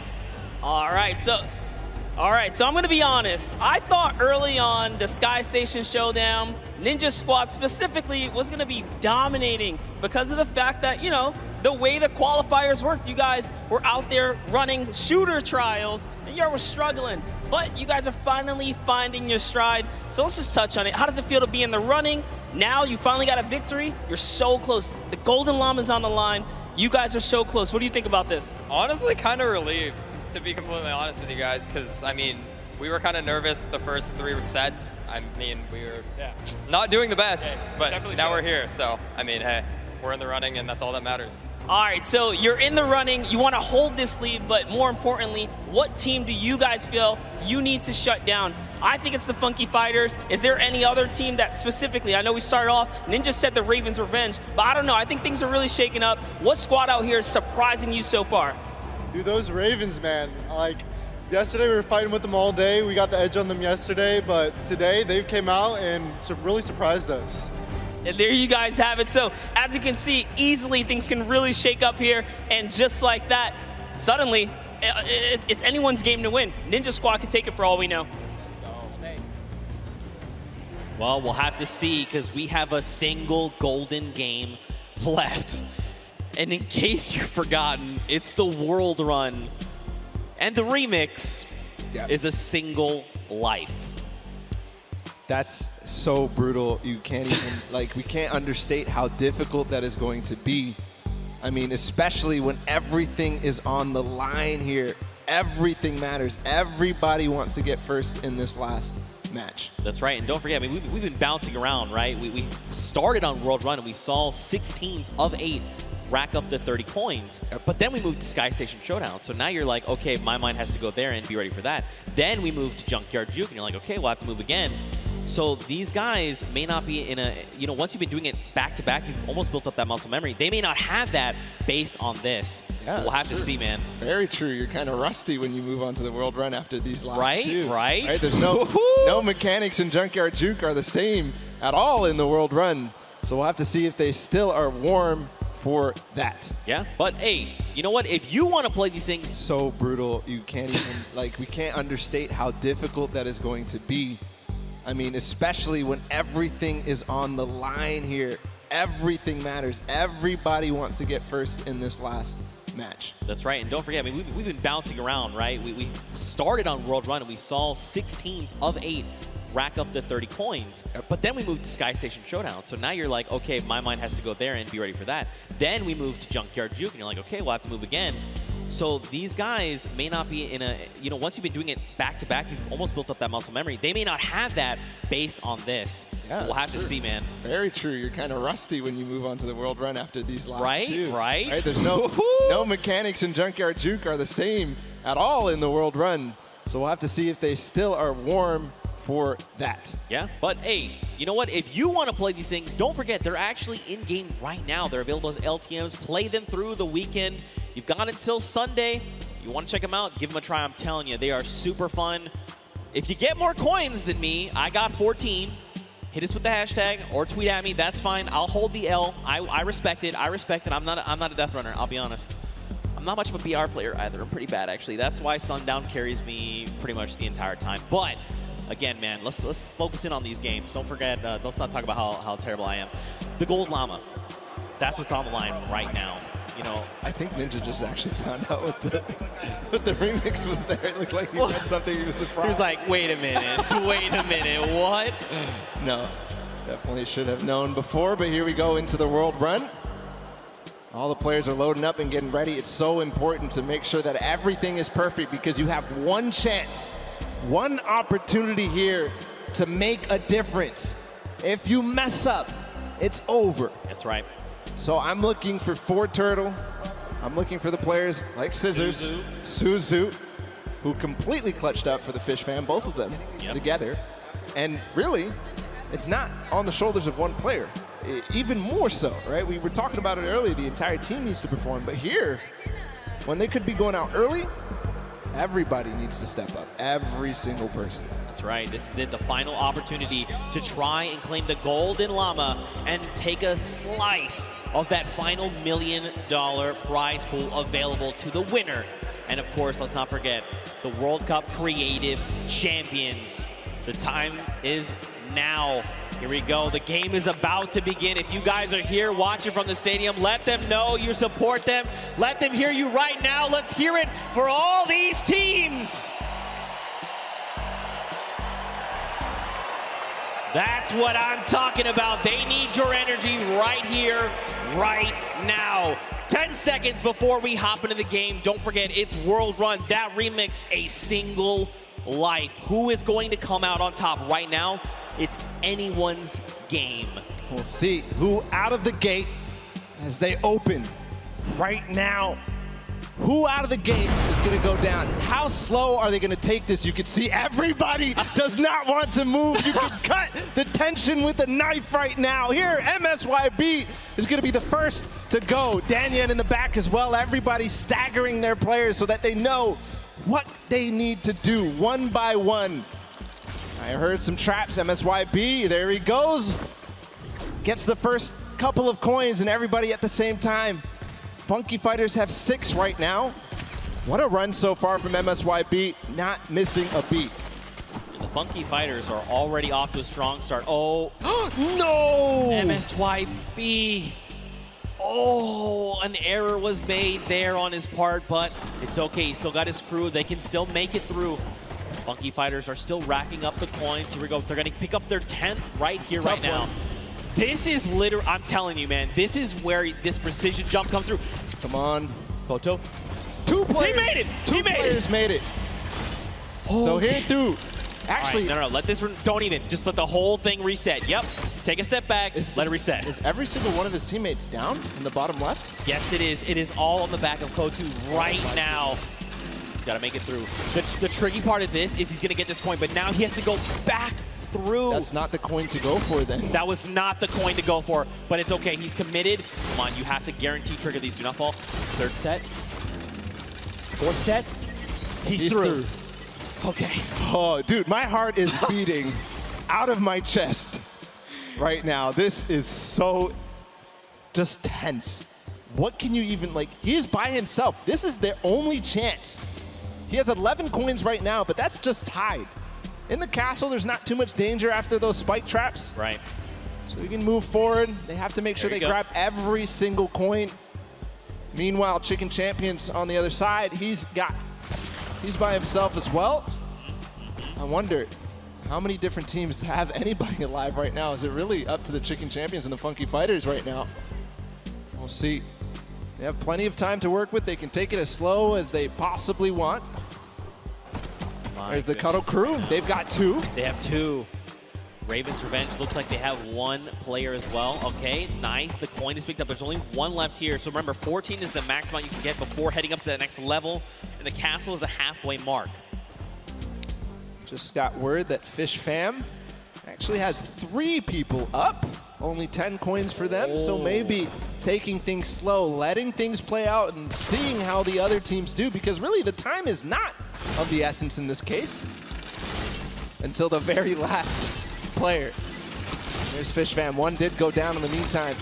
This is Tyler. Suzu is down, which is crucial because he was the player who was a speed demon, but again, it's not speed that matters, it's execution. Here he's going back through. Can he make it? Most dangerous part of the castle. Nice re-trigger. He's through. Okay. All right. We haven't seen Cuddle Crew pick up any more coins. Maybe they're still alive. Maybe they've been eliminated. The castle, I mean, it's pretty hard to be eliminated in the castle. The only way really is in the traps there. You've got the Funky Fighter. Look at this. Lachlan. Oh, no. He's crying his eyes out. Wait Guys, if you want Lachlan to go for this, you got to give it up to him right now. If you want Lachlan to go for the jump, Lachlan, you got to go for it. There has to be a Lachlan chant. Lachlan, Lachlan, Lachlan. Come on, you have to go. Look, but the thing is, he's talking it through his team. He's like, look, what do I have to do? What do I need to make here, right? And this is good, because remember, they have 6 minutes. They, like you said, they can take this as slow as possible. But again, this is going to come down to these last moments. So Fish Fam actually, right now, they're leading the pack, 15 coins. That means they're up on that next tier. And there's some pretty treacherous things happening up there. There you go. It's Sand and Tyler. They're through the castle. That's why they're all dancing right now, because they know they're starting to be at the hardest part possible, and they know nobody else is here. Based on their coins. Here we go. His teammate did fall up ahead. Gets 1, though. There's the trap trigger. This is so difficult. He's going to start getting towards the variable impulses. Remember, he's got to make this in 1. See, you see him take a step back. He's like, look, the trap's not right. Look, this isn't right. I'm way farther ahead of anybody else. He's going to wait until anybody else goes. Here's the Ravens Revenge. He's going to tie it up. There you go. In terms of place that there are, but the Ravens Revenge don't have anybody else, so he can't get to that other lane to collect those coins. Right. Which is crucial. And don't forget, if he got here by himself, too, that means there was that extra coin, remember? Because there's 2 lanes. He left 1 behind. So there's more pressure on him right now. The scissors. That's what Scissors did in that game before. He's going for it. He's not stopping. He does need to make sure he beats the Fish Fam. You can see now Zan going at the same time.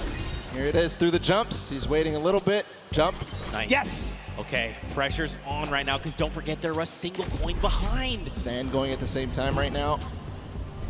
Well, he's going for the variable impulses. 1, 2. Okay, Zan makes Here we go. Yes! 1 more jump!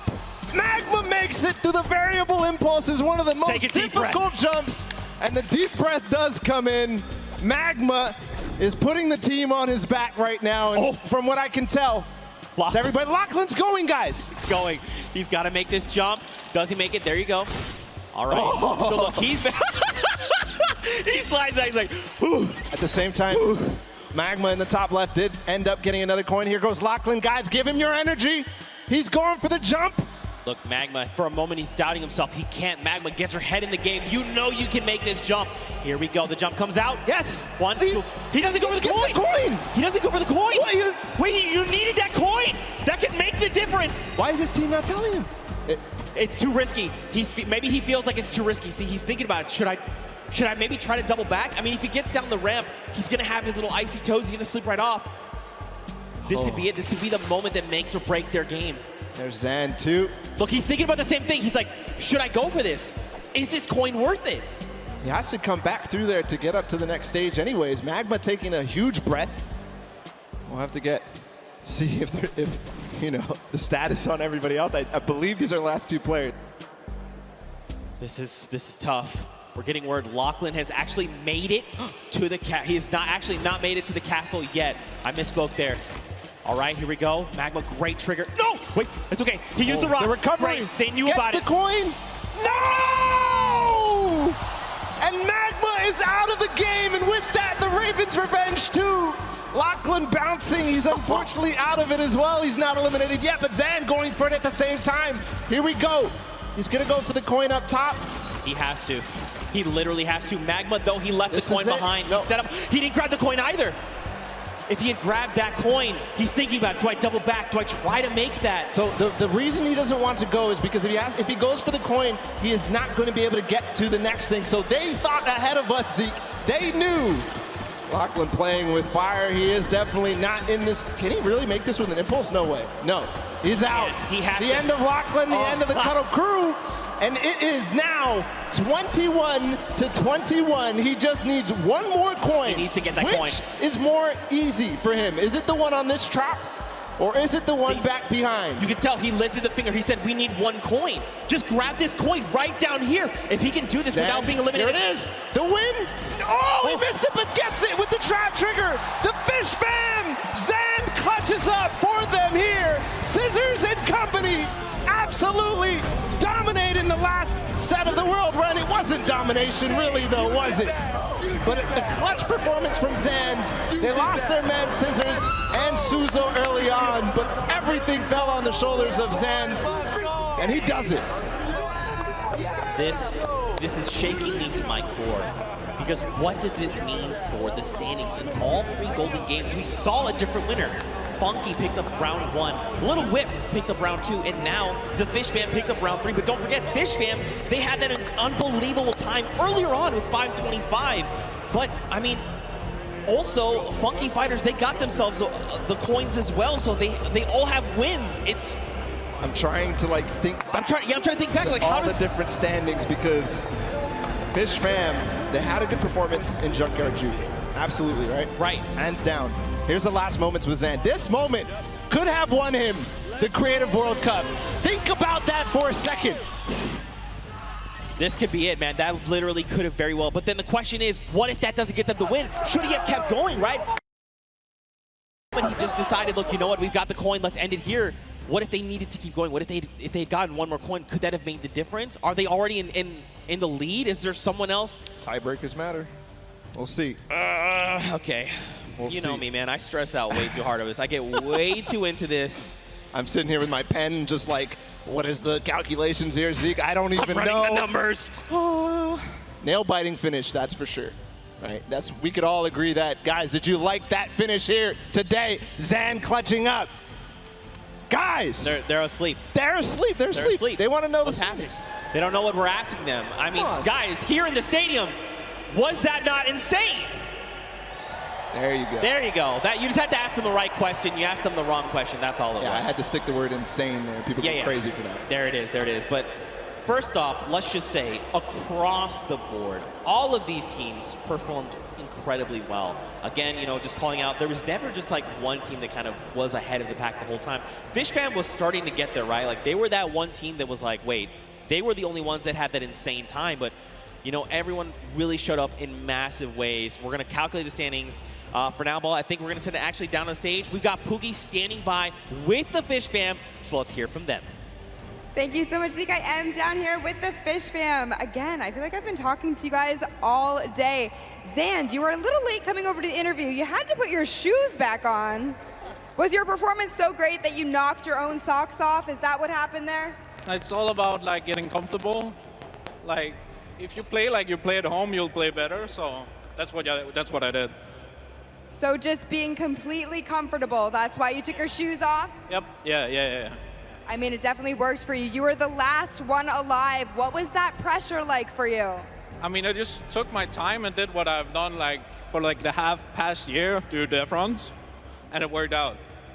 And were your teammates coaching you through that whole thing? Yeah, they were talking to me like, just telling me to chill, like do whatever I want, take my time.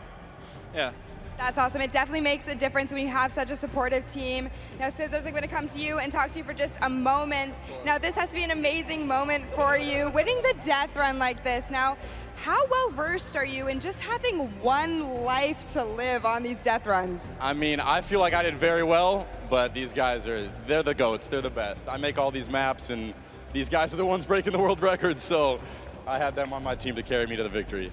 Well, that's what I love to see. Amazing team synergy, amazing teamwork. Thank you guys so much. Congratulations again. Zeke, back to you. Man, what a humble team leader Scissors is. But, you know, mad respect to Zan. I like that he pointed out specifically, you know what? I just got to play like I'm at home. I have to get comfortable. For me, I'm the same way. You're like, right, you know, just take the shoes off, right? You can get comfortable, but there is no way that this feels like home. There is no way that this feels like home. And with the pressure, you never have that kind of experience. That is a once-in-a-lifetime thing to do. That's just crazy. But also to have his team there, right? They had his back. They were lifting him up saying, look, take your time. In fact, speaking of team, we actually have a listen in. Let's go back and relive that moment, but from their perspective. Get up there, left side. Left side? Left side, left side. Yep, left side. You're good. AFK. Nice. Yeah, I like that. No, I like that. Okay. I like that. Okay. Yeah, wait, no, go back. Get that coin. The next one is free. Coin on the checkpoint. No. The next one is free. Shut up. The next one is free. Go to the checkpoint. This one is free. That was pretty hectic, but as a resounding, hey, leave the coin, seemed like that was the play. Absolutely, he was considering. You saw him circling his mouse on that final one. He was like, but I left it. I had to go back. But it's right. I'll go back. But that was so genius for all the teams who got that far to realize that coin was not worth going back for, or even going for in the first place. Remember how we were so shocked that they didn't go for it?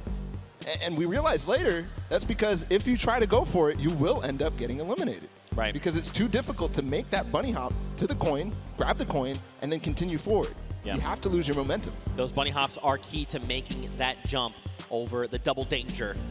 But man, we're calculating those standings. We're going to see who's winner. Honestly, I've been trying to do this in my head, but we need the experts. We need the experts, all right? I've got stuff written down, but like I can't read the code. All right? It's not coming to me.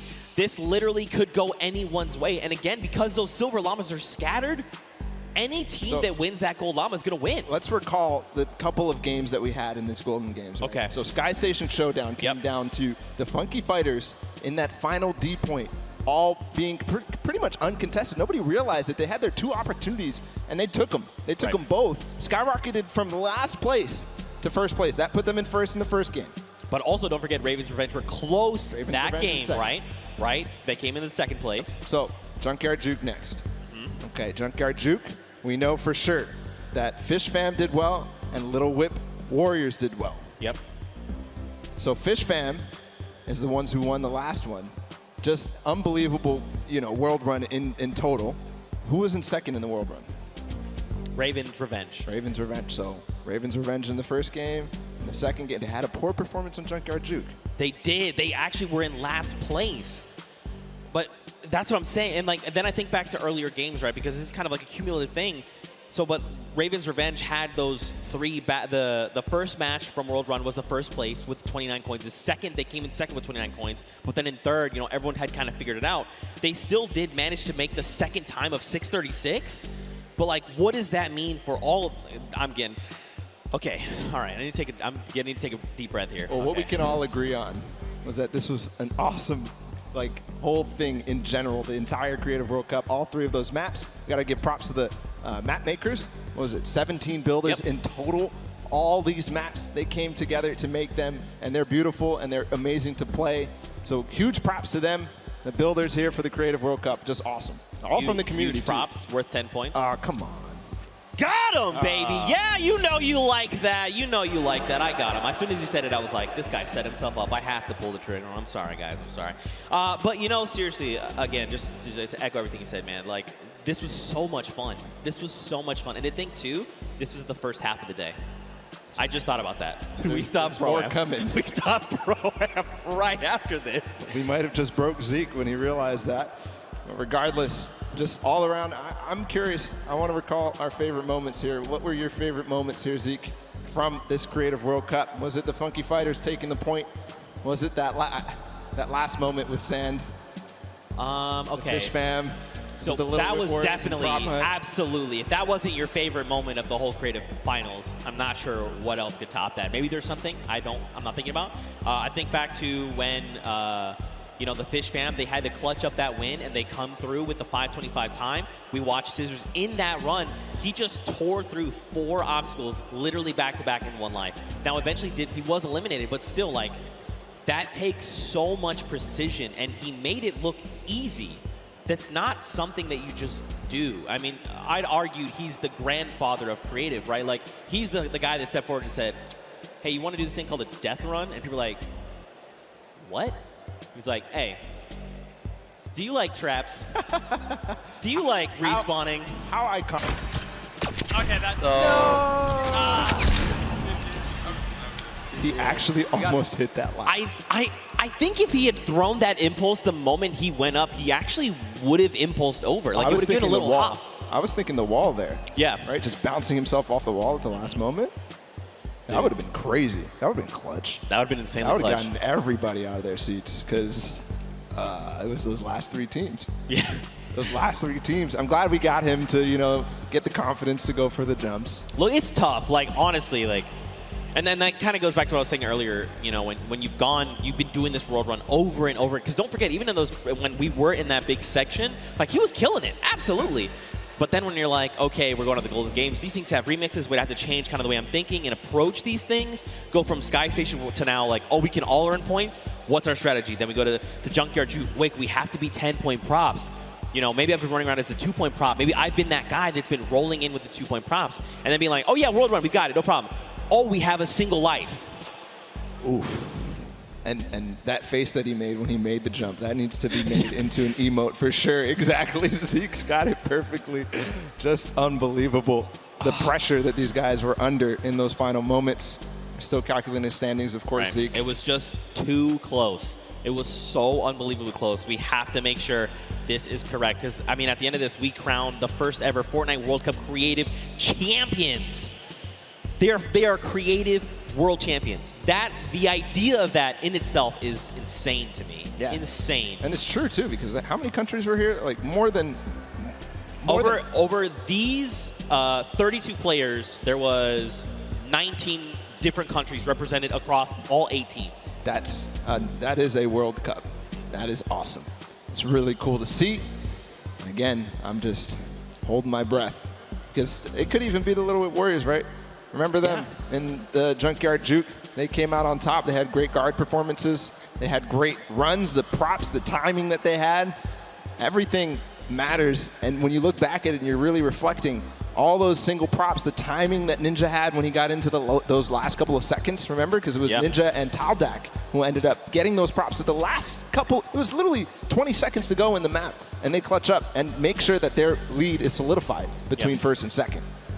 Yeah, I mean, this seriously could go any way. And we're getting closer and closer to finding out who that is, who will ultimately take home that golden llama and be the Fortnite World Champions of Creative. I mean, we hope you guys here in the stadium have been enjoying all the action. I know it's tense. I know. I'm right there with you. My heart is racing. I'm tense too. I feel it. Trust me. And I know for sure these guys on the stage are feeling the exact same way, okay? Now we're getting closer. They're feeling so tense. Just ridiculously tense. Yeah. Unbelievable. If I'm them, I'm literally just, my heart is beating. I don't know what to do. I'm twiddling my thumbs. I'm doing that right now with my pen. I'm not even playing. All right.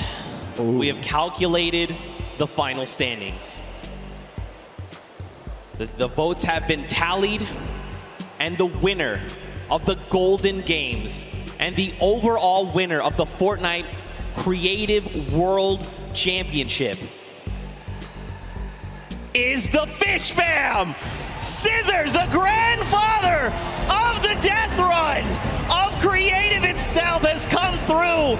Zand put the entire team on his back and said these coins are nothing.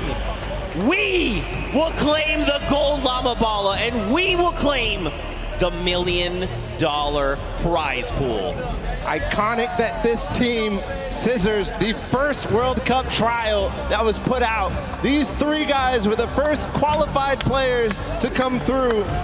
Zan clutching up in the final moments. Suzu just getting the first record on that map, on the world run, and for it to be in that style. And then, of course, Tyler, we can't forget him. As we see them celebrate together, there's the Golden Llama. And remember, that's a $1 million prize bonus. That's right, they're splitting it 4 ways. Absolutely massive. But just like you said, I want to just echo this again. Mad props to the entire team. It was not just one person that carried, it was a team effort. And Zan there in that last moment came in clutch. Scissors tearing through all of the traps that needed to be. Tyler back in the prop hunt, needed to just find those shots left and right. Suzu being the first, hitting that massive timer of 5:25. The Fish fam come out on top, and here is just another breakdown. That Golden Llama being the tiebreakers, and Funky Fighters, let's not forget, they were so close. If they had picked up a win there, that might have been enough to put them over the edge. But again, every single team here showed up. 19 different countries represented, over 8 teams through 8 weeks of qualifiers, Bala.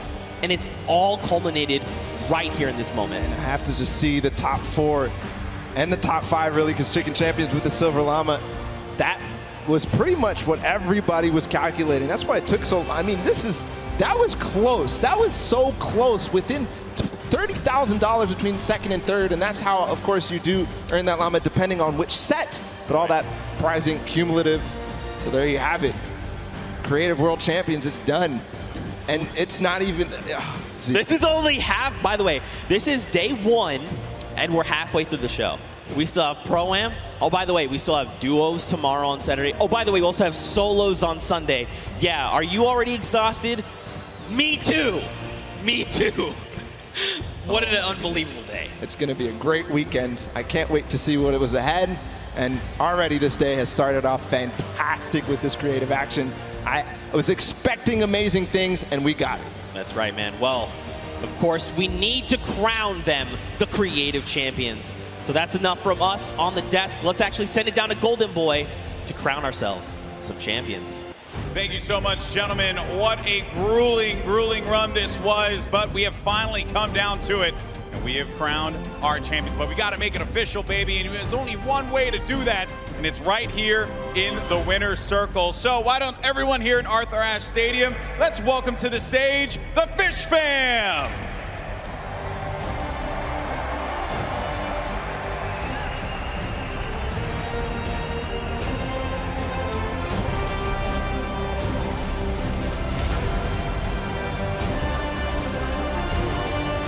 Off fantastic with this creative action. I was expecting amazing things, and we got it. That's right, man. Well, of course, we need to crown them the creative champions. So that's enough from us on the desk. Let's actually send it down to Golden Boy to crown ourselves some champions. Thank you so much, gentlemen. What a grueling, grueling run this was, but we have finally come down to it, and we have crowned our champions. But we got to make it official, baby, and there's only one way to do that, and it's right here in the winner's circle. So why don't everyone here in Arthur Ashe Stadium, let's welcome to the stage the Fish fam.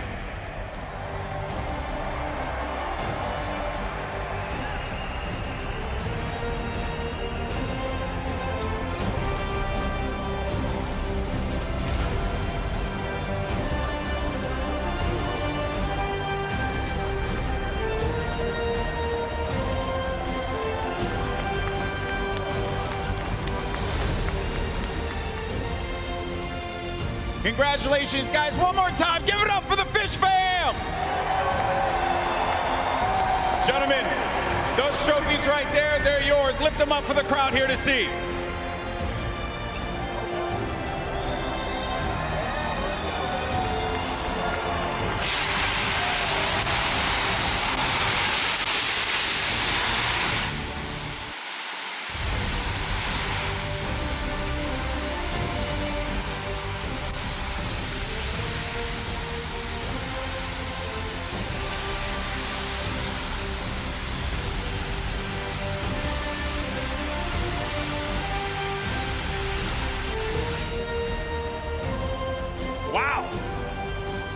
let me get in here real fast. I got to talk to this guy right here. My man, you are known as, and everything's, all the llamas getting all over the place here. You're known as the granddaddy of the death run. For you to be able to win this competition off of the thing that you made your name off of, that must have felt incredible. It's amazing, man. I came up with the Death Runner, tried to bring it to Fortnite. These guys support it and love it and so good at it. So I'm just glad they were on my team. Hey, man, I respect that, you know what I mean? Because obviously this is something that is a long time coming for you. But I got to talk to you, my man, because I want you realize that one jump won this group here an extra $1 million. So you got yourself $1 million off of a jump. How does that feel today, my man? I can't describe it. It's unreal. Like, I don't know what to say, to be honest. What are you gonna do? What are you gonna do with the money? Probably, I don't know. I didn't plan for this. Responsible. He's gonna be responsible with it, right? That's what we're gonna go for, right? Yeah. All right, sounds good. All right, well, guys, gentlemen, congratulations once again. Your winners and Creative World Champions, the Fish Fam!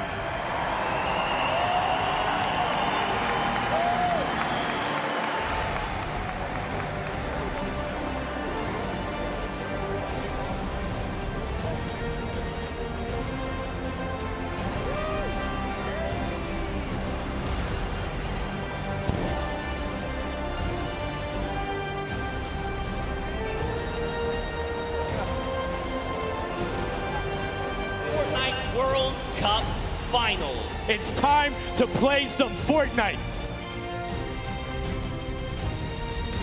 And one more goes over and that's it. Lava Record Co. takes the first match. 1,000 Gotaga and Raven's Revenge. That's it. His feet touch the ground. The impulse doesn't go off. Tomoya takes it for the Funky Fighters. We are very close. Yeah, don't.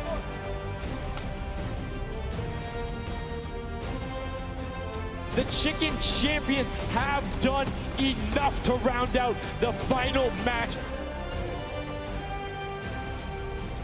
Barely missed there. Finally hits the bouncer and he's gone.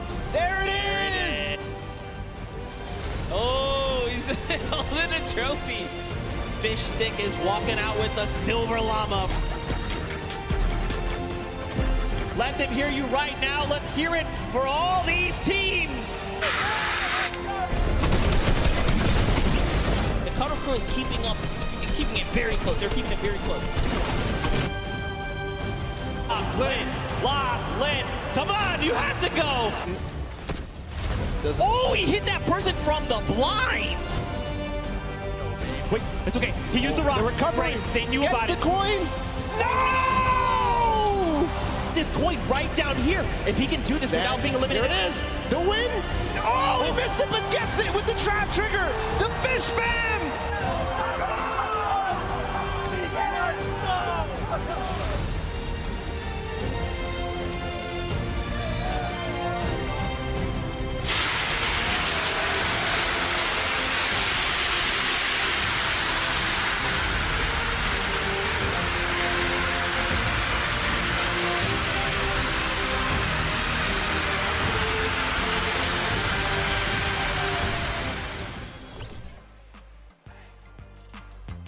Okay, hey guys, I'm Bloom Falconer. I'm from the South Bay in California. My city is called Redondo Beach. Hello, my name is Arkham and I am from California. I'm really excited to come here because the Fortnite World Cup is a great opportunity to show like you have all the best players around the whole world, so I want to see if I can prove myself to be the best or not. I think our competition is probably, the biggest one is probably ourselves. Yeah, other than that, probably Cease and Elevate. Yeah. They're really good. Yeah, they're pretty nuts. Yeah. I think the biggest moment I had was finding Arkham as a duo partner, actually. It wasn't anything that really happened in in-game. I went through a rough patch. I didn't have